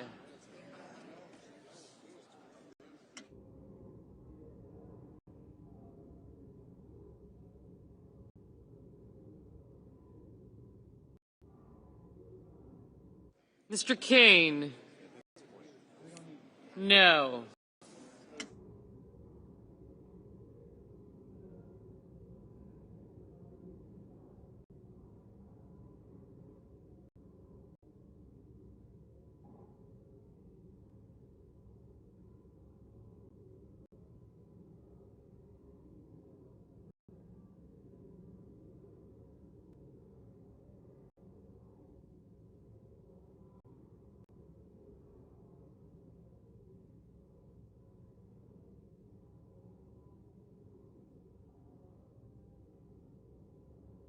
Ms. Slotkin?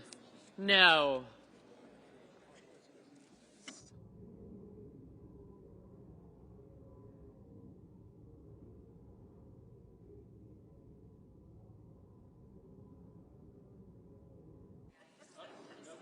Ms. Slotkin?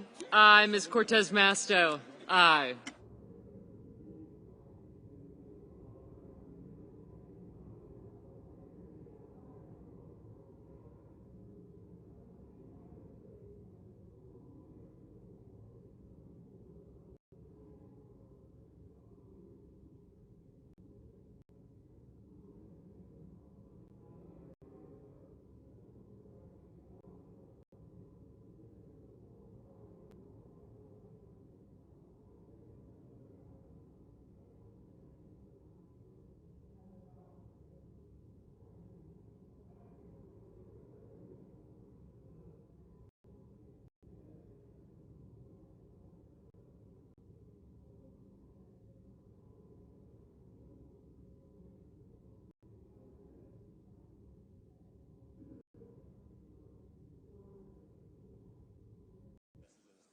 Ms. Warren?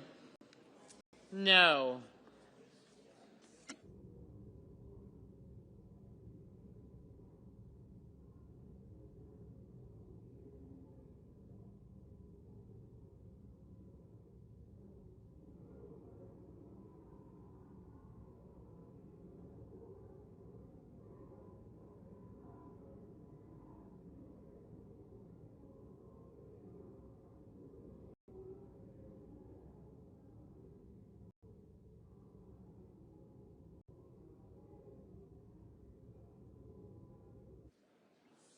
Mr. Murphy?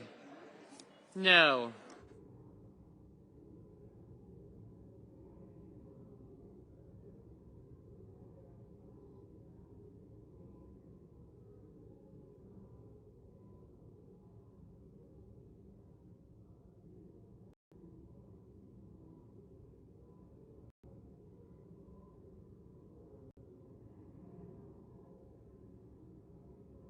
Mr. Warnock?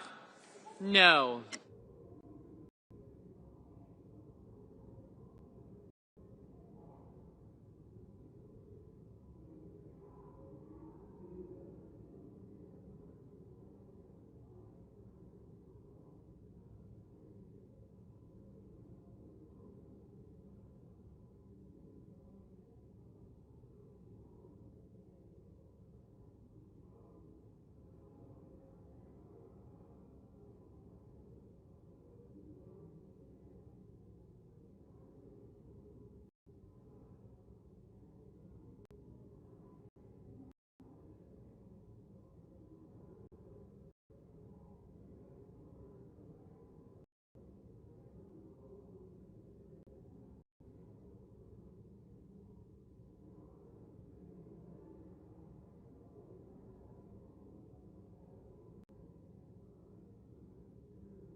Ms. Smith? No. Ms. Klobuchar? No.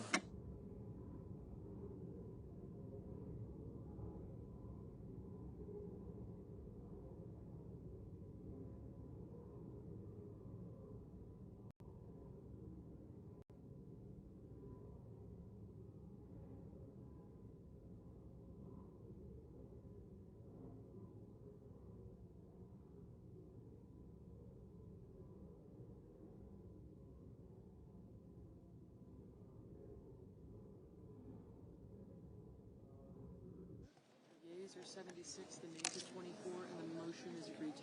These are 76. The yeas are 76, Oh. the nays are 24. And The motion to table is agreed to. the yeas are 76. The nays are 24. The motion to table is agreed to. Thank you.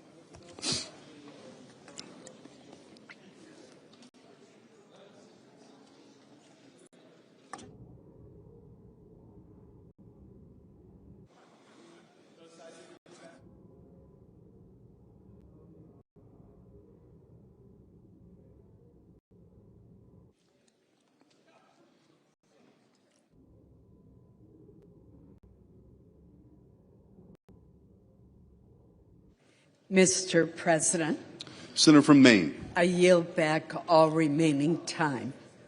Without objection.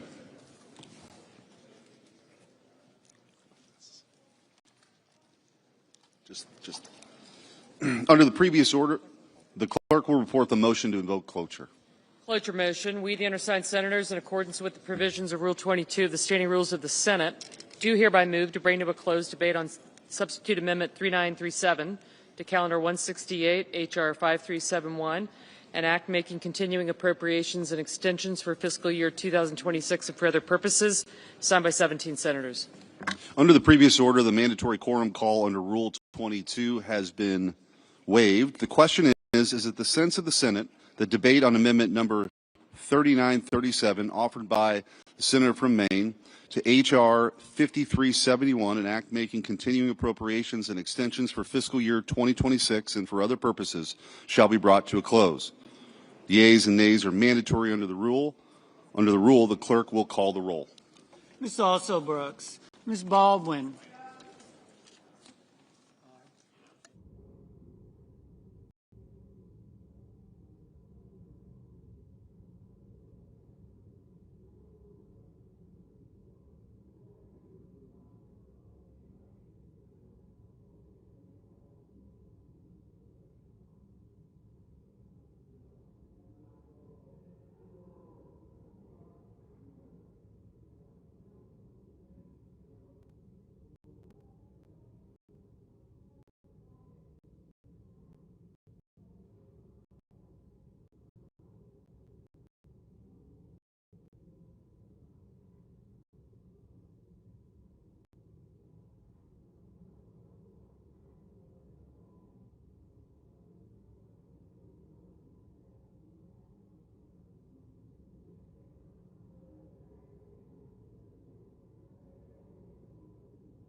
Mr. Banks.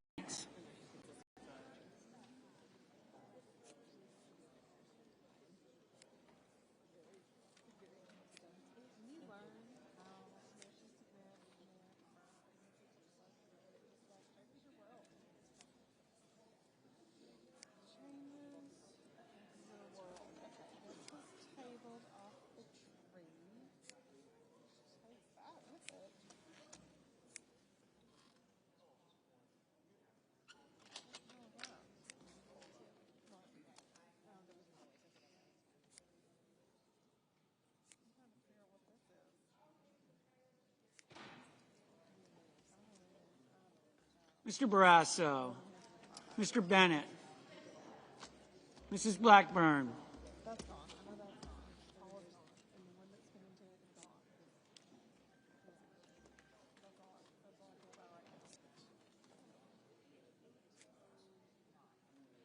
Mr. Blumenthal.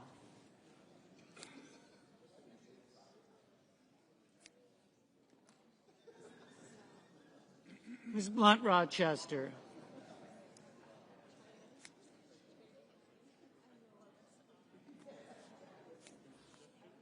Mr. Booker, Mr. Bozeman, Mrs. Britt, Mr. Budd, Ms. Cantwell, Mrs. Capito, Mr. Cassidy, Ms. Collins, Mr. Coons, Mr. Cornyn, Ms. Cortez Masto,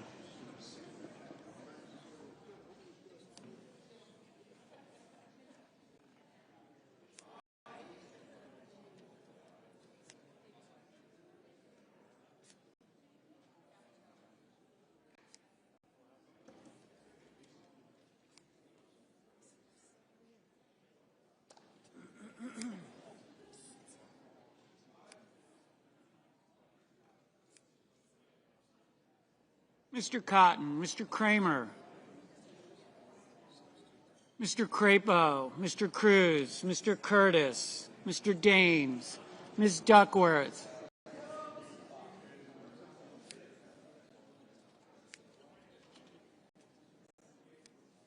Mr. Durbin, Ms. Ernst, Mr. Fetterman, Mrs. Fisher, Mr. Gallego, Mrs. Gillibrand, Mr. Graham, Mr. Grassley, Mr. Haggerty, Ms. Hassan, Mr. Hawley, Mr. Heinrich, Mr. Hickenlooper, Ms. Hirono, Mr. Hoven, Mr. Husted, Mrs. Hyde-Smith, Mr. Johnson, Mr. Justice, Mr. Kane, Mr. Kelly, Mr. Kennedy, Mr. Kim, Mr. King,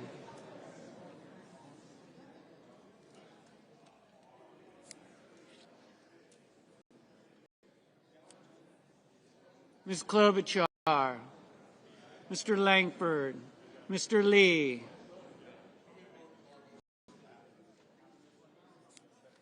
Mr. Lujan, Ms. Lummis, Mr. Markey, Mr. Marshall, Mr. McConnell, Mr. McCormick, Mr. Merkley, Mrs. Moody, Mr. Moran,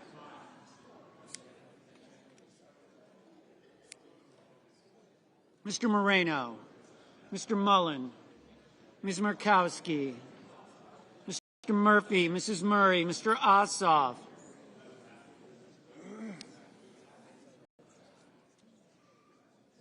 Mr. Padilla, Mr. Paul,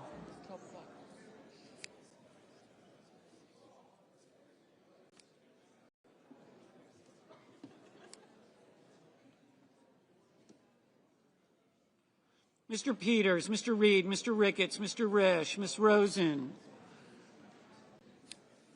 Mr. Rounds, Mr. Sanders, Mr. Schatz, Mr. Schiff, Mr. Schmidt, Mr. Schumer, Mr. Scott of Florida, Mr. Scott of South Carolina, Mrs. Shaheen, Mr. Sheehy, Ms. Slotkin, Ms. Smith, Mr. Sullivan, Mr. Thune, Mr. Tillis, Mr. Tuberville, Mr. Van Hollen, Mr. Warner, Mr. Warnock, Ms. Warren, Mr. Welch, Mr. Whitehouse, Mr. Wicker, Mr. Wyden, Mr. Young,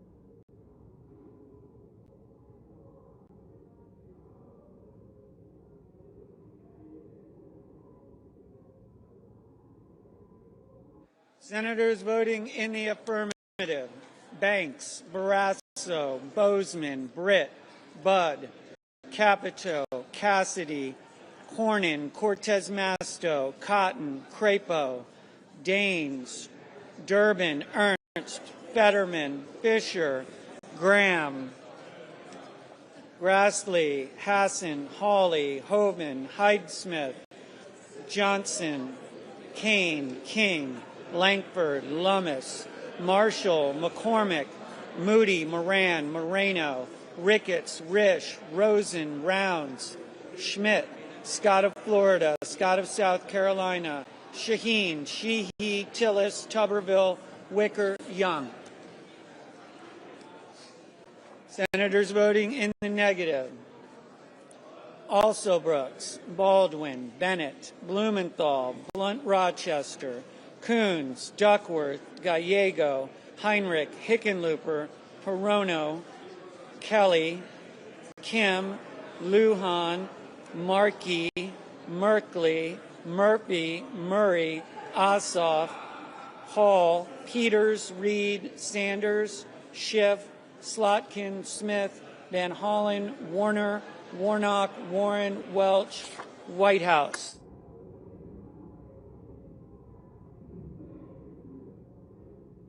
Mr. Curtis, aye. Ms. Collins, aye. Mr. Kennedy, aye.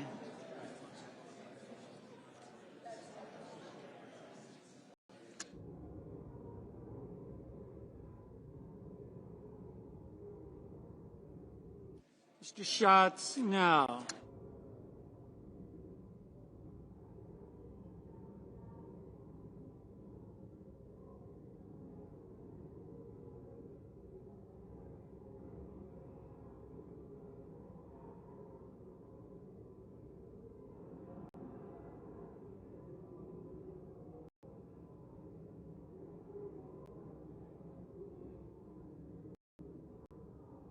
Mrs. Blackburn, aye. Ms. Cantwell, no. But I don't have 3947.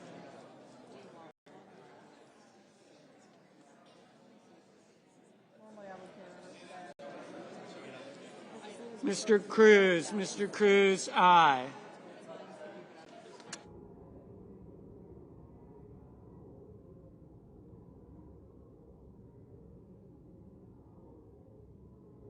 Mr. Booker, no.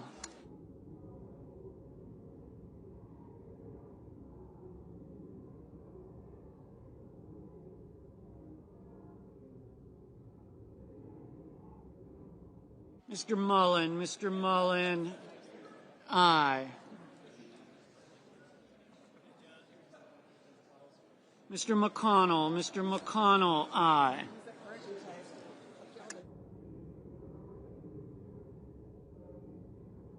Mr. Husted, aye.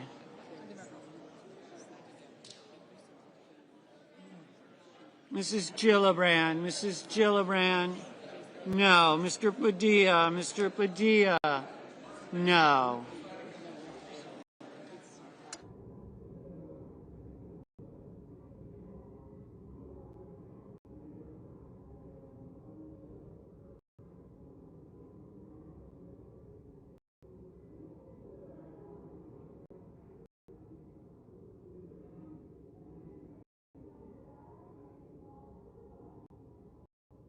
Mr. Thune, aye. Mr. Lee, aye.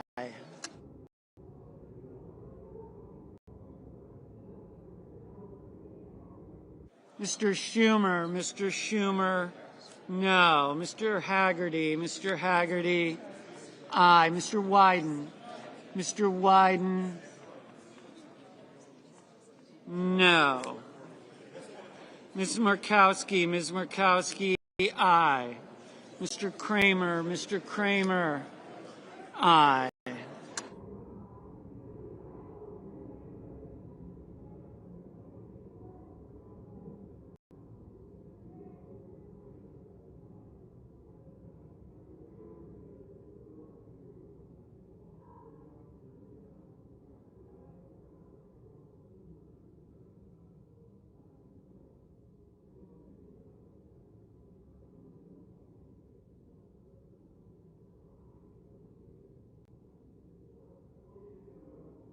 Ms. Klobuchar,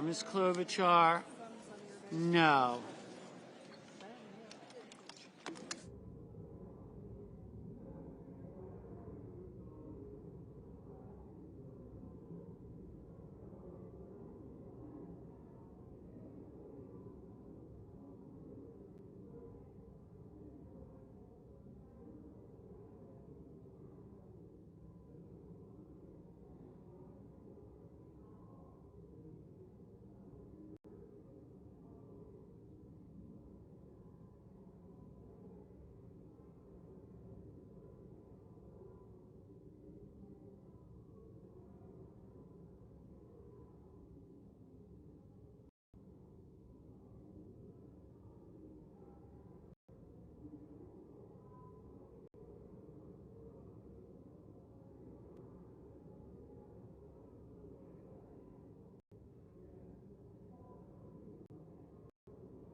Mr. Justice, aye.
Mr. Sullivan, aye.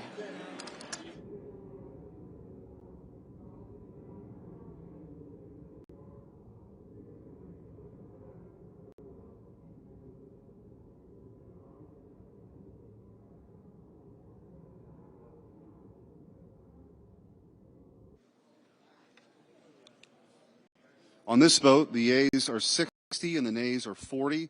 3/5 of the senators duly chosen and sworn have voted in the affirmative. The motion is agreed to. Cloture having been invoked, the motion to commit and the amendments pending thereto fall.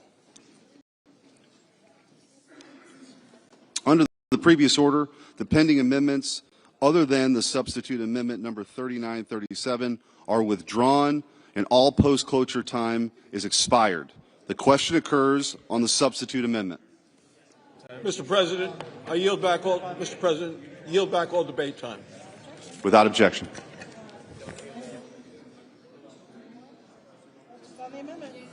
Questions on the amendment? Is there a sufficient second? There appears to be. Clerk will call the roll. Ms. Osterbrooks, Ms. Baldwin, Mr. Banks, Mr. Barrasso,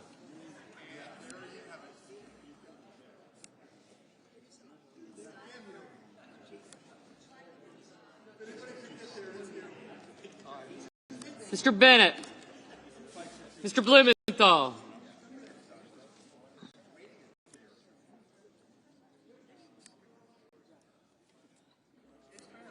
I did, thank you.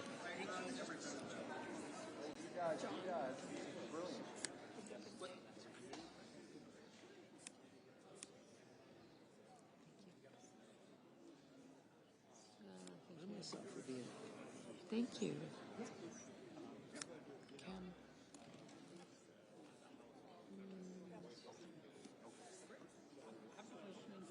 Thank you. I got you. Senator, thank you. Mrs. Murray, thank you.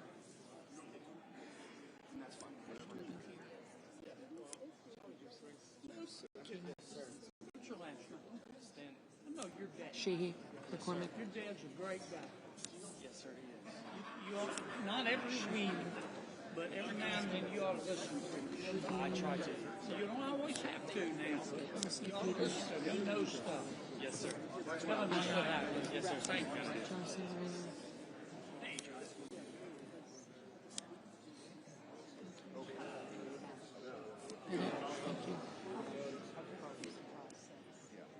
Mr. Blumenthal, Ms. Blunt Rochester. did get you. Thank you very much. Mr. Booker. Thank you very much. Okay. You're a yes. Thank you. Thank you.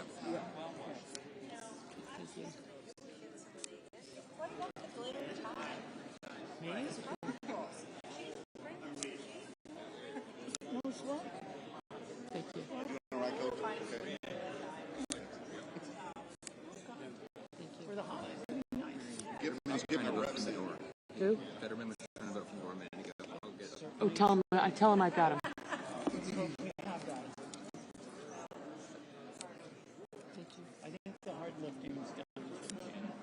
Thank you. Thank you.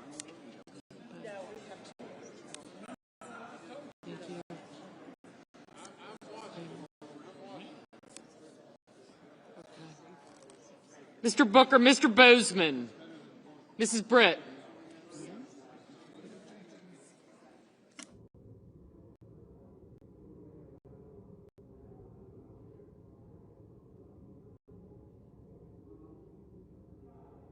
Mr. Budd, Ms. Cantwell,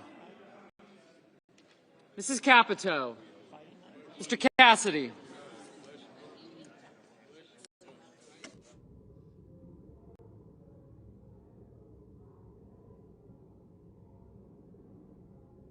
Ms. Collins, Mr. Coons, Mr. Cornyn, Ms. Cortez Masto.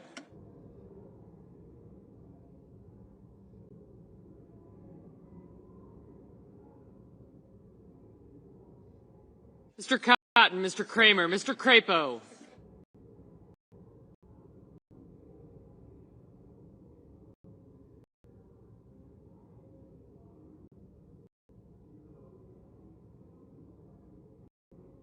Mr. Cruz, Mr. Curtis, Mr. Daines, Ms. Duckworth, Mr. Durbin.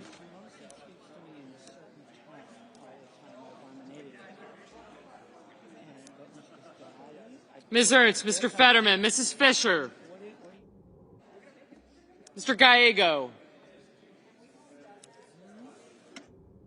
Mrs. Gillibrand. Mr. Graham, Mr. Grassley.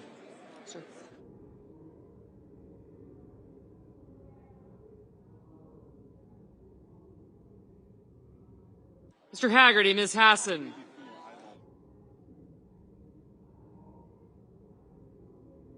Mr. Hawley. Mr. Heinrich, Mr. Hickenlooper, Ms. Hirono. Mr. Hoven.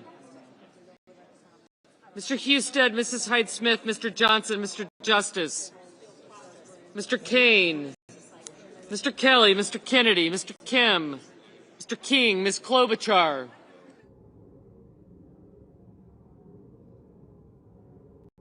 Mr. Langford, Mr. Lee, Mr. Lujan.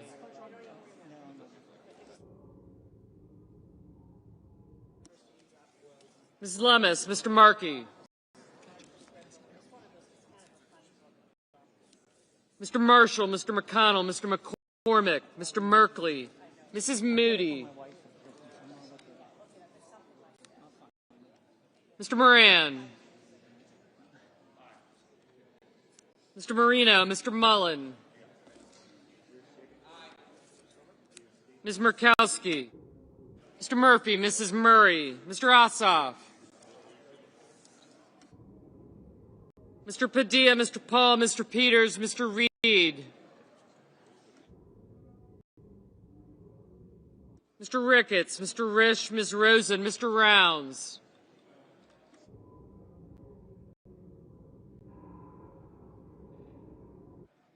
Mr. Sanders, Mr. Schatz, Mr. Schiff, Mr. Schmidt.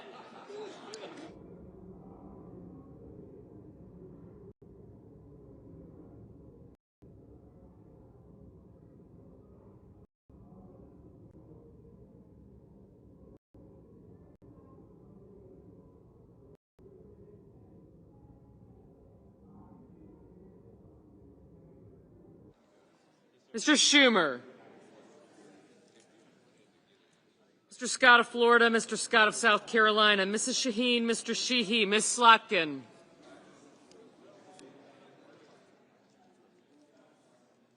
Ms. Smith, Mr. Sullivan. Mr. Thune, Mr. Tillis, Mr. Tuberville, Mr. Van Hollen, Mr. Warner, Mr. Warnock, Ms. Warren, Mr. Welch, Mr. Whitehouse, Mr. Wicker, Mr. Wyden, Mr. Young. Senators voting in the affirmative: Banks, Barrasso, Blackburn, Bozeman, Britt, Budd,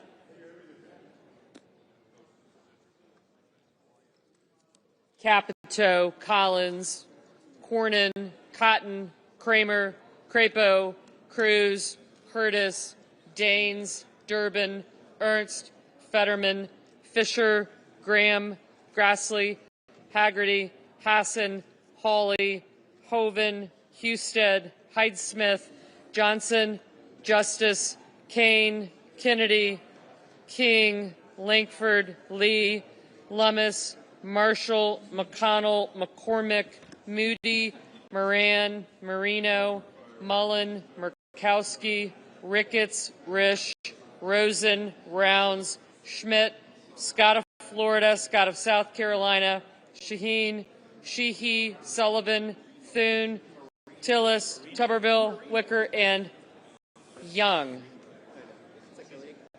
Senators voting. Yep. Thank you. Senators voting in the negative: Alsobrooks, Baldwin, Bennett, Blunt Rochester, Cantwell, Coons, Duckworth, Gallego, Gillibrand, Heinrich, Hickenlooper, Kelly, Kim, Lujan, Markey, Merkley, Murphy, Murray, Padilla, Paul, Peters, Reed, Sanders, Schiff, Smith, Van Hollen, Warner, Welch, Whitehouse, and Wyden.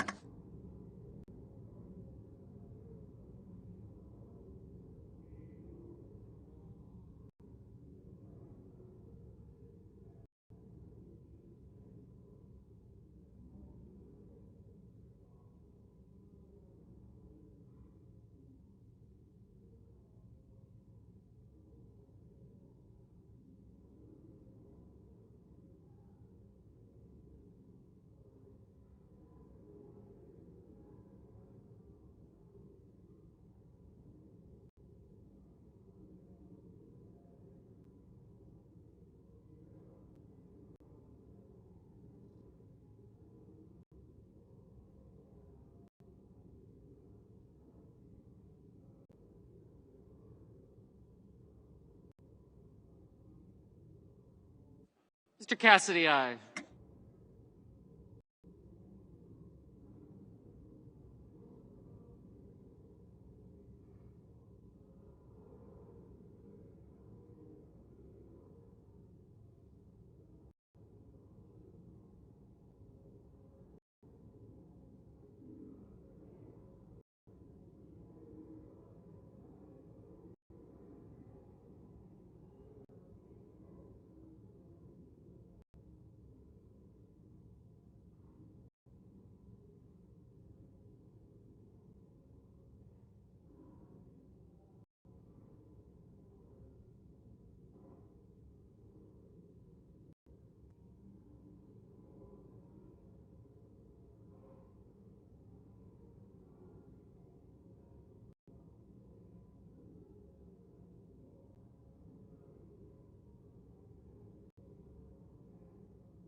Ms. Hirono, no.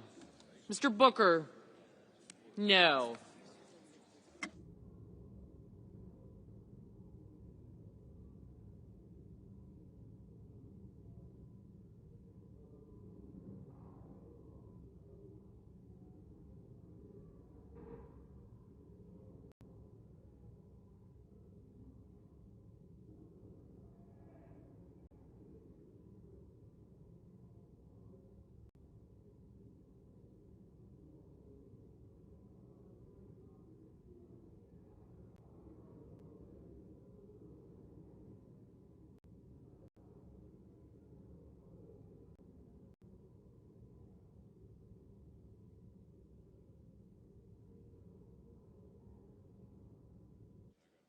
Ms. Klobuchar?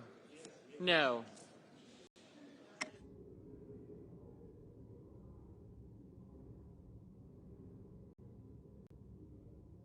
Mr. Ossoff?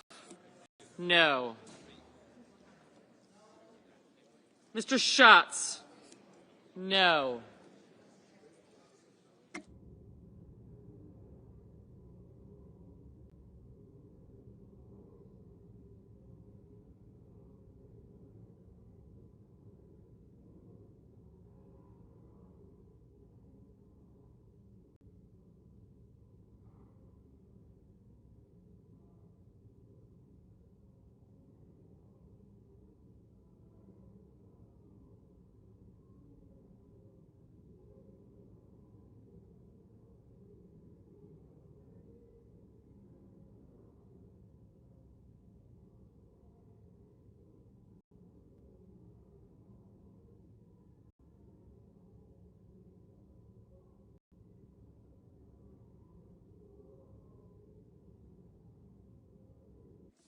Ms. Slotkin?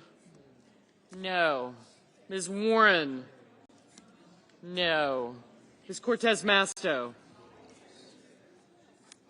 Aye.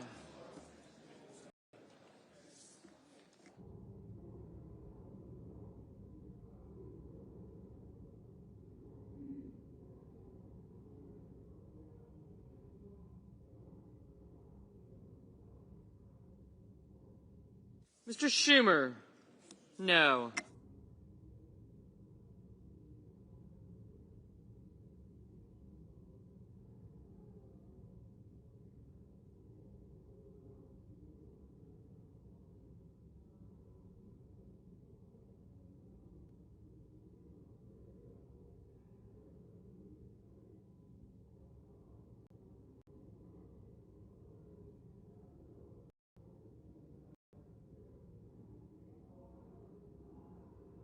Mr. Blumenthal? No.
Mr. Warnock?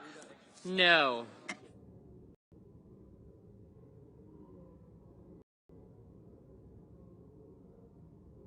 The nays are 60, the nays are 40, and the amendment is agreed to. On this vote, the yeas are 60, the nays are 40. The amendment is agreed to.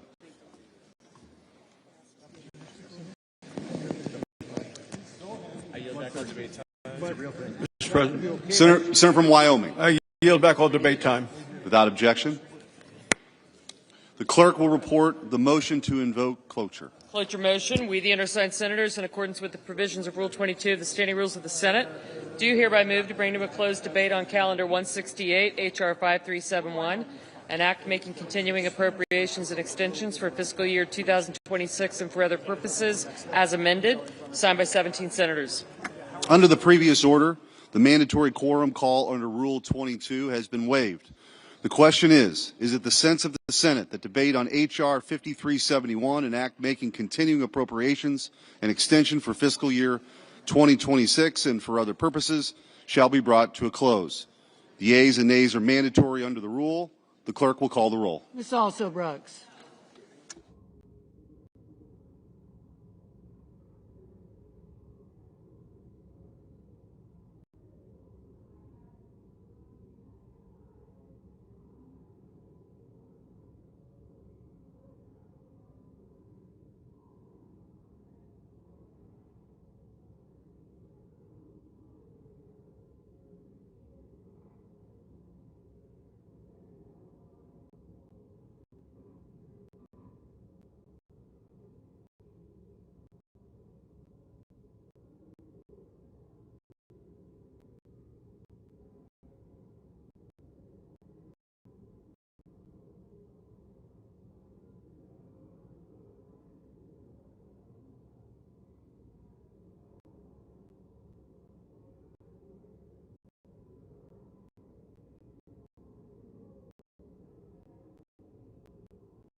Ms. Baldwin.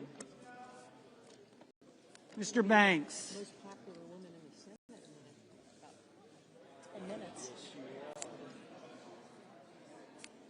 Mr. Barrasso, Mr. Bennett. Mrs. Blackburn, Mr. Blumenthal, Ms. Blunt Rochester, Mr. Booker, Mr. Bozeman,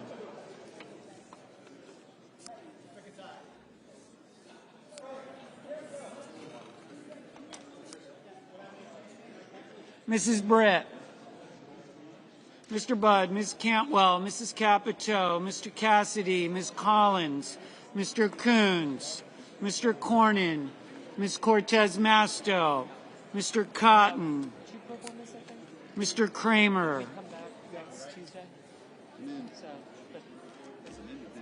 Mr. Crapo, Mr. Cruz, Mr. Curtis, Mr. Daines, Ms. Duckworth,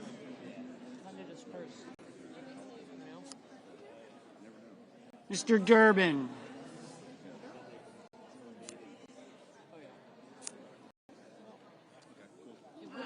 Ms. Ernst,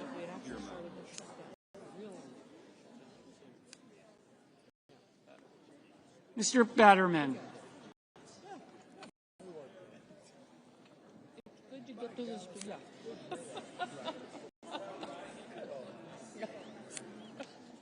Mrs. Fisher, Mr. Gallego, Mrs. Gillibrand, Mr. Graham, Mr. Grassley, Mr. Haggerty, Ms. Hassan, Mr. Hawley, Mr. Heinrich, Mr. Hickenlooper, Mr. Rono, Mr. Hoven,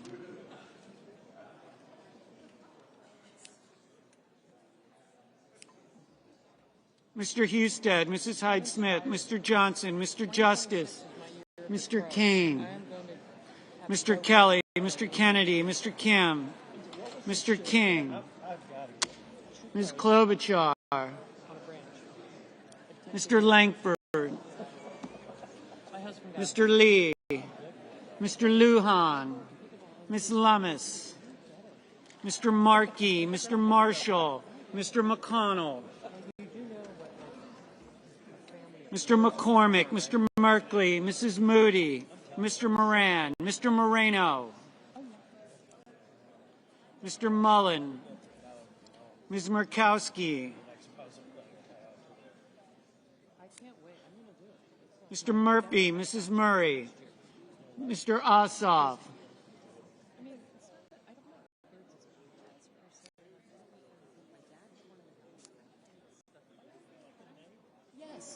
Mr. Padilla, Meals on Wheels. I can do that. And I can watch, I can be the nosy neighbor and watch. Mr. Paul, Mr. Peters, They can call me names if they want to. I'm okay with that. Mr. Reed, Mr. Ricketts, Mr. Risch, Ms. Rosen, Mr. Rounds, Mr. Sanders, Mr. Schatz, Mr. Schiff,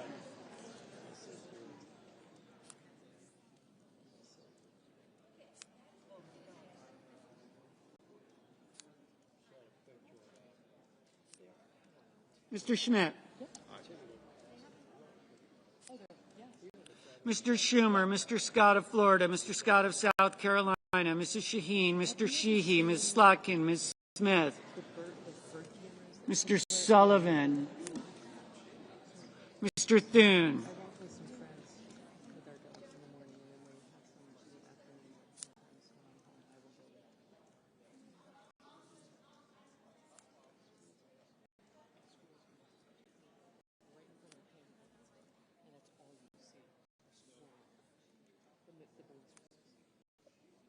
Mr. Tillis, Mr. Tuberville, Mr. Van Hollen, Mr. Warner, Mr. Warnock, Ms. Warren, Mr. Welch, Mr. Whitehouse, Mr. Wicker, Mr. Wyden, Mr. Young,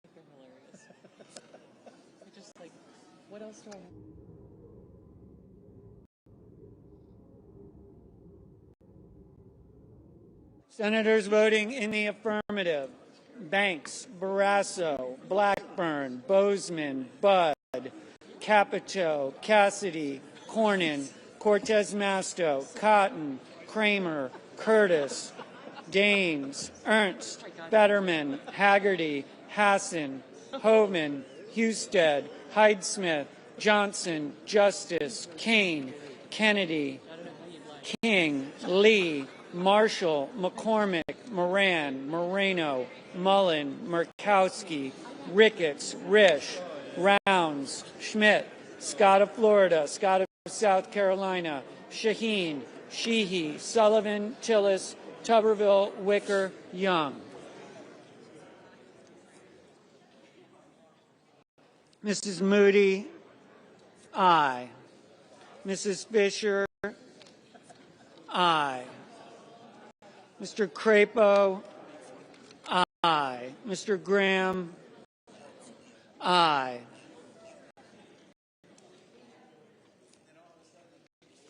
Senators voting in the negative: Alsobrooks, Baldwin, Bennett, Blumenthal, Blunt Rochester, Booker, Cantwell, Coons, Gillibrand, Heinrich, Hickenlooper, Hirono, Kelly, Kim, Markey, Merkley, Murphy, Murray, Ossoff, Paul, Reed, Sanders, Schiff, Schumer, Slotkin, Smith, Van Hollen, Warner, Warnock, Warren, Wyden.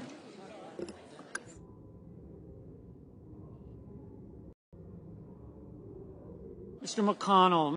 McConnell, aye.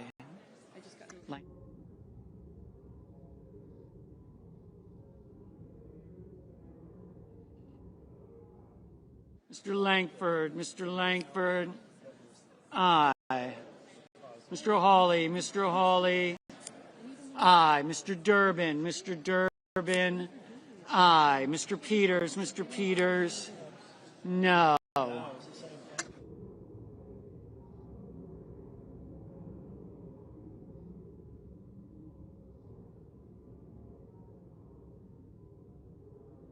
Mr. Cruz, aye. Mr. Thune, aye.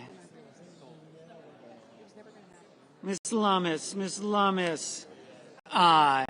Mrs. Brett, aye.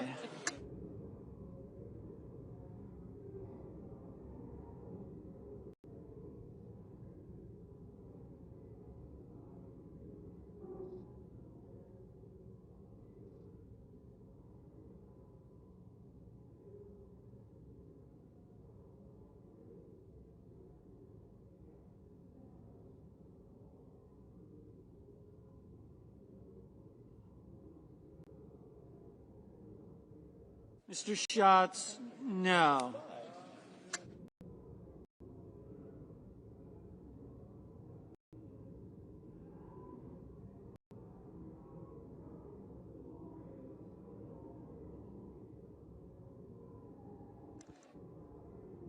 Ms. Collins,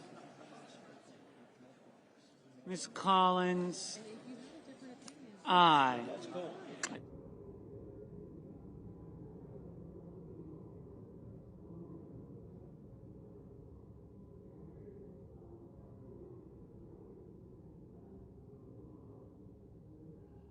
Mr. Whitehouse, no.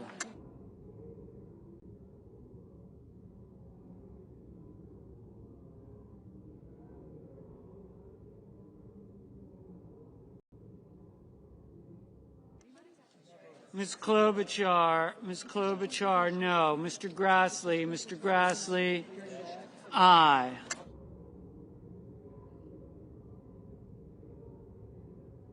Mr. Gallego, no. Mr. Padilla, no.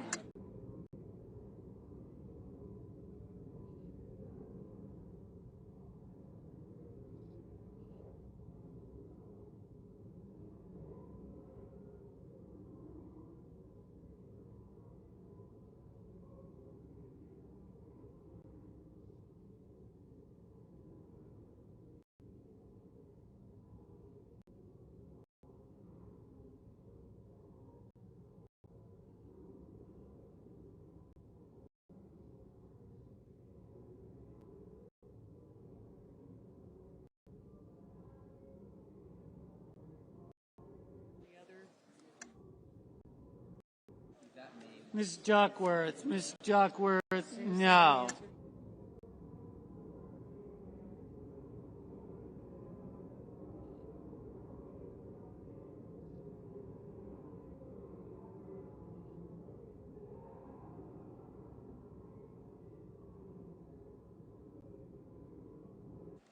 Mr. Welch. Mr. Welch, no.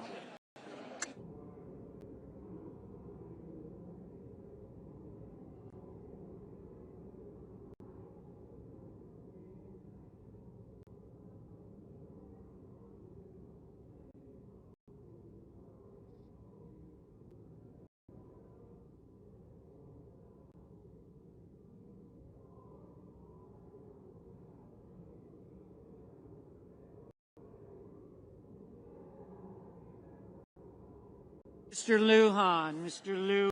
Lujan, no.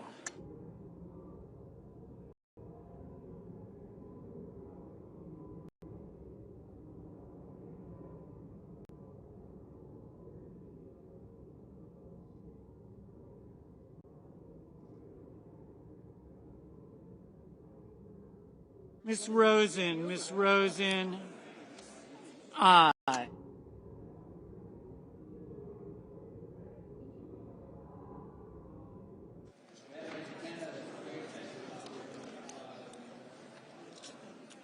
On this vote, the yeas are 60, the nays are 40. 3/5 of the senators duly chosen and sworn have voted in the affirmative. The motion is agreed to. Under the previous order, the senator from Maine. Mr. President, I want to thank all of our colleagues for their hard work on this bill. I'm excited about its impending passage. I hope that that will mean that we will immediately reopen government as soon as the House acts and the President signs it into law. And I'm also very pleased that we were able to fully fund 3 appropriations bills that passed with overwhelming bipartisan support on August 1st. So I thank my colleagues. I know of no other requests for time, and I would yield back the remaining time. Without objection. Under the previous order, the clerk will read the title of the bill for the third time. Calendar number 168, H.R. 5371, an act making continuing appropriations and extensions for fiscal year 2026 and for other purposes. The question occurs on the passage of the bill as amended. Is there a sufficient second? There appears to be. Clerk will call the roll. Ms. Alsobrooks. Okay. Thank you. Thank you. Thank you. You got it. White House, no. Thank you. Thank you. Yes. Thank you. McCormick. Yes, ma'am. Thank you. Thank you. Yeah, Ms. Baldwin. Sure enough, not delayed. I got you. I got you. Thanks. Bye-bye. All right. Take care.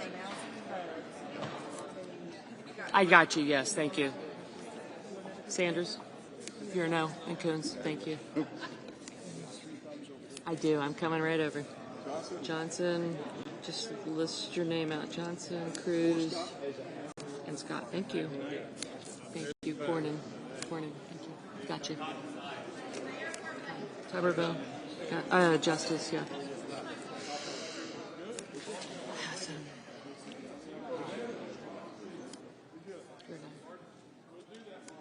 You're an aye. Thank you. You're an aye. Thank you. Thank you. Thank you. Thanks. Thank you.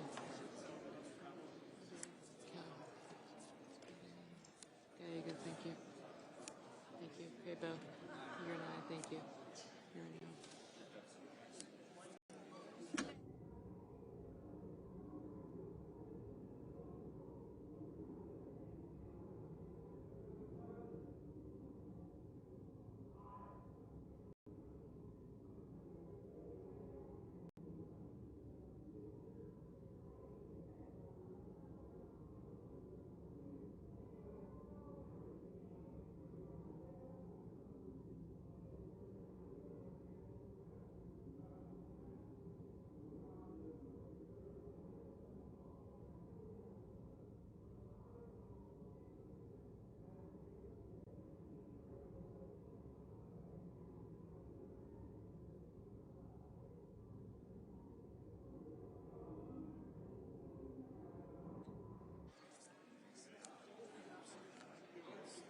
Mr. Bennett, Mrs. Blackburn, Mr. Blumenthal. I got you. He's good. Ms. Blunt-Rochester, Mr. Booker.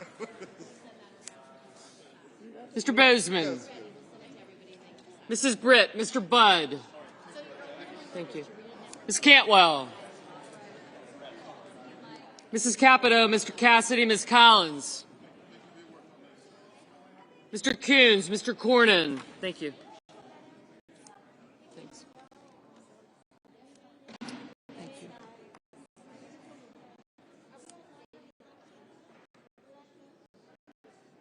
Mr. Coons, Mr. Cornyn, Ms. Cortez Masto. Mr. Cotton. Mr. Kramer.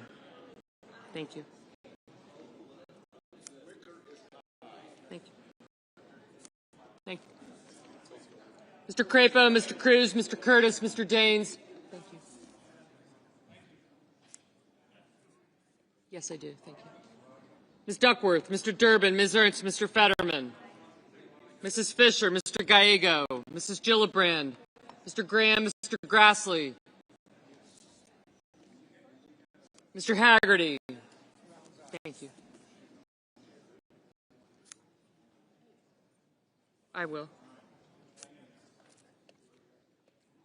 Ms. Hassan, Mr. Hawley, Mr. Heinrich, Mr. Hickenlooper, Ms. Verona, Mr. Hoven,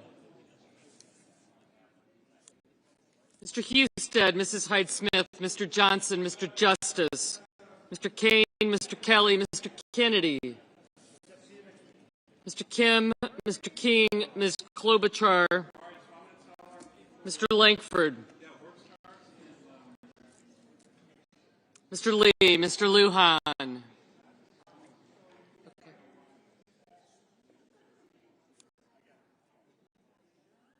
Ms. Lummis. Mr. Markey.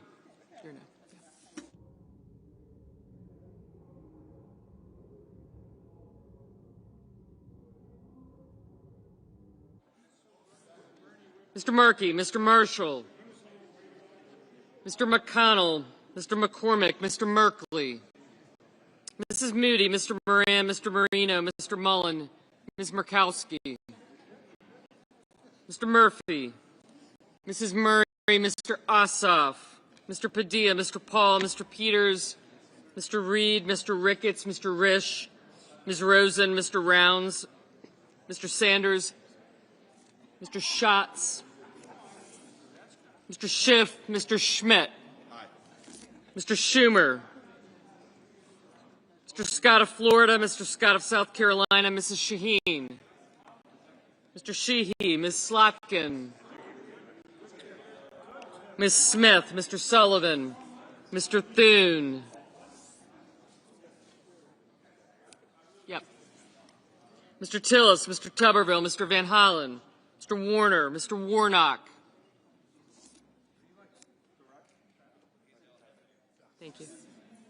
Ms. Warren. Mr. Welch, Mr. Whitehouse. Mr. Wicker, Mr. Wyden.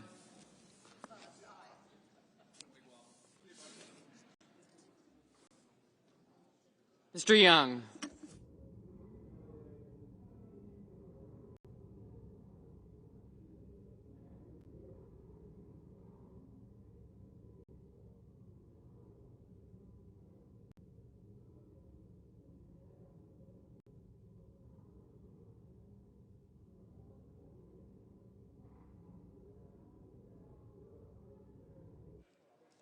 Senators voting in the affirmative: Banks, Barrasso, Blackburn, Bozeman, Britt, Budd, Capito, Cassidy, Collins, Cornyn, Cotton, Kramer, Crapo, Cruz, Curtis, Daines, Durbin, Ernst, Fetterman, Fisher, Graham, Grassley, Haggerty, Hassan, Hawley, Hoven, Husted, Hyde-Smith, Johnson, Justice, Kane, Kennedy, King, Lee, Lummis, McConnell, McCormick, Moody, Moran, Marino, Mullen, Ricketts, Risch, Rosen, Rounds, Schmidt, Scott of Florida, Scott of South Carolina, Shaheen, Sheehy, Sullivan, Thune, Tillis, Tuberville, Wicker, and Young.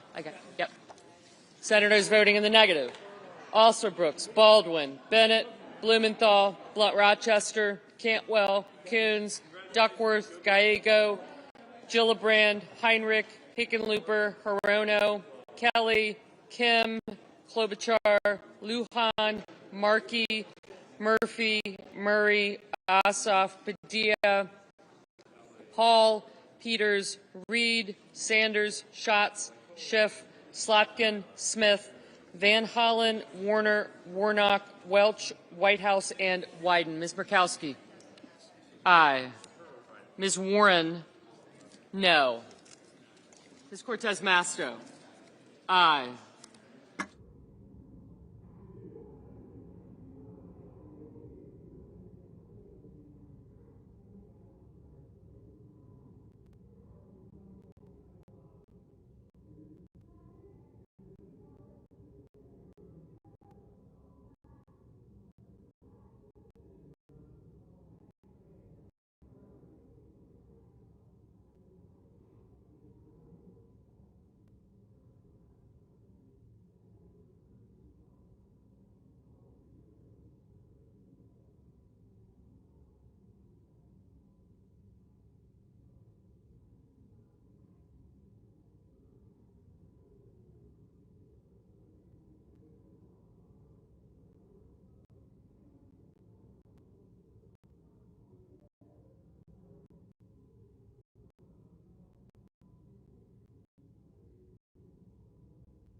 Mr. Schumer, no.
Mr. Langford, aye.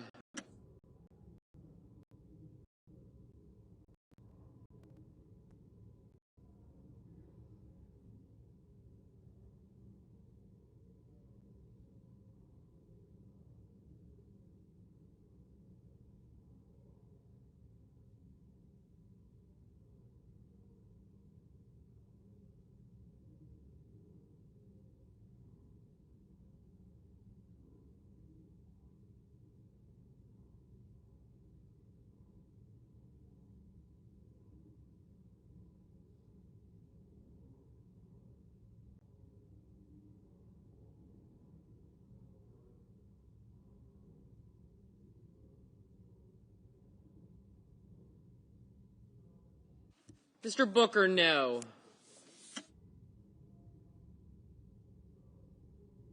Just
Mr. Merkley? No.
Mr. Marshall.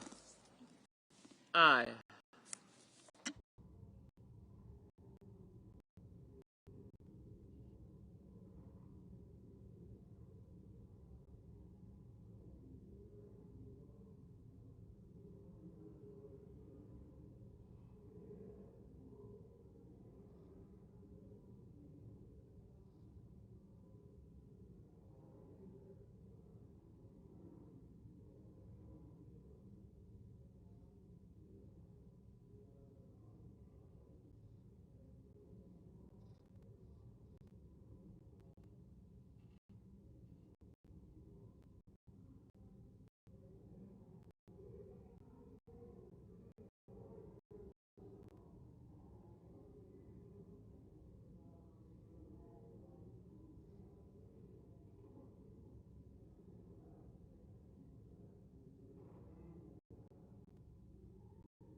Yep.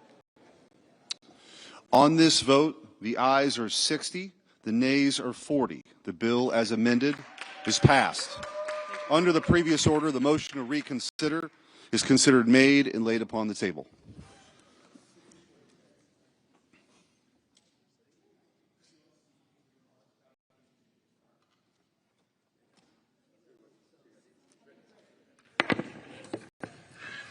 Mr. President. Senator from Maine.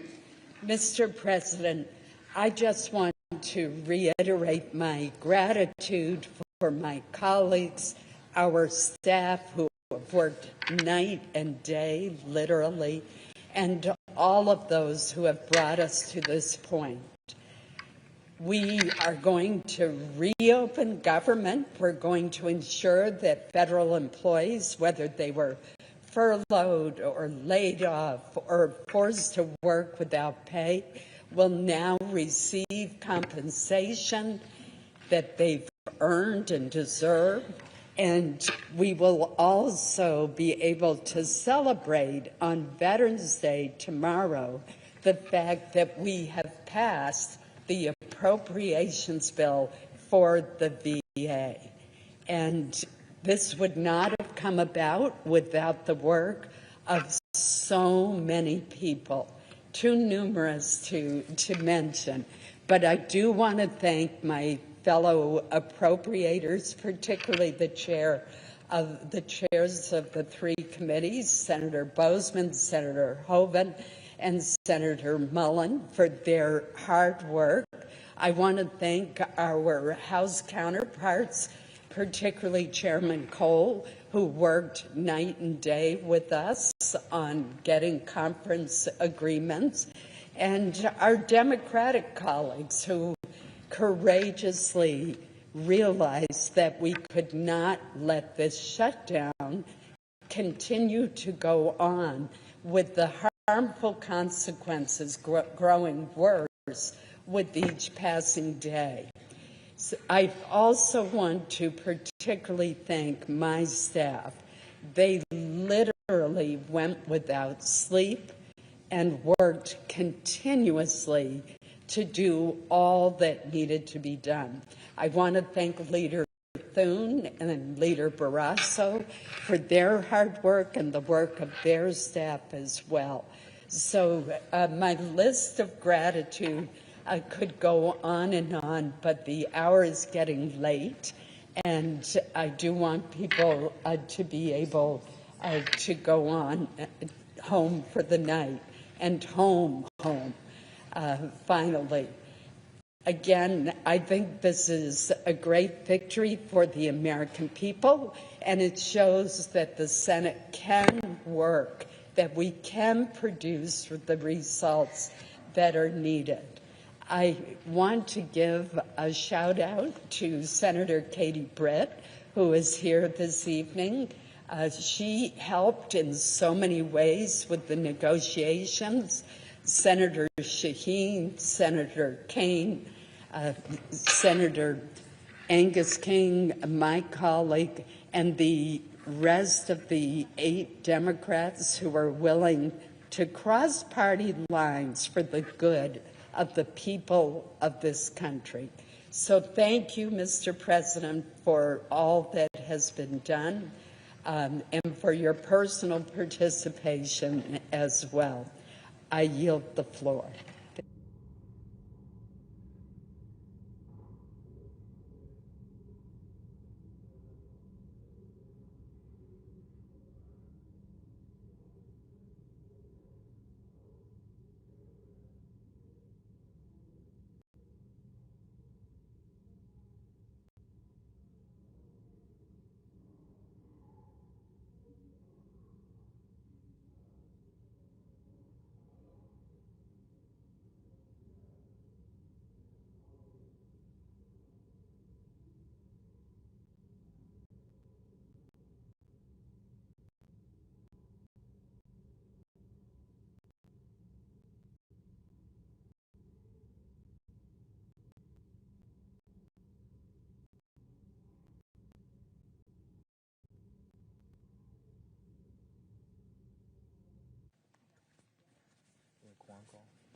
Mr. President.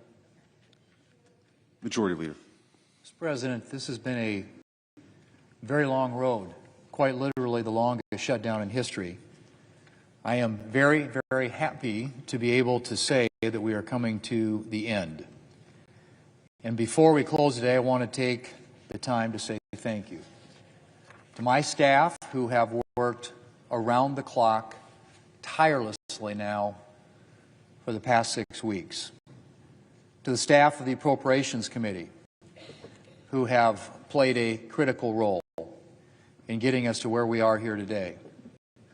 To the cloakroom staff, to every Senate staffer on both sides of the aisle who has spent 41 days coming into work without pay. To custodial staff who, again, without pay, have kept this building and the Senate office buildings livable. To all the institutional staff without whom this place would not run. To the Secretary of the Senate and everyone in her office, the Sergeant at Arms and her team, and the Architect of the Capitol and his staff. And everyone on the floor right now making this session happen. And to the men and women of the United States Capitol Police who have shown up during the shutdown day in and day out to protect the rest of us. I'm humbled by and grateful for your service. I know that the strain of these weeks has been immense, that you all have families, rent to meet, bills to pay, car and mortgage payments. And I'm grateful for all you have done to keep the Senate running. And for all that you do every day, shutdown or no shutdown, to serve the Senate and to serve our country. And with that, after 6 excruciating weeks, I will stop talking and let all of you get some rest. Mr. President, I yield the floor.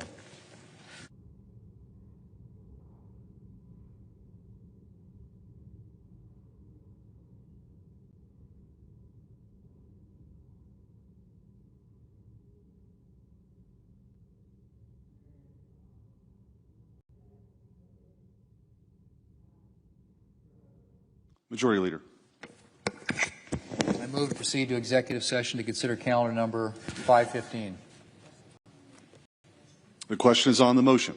All in favor say aye. Aye. All those opposed? The ayes appear to have it. The ayes do have it. The motion is agreed to. The clerk will report the nomination. Nomination, Nuclear Regulatory Commission, Ho Nie of Alabama to be a member. Mr. President, I send a cloture motion to the desk. The clerk will report. Cloture motion, we the undersigned senators, in accordance with the provisions of Rule 22 of the Standing Rules of the Senate, do hereby move to bring to a close debate on the nomination of Ho Nie of Alabama to be a member of the Nuclear Regulatory Commission, signed by 17 senators as follows. Mr. President, I ask consent to reading the names be waived. Without objection. And I move to proceed to legislative session. The question is on the motion. All in favor say aye. Aye. All those opposed, no. The ayes appear to have it. The ayes do have it. Motion is agreed to. Mr. President, I move to proceed to executive session to consider calendar number 464. The question is on the motion. All those in favor say aye. Aye. All those opposed, the ayes appear to have it. The ayes do have it. Motion is agreed to. The clerk will report the nomination. Nomination, Department of the Treasury, Donald Korb of Ohio to be Chief Counsel for the Internal Revenue Service and an Assistant General Counsel. Mr. President, I send a cloture motion to the desk. The clerk will report. Cloture motion, we the undersigned senators, in accordance with the provisions of Rule 22 of the Standing Rules of the Senate, do hereby move to bring to a closed debate on the nomination of Donald Korb of Ohio to be Chief Counsel for the Internal Revenue Service and an Assistant General Counsel in the Department of the Treasury.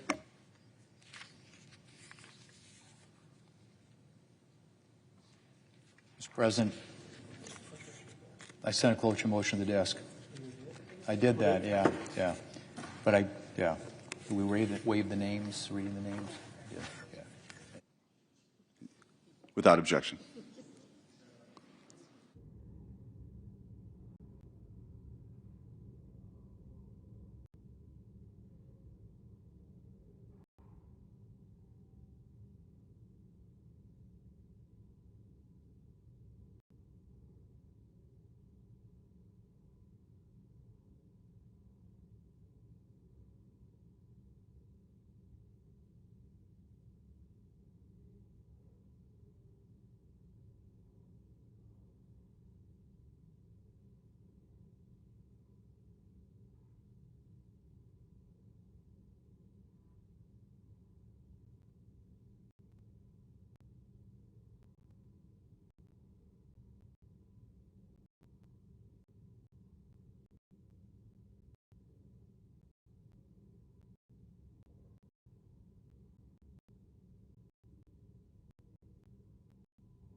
Mr. President.